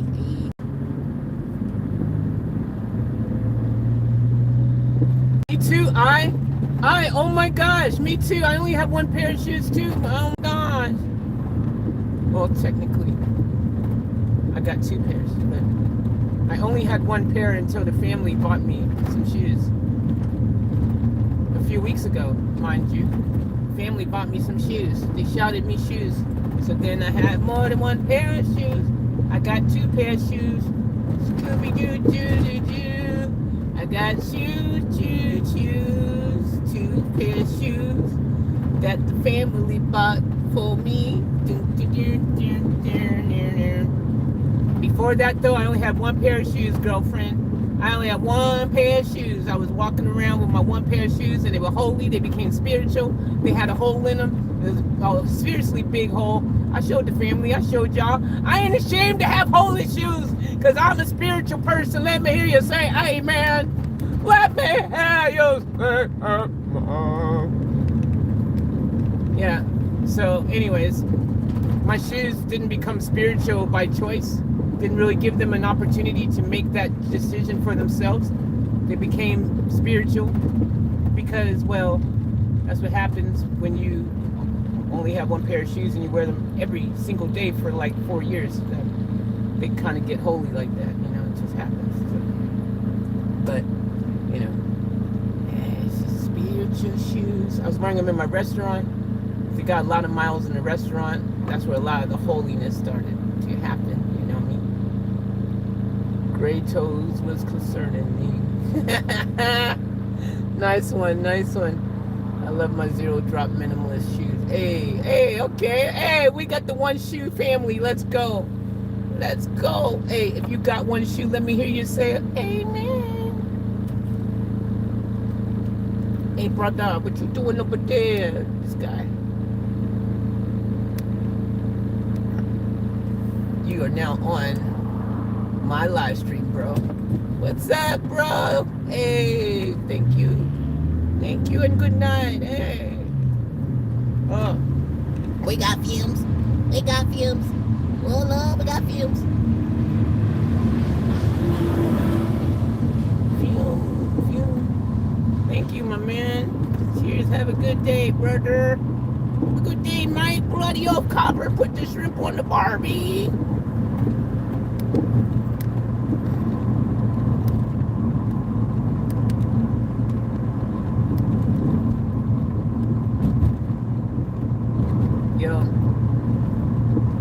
And I hope we end up somewhere where I recognize it. Right now we out in the boondocks here, and I don't know if this is gonna end up anywhere where I need to be. We might just end up keep driving around here up in the freaking countryside. Well, it's lovely, but it won't get our clothes washed, you see. That's a little bit of a problem for me. Just want to slow down, player. Slow your roll, player. Hey, actually, yeah, where are we going? Yo, hey, oh, okay. This ain't gonna end up where we want to be. I can see that clearly now. Yeah, this, okay. We're gonna need some GPS help, please. Can I get some navigational help, please? Because yeah, they could at least made a detour that people could find their way to somewhere they recognize. Man, y'all taking me out to freaking Glass House Mountains, man. I already know y'all taking me out to the Glass House Mountains. Why y'all taking me out to the Glass House Mountains? Do I look like I want to go to Glass House Mountains right now? Y'all tripping, man. They tripping. Hey, where the freak are we? Seriously, bro. Why no signs? Where no detour? Detour sign tell me where to go, eh?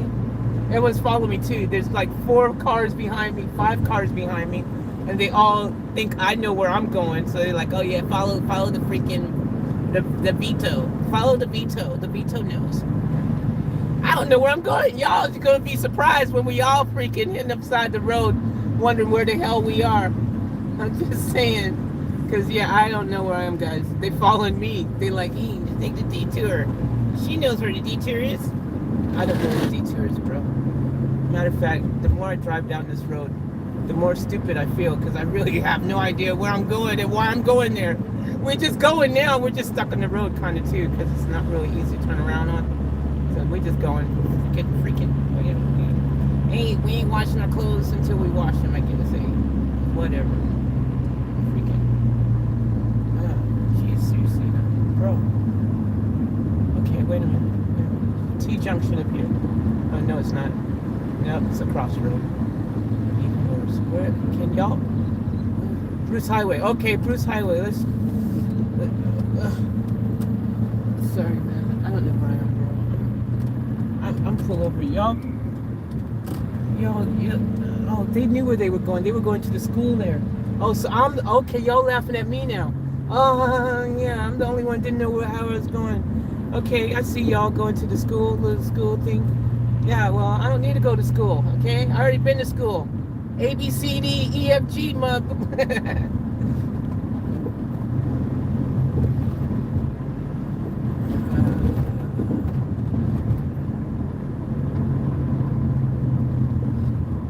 my gosh, we're out in it. Lord have mercy. It's so beautiful out here now.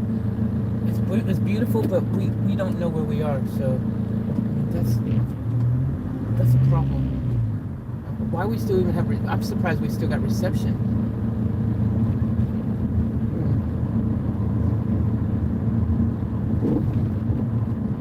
It feels like if I kept going this way, I'd end up somewhere really beautiful and magical. There might be a unicorn or something, maybe a freaking leprechaun at the end of the rainbow, a little pot of gold or something. That's what it feels like, because this is that kind of road.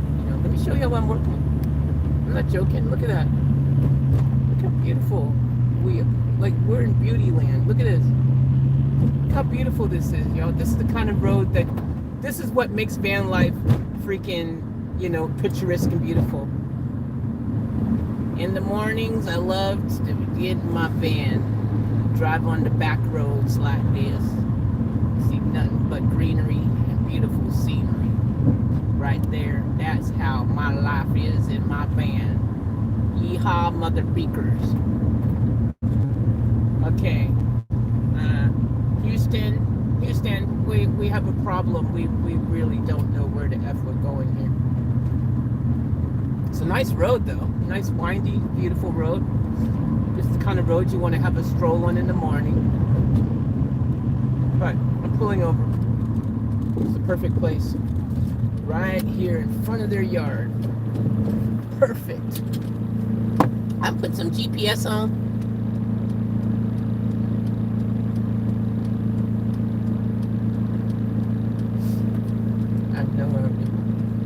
I was hoping we just, get there somewhere, anywhere familiar.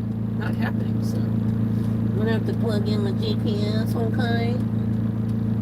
Is that okay with you?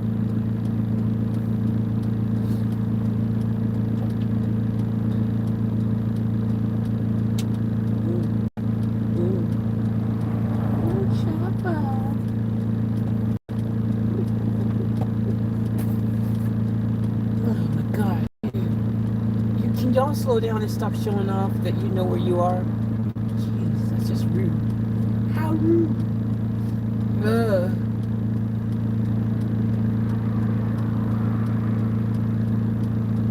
GPS.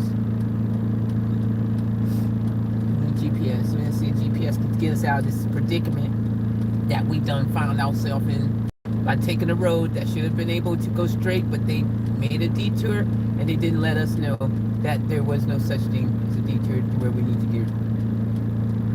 Sure. We go here.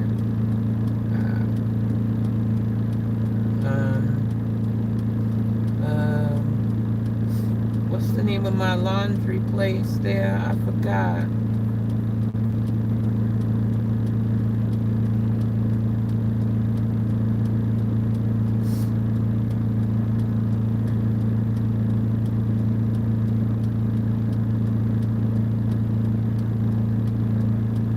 There's a possibility that we might get a little bit lucky.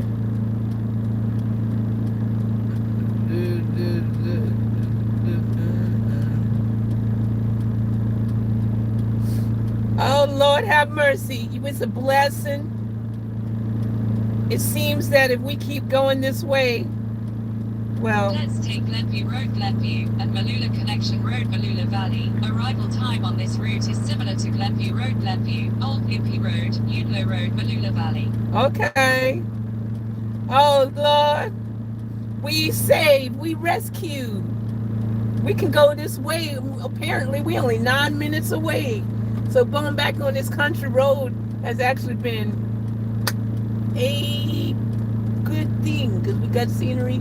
Yeah, it's a little bit longer, but we stronger. We no longer feel wronger. If we keep going this way, we'll never make it back. Amen, brother. I'm also a free-spirited Sagittarius. Ooh, aye. Hi, magical gal. Magical gal. More precious than any girl. You do it to me. I like no heat climates. That's what she said. Yes, man, being free from the burden of stuff is incredibly freeing. Running just a quick good day before I have to earn a living. Good morning, good morning, good morning to you. But I like dry heat climates. I downsized from a 4-bedroom, 2-bath house, 6 vehicles, 2 motorcycles, 2 boats, next to a 12-foot box truck van. It was hard, but downsizing and minimizing was such a freeing process. Yes, it hit 119 a few days ago. Alright, these roads really are beautiful things. Yes, they are. They really are, darling. Hello to everybody. Hello, Nicole. Hello, Hello, Lorraine. Hello, Lorraine. Hello, Vanquished. Hello, anyone that I miss. Hello, hello, magical. All right, hello, people. We're gonna keep rolling because we're in the middle of the country right here in front of someone's house. They all looking now like, who's the van? Is someone? Are you expecting someone, Henry? Henry, are you expecting someone? No, I don't know who the hell that is. Go out there and see who it is then, Henry. Just in case it's the mailman bringing us some Vegemite. In 1.6 kilometers, turn left onto Glenview Road. No, I will not.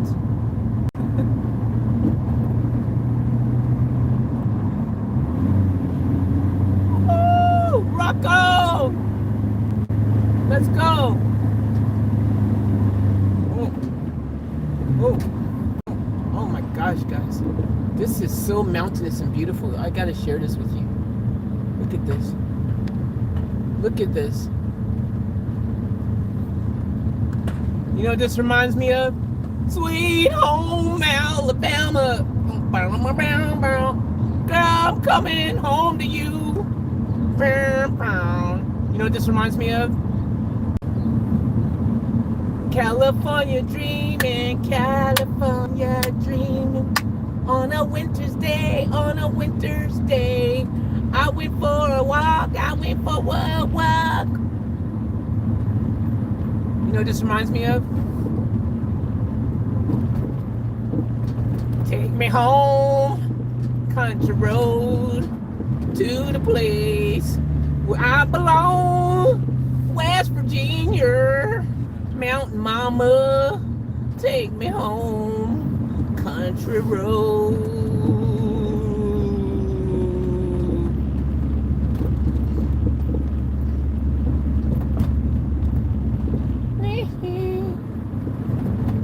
You know what this reminds me of? Oh, beautiful, for spacious skies, for amber wings of grain, for purple mountain majesties above the fruited rain. Hey, good morning. How are you? Hope you're having a good day out there. Howdy, howdy, howdy, ho. Hello, people. Don't be alarmed. It's just a Negro coming through. It's the Negroes. I was just wondering if I could borrow some brown sugar. Turn left. Then turn left. Don't be alarmed. It's just another loudmouth American. Don't be alarmed. It's just me. Don't be alarmed. It's just me from the nanny. Mr. Shamil.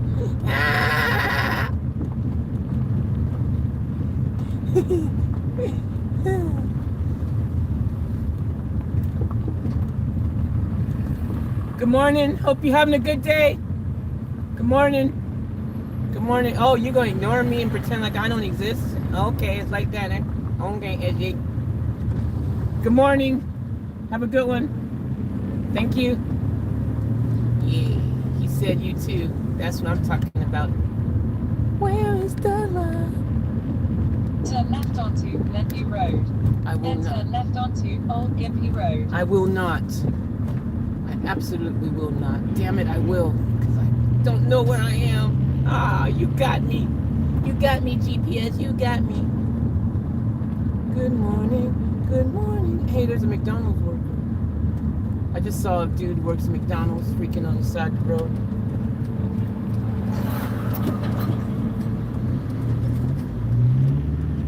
He was waiting for a ride.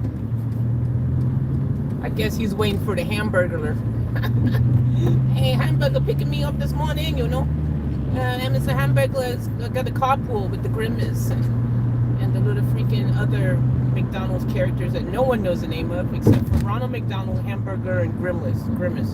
Who else knows the names of any of the other McDonald's characters? Nobody. They don't even talk about the McDonald's characters anymore. Like, Turn left onto it's really sad. Road. Do In we 800 meters. Turn right onto Malula Connection Road. do we back in the States, maybe back in the States, is anyone still, it's McDonald's characters, you know, are they still popular? Because like in Australia, they don't even talk about the McDonald's characters. Like you never hear about Ronald McDonald In 300 meters. or Turn right. you know, freaking, you know, Grimace or freaking Hamburglar. They don't never talk about him. I feel a little bit. Matter of fact, next time I go to McDonald's, I'm gonna ask y'all. I'm gonna ask them, yo, seriously, guys, what happened to Hamburglar? What happened to Grimace? What happened to Ronald McDonald? Why y'all never talking about him anymore? Ooh, that'd be a good video. Chasing Hamburglar. Turn right onto Malula Connection Road. Chasing Ronald McDonald. Finding McDonald characters. I'm gonna do a video, and I'm gonna go to all different McDonald's, and our sole purpose is gonna be to find out where is Ronald McDonald, the Grimace, and Hamburglar. There's probably some other one I just don't remember the name of, but those are the three main dudes anyways. They're like the three stooges of the game. Anyways, I know where I am In now. 2.7 kilometers. Turn left onto Jones Street. This worked perfectly. Darlings, this worked perfectly. Hell yeah, brother. Hell yeah, brother. Hey.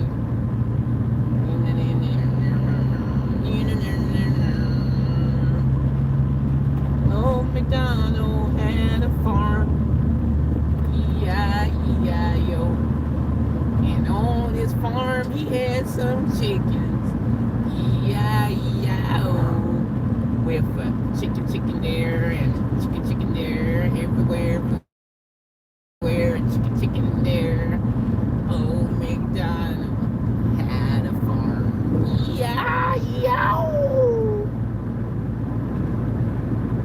feel great this morning, man. It's such a good feeling. It feels so great.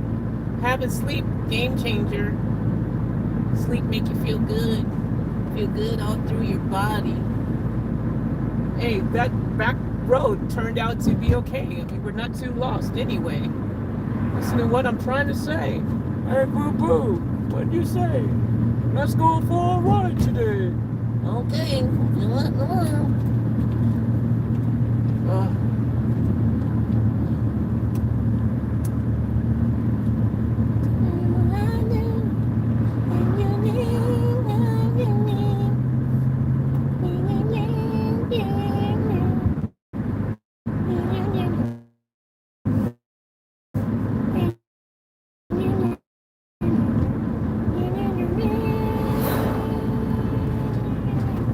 Whoa, Nelly. Whoa, whoa, whoa, Nelly. Whoa, whoa, whoa, whoa, whoa, Nelly. Nelly. Wow, this is so picturesque. Jeez, I feel kind of selfish that I get to experience this beautiful country road in my diesel fume van. But jeez, golly, George, this is absolutely fantastic. Oh, the beauty is fascinating, darling. It's like a whole new world. Oh, hey, we found a back way to this town. I like it. You have to remember that way, man. That's actually lovely because it's just no traffic. It's very relaxing. It's beautiful. Beautiful. I like it. I like it a lot. I like it a lot, Tyson. You must tell me I like it a lot. I like it a lot. Oh, wow. So this is where you end up? Wow, dude, that is so freaking rad. Dude, that is tubular. Awesome.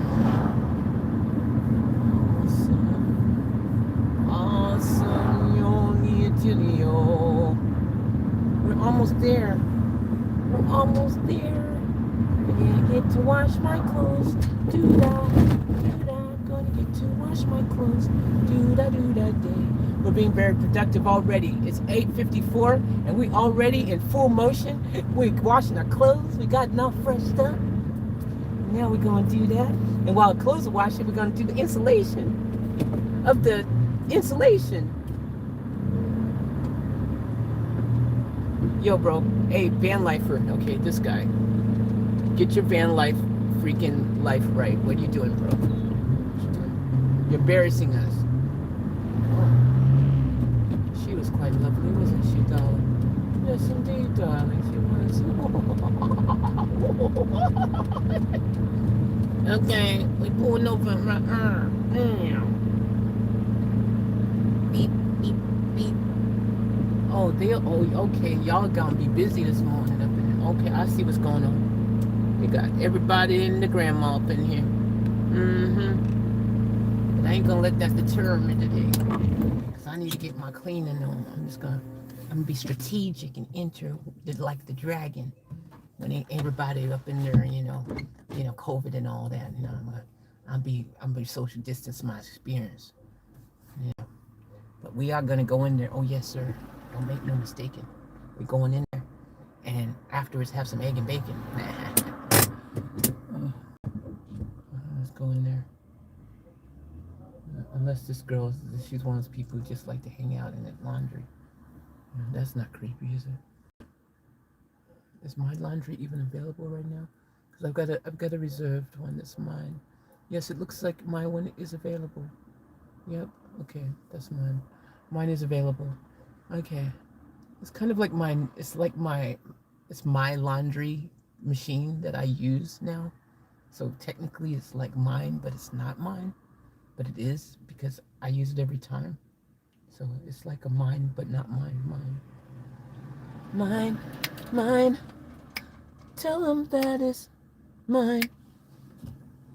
Ooh, I see spider web.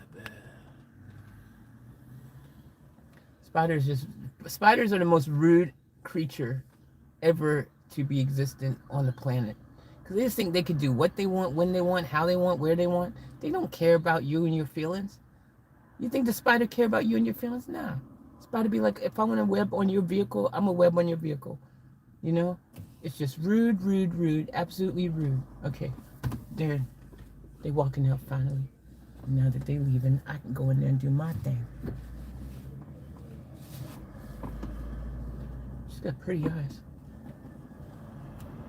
Should I tell her? I just want to tell you, girl, you got very pretty eyes.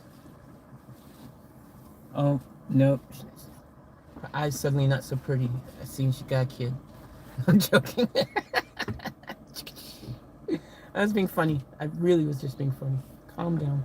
Calm down. Oh my gosh, I'm not like that. Jeez, people, get the humor in you. I'm in my comedic mode, if you haven't noticed. Comedic mode. Comedic mode activated. Okay, deactivate. Alright, I'll be black. Let me get this laundry up in there. I gotta do some cleaning. I gotta do my ritual. I gotta clean and spray and get my machine perfecto before I start. Some people are, you know, some people are rude when they use my machine and they just freaking make quite a mess with it all. They make a mess of all it. And it's just, it's bollocks. It's bollocks, mate. It's bollocks. Well, we're going on. I've been using my machine over here. And I'm like, why, darling? Why would you make such a mess with my machine? I don't understand, darling. I just don't understand. Alright, I'll be black. Now, you guys who aren't black are going to say, I'll be white here. I love it. I love it. You guys are so funny. Alright, I'll be black, seriously. No, I mean, I'll be black. I'm serious. I'll be black. Oh. Oh. Oh. Going in my back of my Van Deezer here. How you doing, Van Deezer? Just doing we go ahead and clean my machine up.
freaking bad timing. There's some lady in there and she's freaking doing the whole little coffee thing and freaking just walking around the whole freaking laundromat now. They're just coughing and making freaking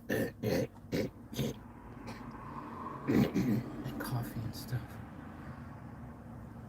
Oopsies. Disgusting. Just like freaking. That's why I don't like going to public places, because you just don't know.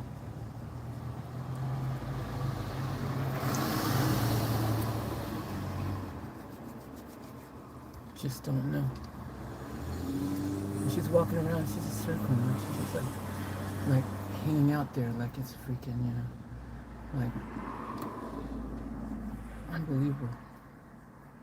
So that whole space now is just like got, you know, potential whatever that she has floating around it. What's up, Lazuna? Where's your mask, Faith? I don't have any more masks left.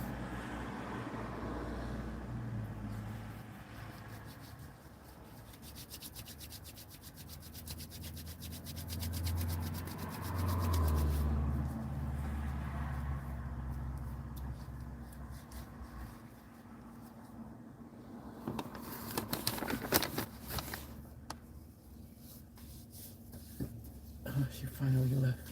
Jeez.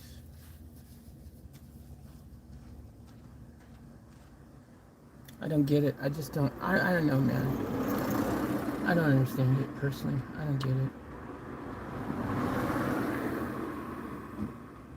Why go out when you know that you're really super unwell?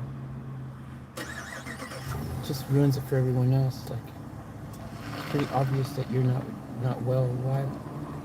Why subject anyone else to your whatever you got? Doesn't necessarily mean it's COVID, but still, it could be something.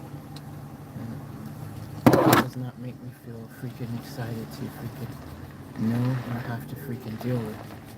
I think it's insensitive to people's feelings. Makes them feel uncomfortable when you're in there freaking coughing and doing all your freaking business.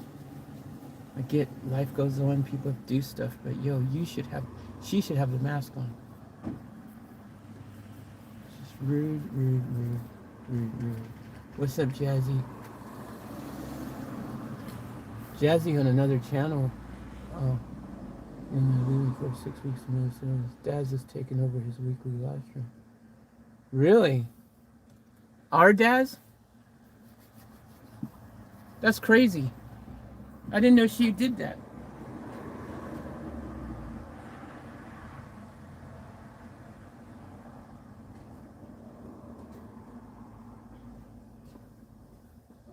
Anyways, let me go pay for my freaking wash and get that thing going.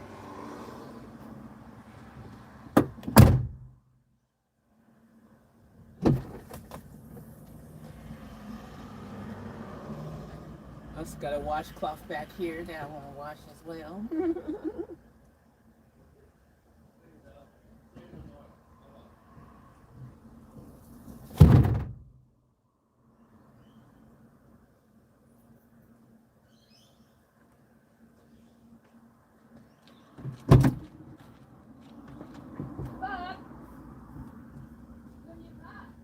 Yes.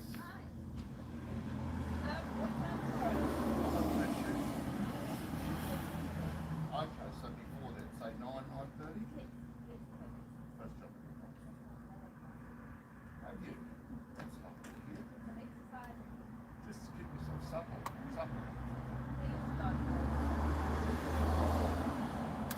Yes, well, I go over here for work over, she said to me, what do you do for exercise? No. She goes, what? No, seriously. I said, no, nothing. Anyway, so she said, you must be doing something. I said, I don't know. She said, how much supper? And I said, yeah. But you're actually fine.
All right, guys, 1 second. I'll be back. Forgot to wipe off something else. I just remembered.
All right, family, I'm back.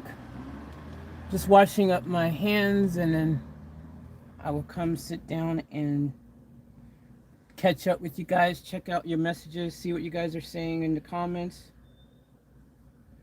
and all of that. Y'all already know how we do. What's up?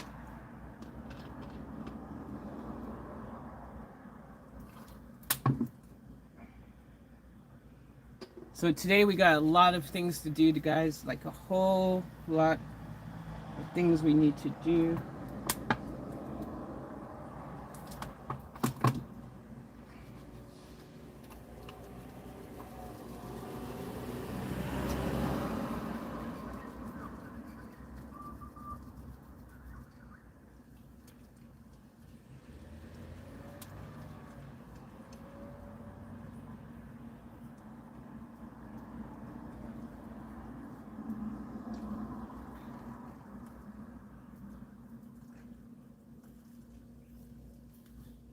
I'm out of water.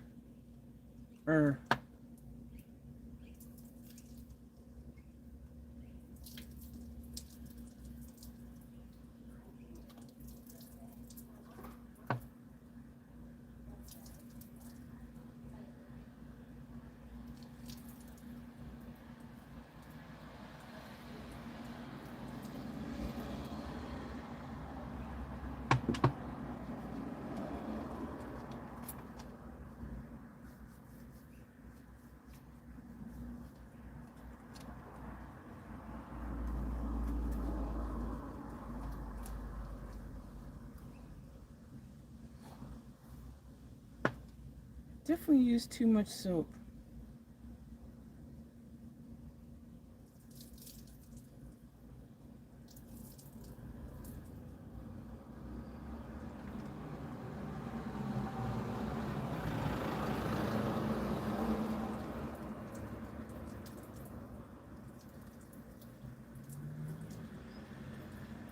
Especially considering I didn't have much water.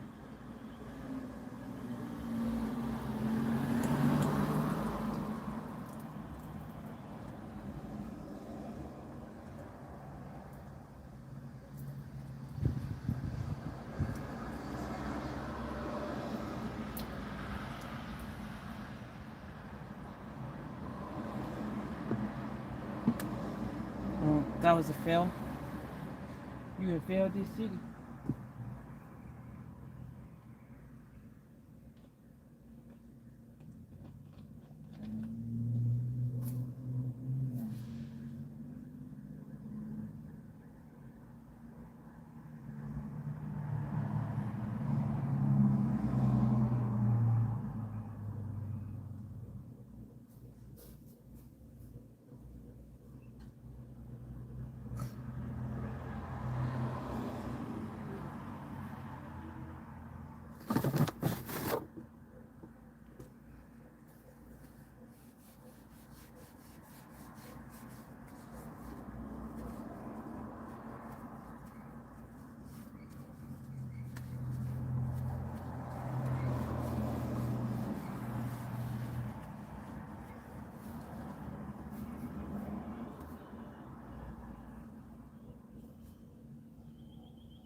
I'm gonna have to use one of my drinking waters to use to finish washing with my for my hand washing, which sucks. But I guess I'll have to buy some more. But my allocation for my sink water, we went through that really quick this week for some reason, quicker than usual.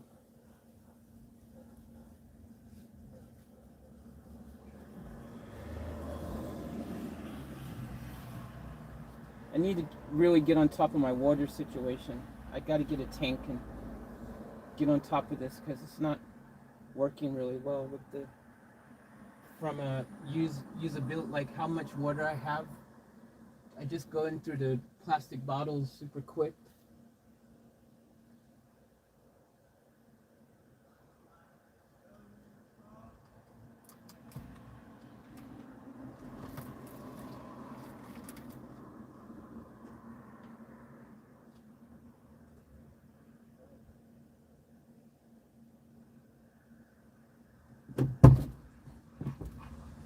So I've had to use one of my drinking bottles, guys.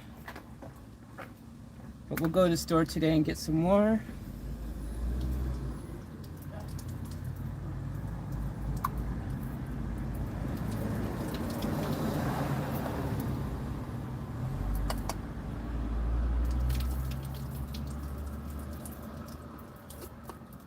That's the one thing, like doing the whole van life thing, that is so easy to miss. It's just, you know, simple things you take for granted, you know, having an untapped amount of water and stuff.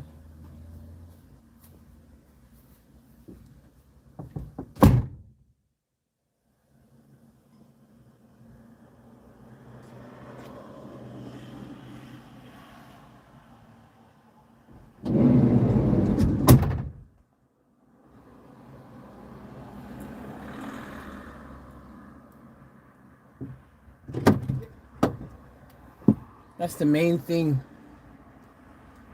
you know, being on rations and stuff with my water. It was working, but it's sometimes you just use more than you plan every day, you know, like before, like when I first started, and now because I think I'm really starting to do a lot more in my van, you know, like for example, when I cook, it takes up more water, you know, things like that. It adds to the whole my supply chain, and I have to start changing, you know, how I do what I do. Yeah, that's what I do. I use probably what's equivalent to a gallon of water. Actually less. I use less than that because a liter is less than a gallon. So I'm using, they got these 1.5 liter bottles of water, and they got 600 ml waters. When I first started the van thing, I started with 600 milliliters of water bottles to use. I don't know how much 600 milliliters is in our lingo. I don't know. Maybe it's like 32 fluid ounces or something. And then I started, and now I'm using 1.5 liters of water. So probably like around 64 fluid ounces, I guess, somewhere like that. Because like now I'm using more water, doing like, you know, I'm doing like I've mastered how to like, you know, brush my teeth, take my bath, even have a little water to drink while I'm there just to hydrate, and anything else I need water for with that one bottle. That's my quota for the day, as far as like my bathing and stuff. But then I need another 1.5 to 3 liters, 1.5 to 3 liters to wash my dishes when I'm cooking and doing all that kind of stuff. So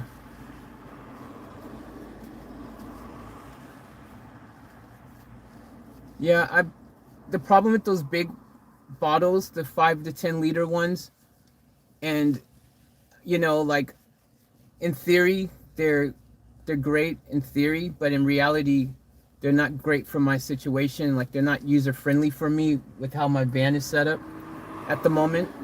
I've bought like 2 or 3. When I first started, I bought 3 of them because I thought, oh, I'll get the biggest one I can get. So I bought like the 10-liter ones, and it wasn't user friendly for my setup. It just right now, currently, the way my van is set up, it's not user friendly. When I build the back part, eventually at some stage, I'm gonna build the back part. I'm gonna build a little water area, sink little area, and I'm gonna have a big 100-liter tank thing. It'll be user friendly then because I'll be able to pour the big 10-liter water things in those, type of things. But I just don't have I don't have a user friendly, you know, space where I can put the big box of water and then use the little thing to let it squirt out. And it was a disaster when I attempted the first time. I couldn't get the thing off. I basically had 8 liters of water just fall in the ground and was wasted. That was a fail. But anyways, yeah, it's just not my van. The way I've got my van set up, it's just not user friendly at the moment. I've got a carpeted floor in the back and things, so everything I do has to be very strategic. I got my plastic tub over here that I can't even use now because it's literally just stuck trapped underneath there, and I don't have the space to do anything right now. So it is what it is. It's something I'm working on getting, tighter with, but it is what it is.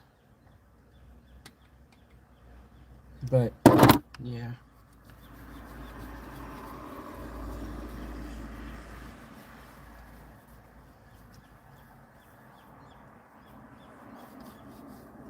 But it's just like really annoying. Like the whole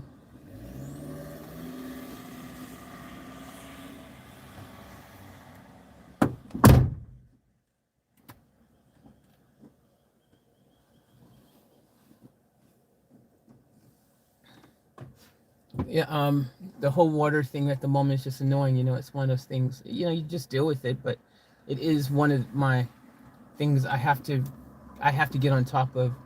And I don't know, I need to start building the backup so it's more user functional. You know what I mean? Because let me say something to you guys. I left you guys kind of on a cliffhanger yesterday, probably multiple times. Okay, so I want to be clear with the 18 people or so that are in here right now. Might be more. I don't know. I never know if my numbers are accurate on my screen. Anyways, I am keeping Van Diesel. I am not selling Van Diesel. All right, Van Diesel's going nowhere. Maybe one day in the future, when the time is right, we may get, be able to get another van that we can slowly build perfectly how we want and be the dream build van, and it has the high roof, it has the long wheelbase, and maybe we can, slowly create that whole scenario. You know what I mean? Like maybe that's something down the track that we can look forward to, and be like, okay, that's what we're going to do. Maybe that's a possibility. But right now, and even if we do that, I want to say something. I want to add to that. I'm going to say this right now, and this is going to be the last that I ever say this. I'm not going to change my mind on it. This is locked in, and this is solid, and this is not going to be changed. Van Diesel, for better or for worse, is never going anywhere. We're going to keep Van Diesel forever, forever, forever. Like, that's what's going to happen. Van Diesel is family, and I'm going to build this van up, and I'm going to keep Van Diesel, and we're going to get it perfect, and it's going to be running great, and it's going to be doing good, and I am not getting rid of Van Diesel. Even if in the future I find a van that is like the perfect van, has a high roof, has all those things I could slowly build and make it an awesome van, I will not get rid of Van Diesel. I will keep Van Diesel even then. But I do have a plan, you see. My plan, though, is once I do get to that point where I have another van, what I'm gonna do with Van Diesel is I'm going to rent Van Diesel out and allow other people to experience van life on the weekends and things like that, and they can, go and experience Van Diesel, and I think that'd be pretty cool. They can then, for the weekend, experience van life, because it's a big thing. There's people, companies and all kinds of people renting out vans for the weekend and days and whatever. So I'll turn Van Diesel into an experience for someone else who wants to experience van life. Um, and it'll be extra little, money coming in on the side, a little bit of a thing. But that's down the track. I mean, who knows when I'll be able to get another van, and all that kind of stuff and get it built up. But it's a different way of looking at the situation. Like I don't I don't want to get rid of Van Diesel, especially after when we've put money, time, sweat, tears, whatever into this thing. Instead, hold on to it and use it as a way, as a business, you know, way to give other people the van life experience. I think that would be pretty solid and pretty freaking cool. Um, I don't know. Instead of selling van, I don't know. What do you guys think? Let me know in the comments below what you guys think. But I don't want to sell Van Diesel. I'm not going to sell Van Diesel. I'm not selling anything. I'm not going to have my things being sold anymore. I'm just going to freaking, we'll get there. And this van is going to be so custom by the time I get another van. This one will have built up. I would have built up. It's going to have benches. It's going to have freaking a water counter. I'm going to have a pull-out stove thing. Like, it's going to be super freaking set. So, like, actually, okay, but I should never say never, because at the end of the day, like, you never know what happens. Like, I actually should know that by now. You never know what happens in life. Sometimes you get thrown a curveball. But I want to say I don't want to sell, and I like the idea of just holding on to Van Diesel and getting it perfect and good. And then this is my first van as well. It's my first van life that I've ever had. So this is sentimental in the long run. Like, it tells a story. It's where it all began. One day if I have a museum of my own, everyone will be able to come and see we'll have meet and greets. Everyone could come and see Van Diesel and, sit inside of it, experience the whole Van Diesel thing. Why are you looking at my machine, bro? Don't be looking at my machine.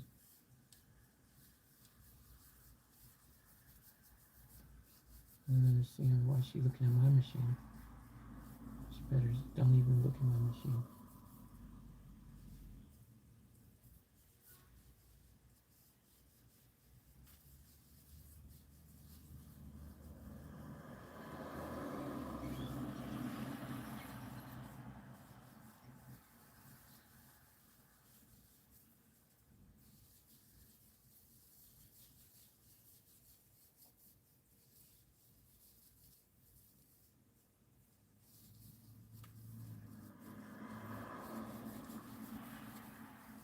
Yeah, so I don't know, that's my thoughts.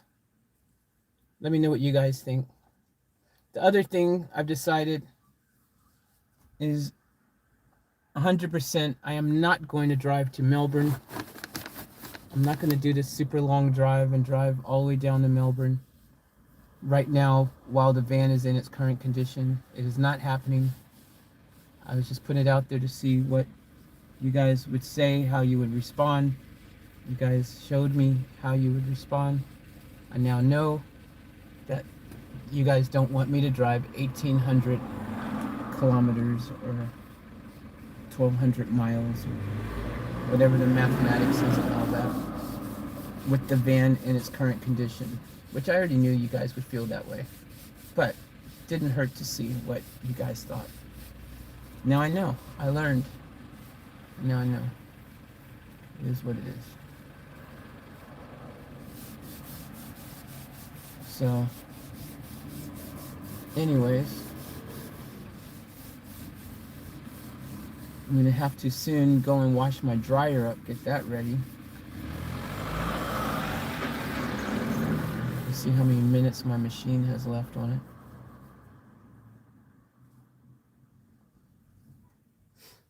But yeah.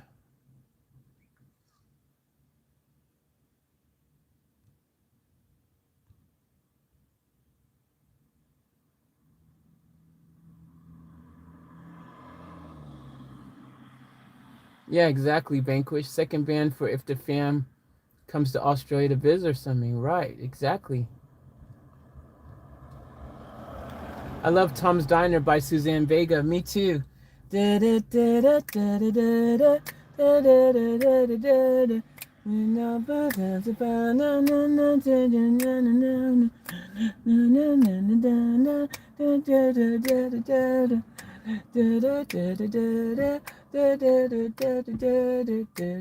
used to take that and I used to mix that in with a bunch of songs when I'd be DJing, you know.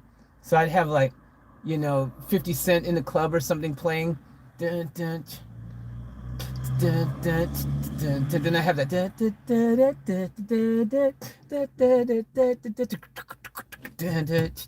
I'm mixing them up. I'll be having fun with that, man. Oh, me love.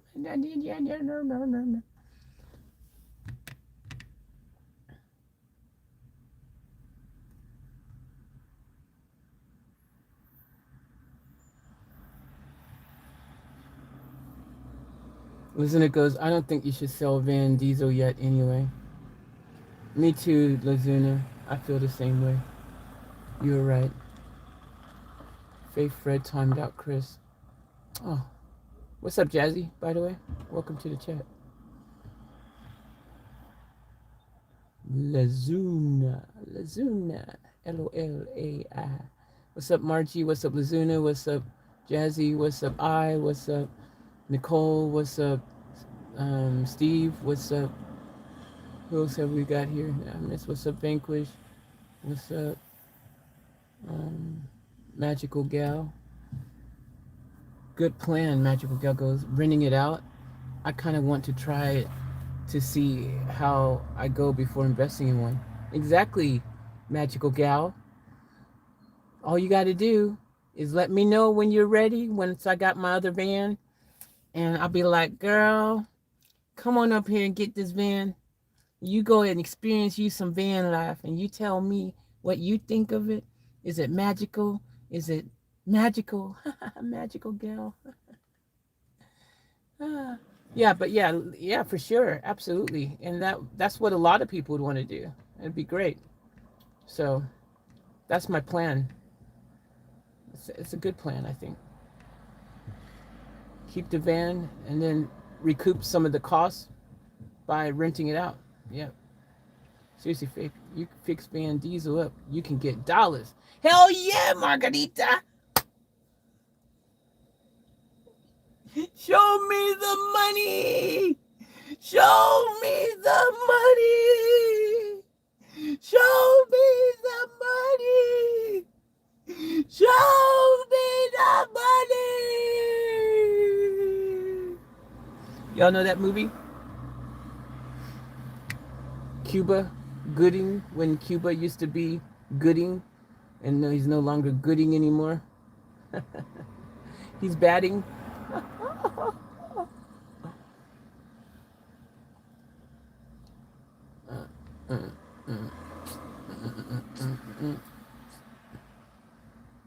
Vanquish goes, water systems take practice to get right. Yeah. We'll get there eventually. Nicole goes, I wish I could visit Faith. I wish you could visit Faith too, Nicole. Maybe one day, someday, you'll be able to visit. Hey, hey, hey. And I will have meet and greets. Maybe I'll be visiting you in your neck of the woods, because we will hit the road. We will go away. We will visit everybody every someday. I want to see you too. All of my family. I want to see you too. All of my family. That's how freaking Farnham would sing it. John Farnham would sing it. I wanna see all of my off-tap family. I wanna say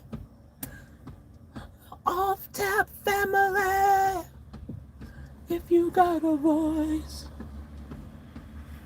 I want to visit you.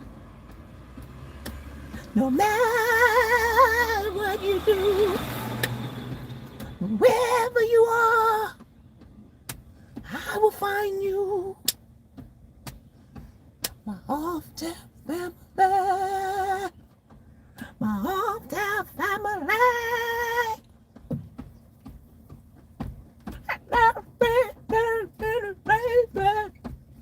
Gotta try all of my favors.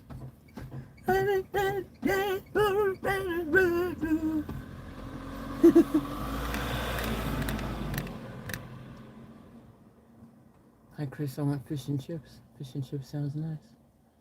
Jeez, there's me thinking I was being charged with something. Hey Chris, you back? Fish poke. Here he is, definitely. Don't go to Melbourne, Faith.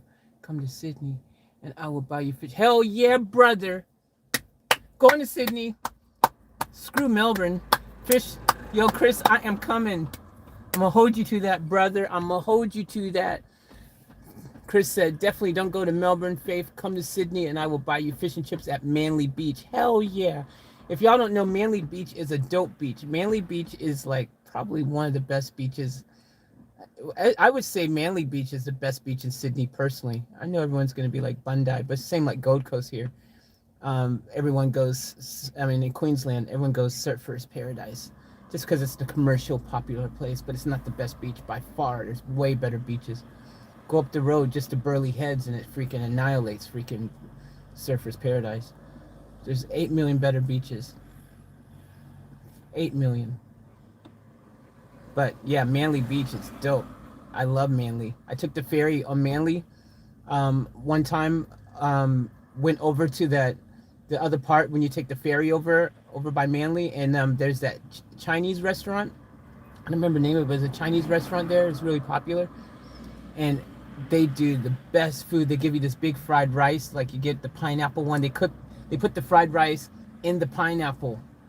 The pineapple, the outside of the pineapple, after they cut out the pineapple in it, they put the fried rice in it when they cook the pineapple fried rice one that they do. So good, dude. Oh my gosh. Oh. Too many celebs at Bondi get charged triple.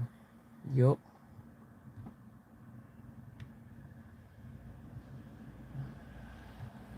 Love chips. Hell yeah, brother. I hear you, Lazuna. Get warm, Faith. Yeah, absolutely, Nicole. Absolutely. I want fish and chips too. I want fish and chips too now that you guys are talking about it. The crazy thing is, I don't even know where the good fish and chips are in Sunshine Coast. I've never had fish and chips here ever. Not once. Never even, not even once. So, but I know there would be this place where everyone goes, oh my gosh, you got to go to fish and chips. There's this place right in Maroochydore by the border. It's called, or whatever, I don't know. There'd be a place. There's always a place. Every town has the place. If you want fish and chips, you got to go to.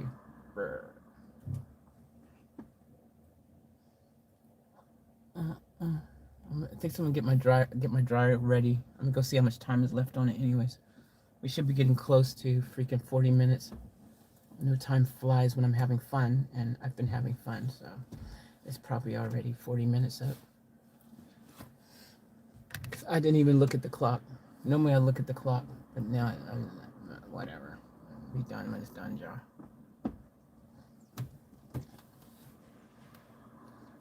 Since the end of time, beauty and the beast.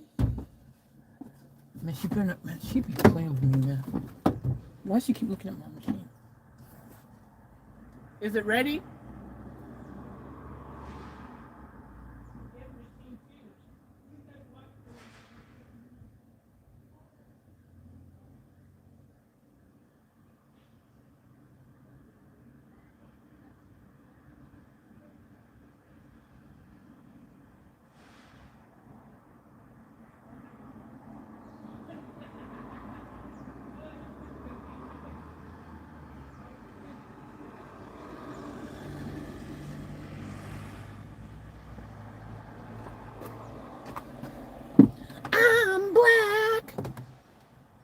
I got 9 minutes left on there, family. 9 minutes.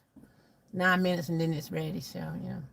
So I'll just wait to wash it, the dryer, when the 9 minutes. Because I can't be bothered doing it right now.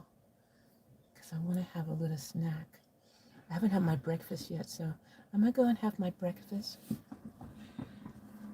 I should be a different person every day when I come. I should use a different voice all day long. Every time I start a new stream, so it could change like multiple times in a day. So sometimes I'll be like, "Hello, children. How are you?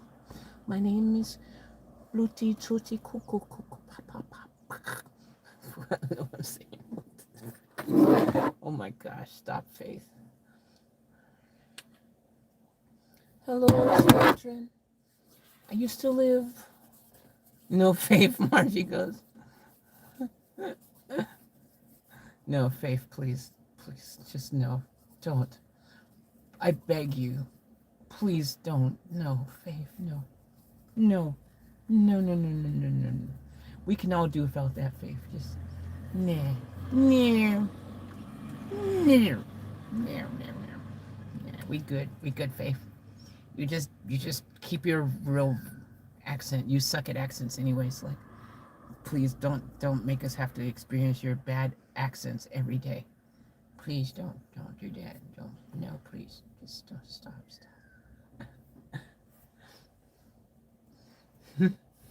Jazzy goes, Faith, I can't wait till I can hug you.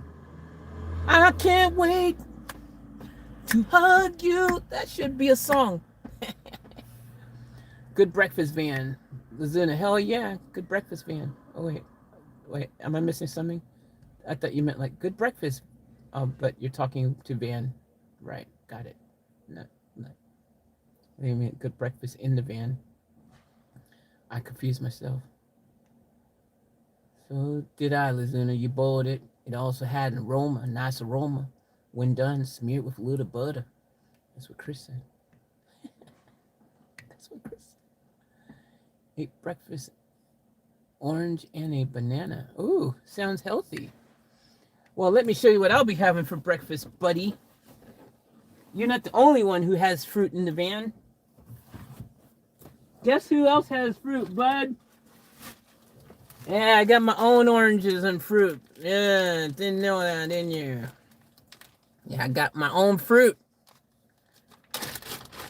Got strawberry. Look at that. Got strawberries right here. Got the strawberry fruit right here. This is natural. Don't think just because it's in a wrapper, it's not fruit. It says the natural. It's natural. No artificial flavors. No artificial colors. And it's made with real fruit juice. That's strawberry. I got my fruits. This lasts for a long time. Don't have to worry about it going off. It's got preservatives.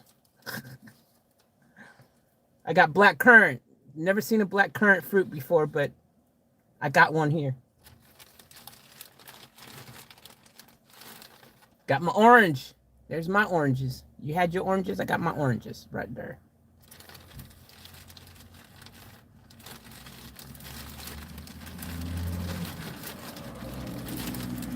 Oh, I'm out of lemons. I had some lemons. You know how you got your fruit has the peel, the outside of the fruit? This is the outside of my fruit. I save the peels sometimes in the bag here. Just keeps everything tidy-whitey. Anyways, I'm not going to eat any fruit right now. I'm just showing you I had fruit. What do you think? I'm going to freaking eat fruit first thing in the morning like this? No. I'm going to coat my lining of my belly with another food item that I have, which is going to be fantastic, and I can't wait. Because I am about to have... Whoa. Whoa. It's too spacious back here. I've got too much space. Whoa. Ah, here we go. Here's the breakfast of champions right here. I am going to have actually I take that back. I am going to have a little fruit right now. I just realized we're gonna have some fruit. Just a little bit of fruit. Yes, sir. Got our fruit right here in this box. Fruit box. It's called a fruit box. Fruit box. Fruit drink box. Got orange juice, 100% orange juice right here. No added sugar. Good source of vitamin C. No artificial colors and flavors. Got my fruit box right there. There's my fruit box. Ain't no. So, I guess I am having fruit. After all, I just forgot that I was. I guess I am, darling. So, hey, I'm having some fruit. Whew. Can't wait to get this fruit in me.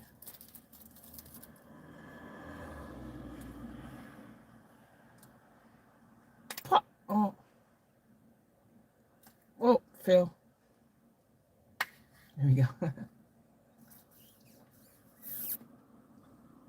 Oh my gosh. Freshly squeezed. And then we're having Ritz crackers, ladies and gentlemen, Ritz crackers. They're very good at coating the lining of your stomach and making your poo, you know, a little bit more firm. Why did I just say that? I don't know why I said that. It is true though, but I didn't mean to say that.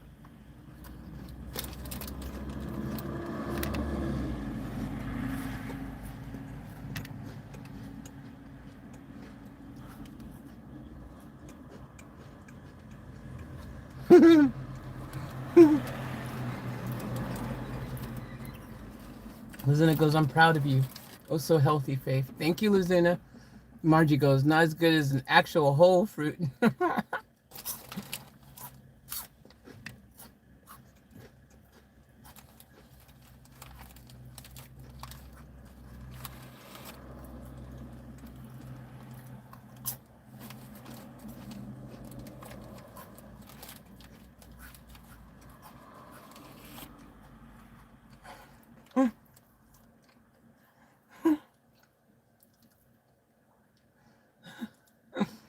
Facts, Faith. Firm poo. Firm poo is always a bonus. Jazzy. Mmm. I'm jealous, Nicole. Nicole ordered miso ramen. Miso ramen makes me so horny.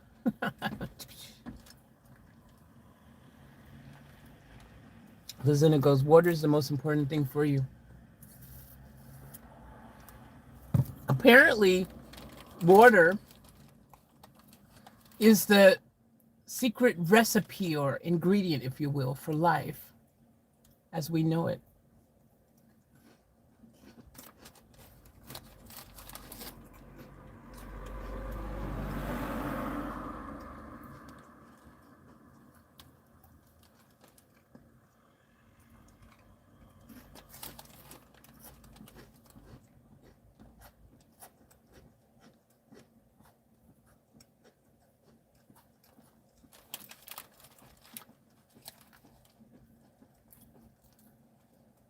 Lizina says, I used to eat Ritz crackers and drink Coke when I had a hangover.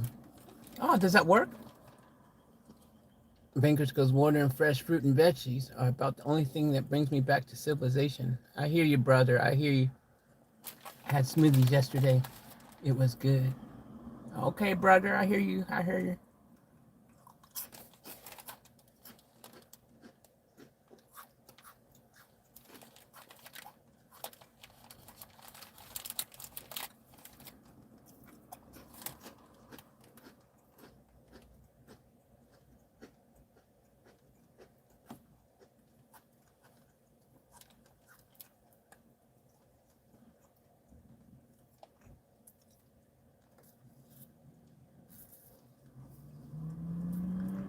Oh, this is so good. You don't know how much you love orange juice until you freaking realize how much you love orange juice. Wait, what? What did you say? That made no sense.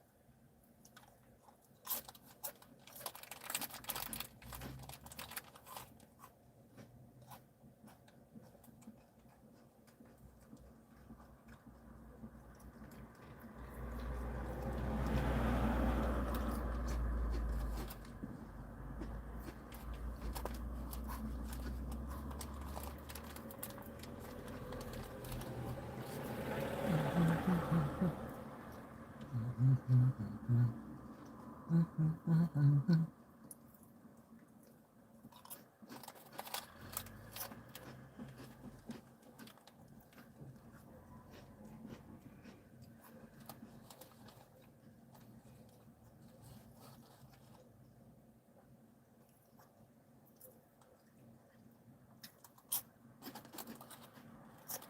Mhm.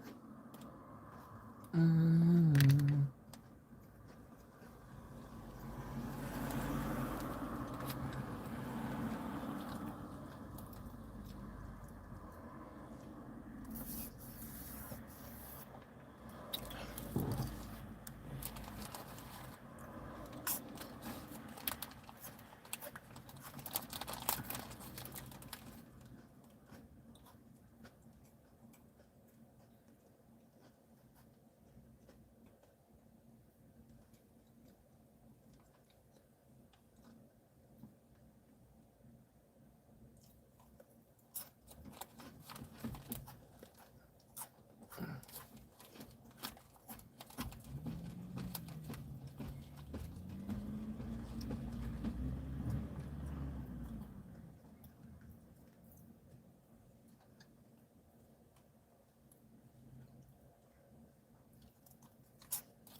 And that was breakfast.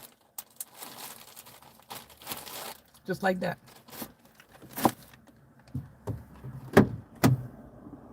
All right, I'm gonna go get my clothes, put them in the dryer.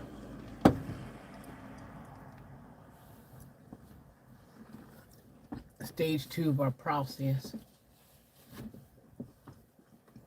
And let it begin.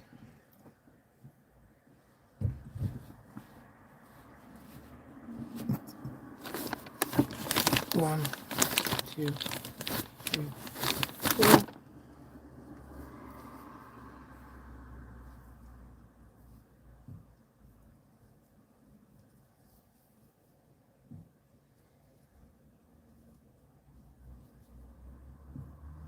I'll be black.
When they say it's over, I'll stop.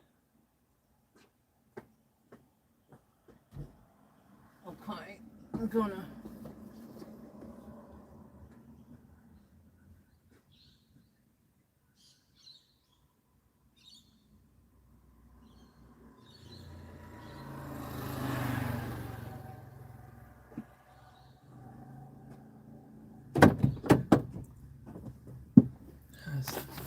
My machine's ready.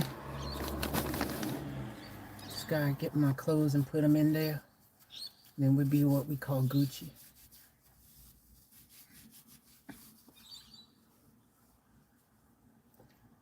I cleaned it. Cleaned it. Cleaned it good. Cleaned it like it's 1999.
Well, bad news, guys. I gotta rewash the clothes all over again.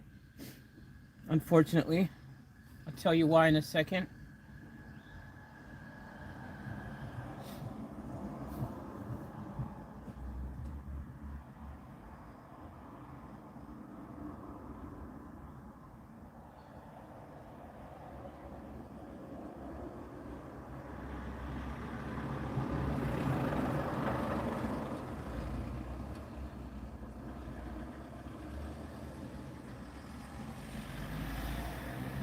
Well, I've got to wash the clothes all over again, guys. So let me explain what happened. So someone else's, I used liquid laundry stuff. I didn't use powder. But someone before used powder when it was like hard chunks of powder stuff. So when I went to take my clothes out, there was chunks of white laundry, detergent left over from the other person, all in my wash. Like it was tons of it. Over all my clothes had chunks of laundry powder in it. So I've had to go through and now rewash them all over again. So we've got to wait another 40 minutes to rewash them. So anyways, it is what it is. The lady that works there, she gave me a free wash to rewash them so that I could get that off, so that's cool.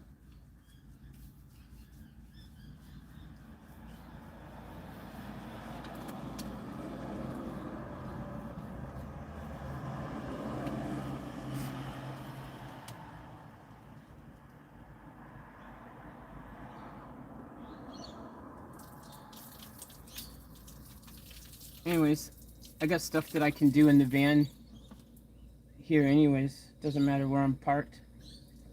There's stuff we can do, so. Or I can just talk to all of you. Or...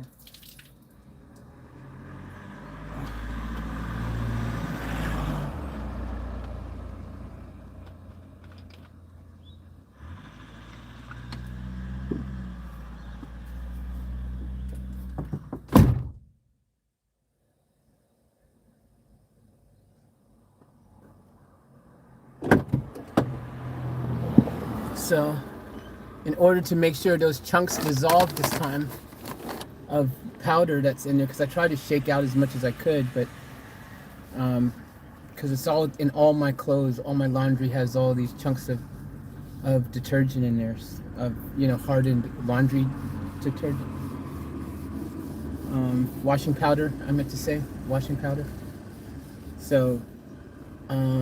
Anyways, so I've had to, now I'm washing my clothes in hot water, which I don't normally like doing because it shrinks your clothes and things like that generally, but I feel like I have to do super hot now to make sure that any of that powder just dissolves and gets killed, because I don't want someone else's freaking powder and stuff, in my clothes.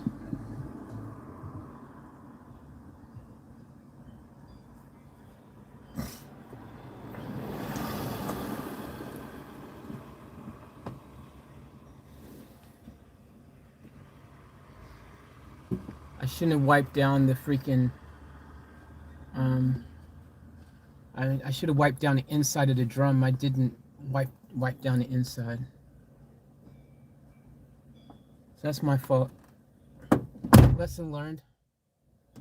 Next time I might have to, even though I don't want to, but to avoid this from happening, the machine I intend to use, maybe I need to just let it do a wash. Pay for a wash without any clothes in it first, so it gets clean, and this doesn't happen. Anyways, it is what it is. It is what it is. It's not like I can't stay entertained here, do other stuff.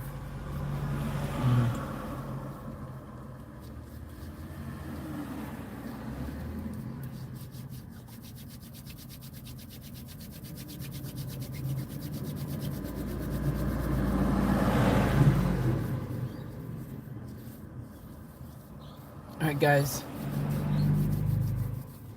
Sorry about that. I mean, it's all cool. We can do whatever we do anyways. It's not a big deal. What's another 40 minutes amongst friends? Alright guys, I'll be back. I have to use the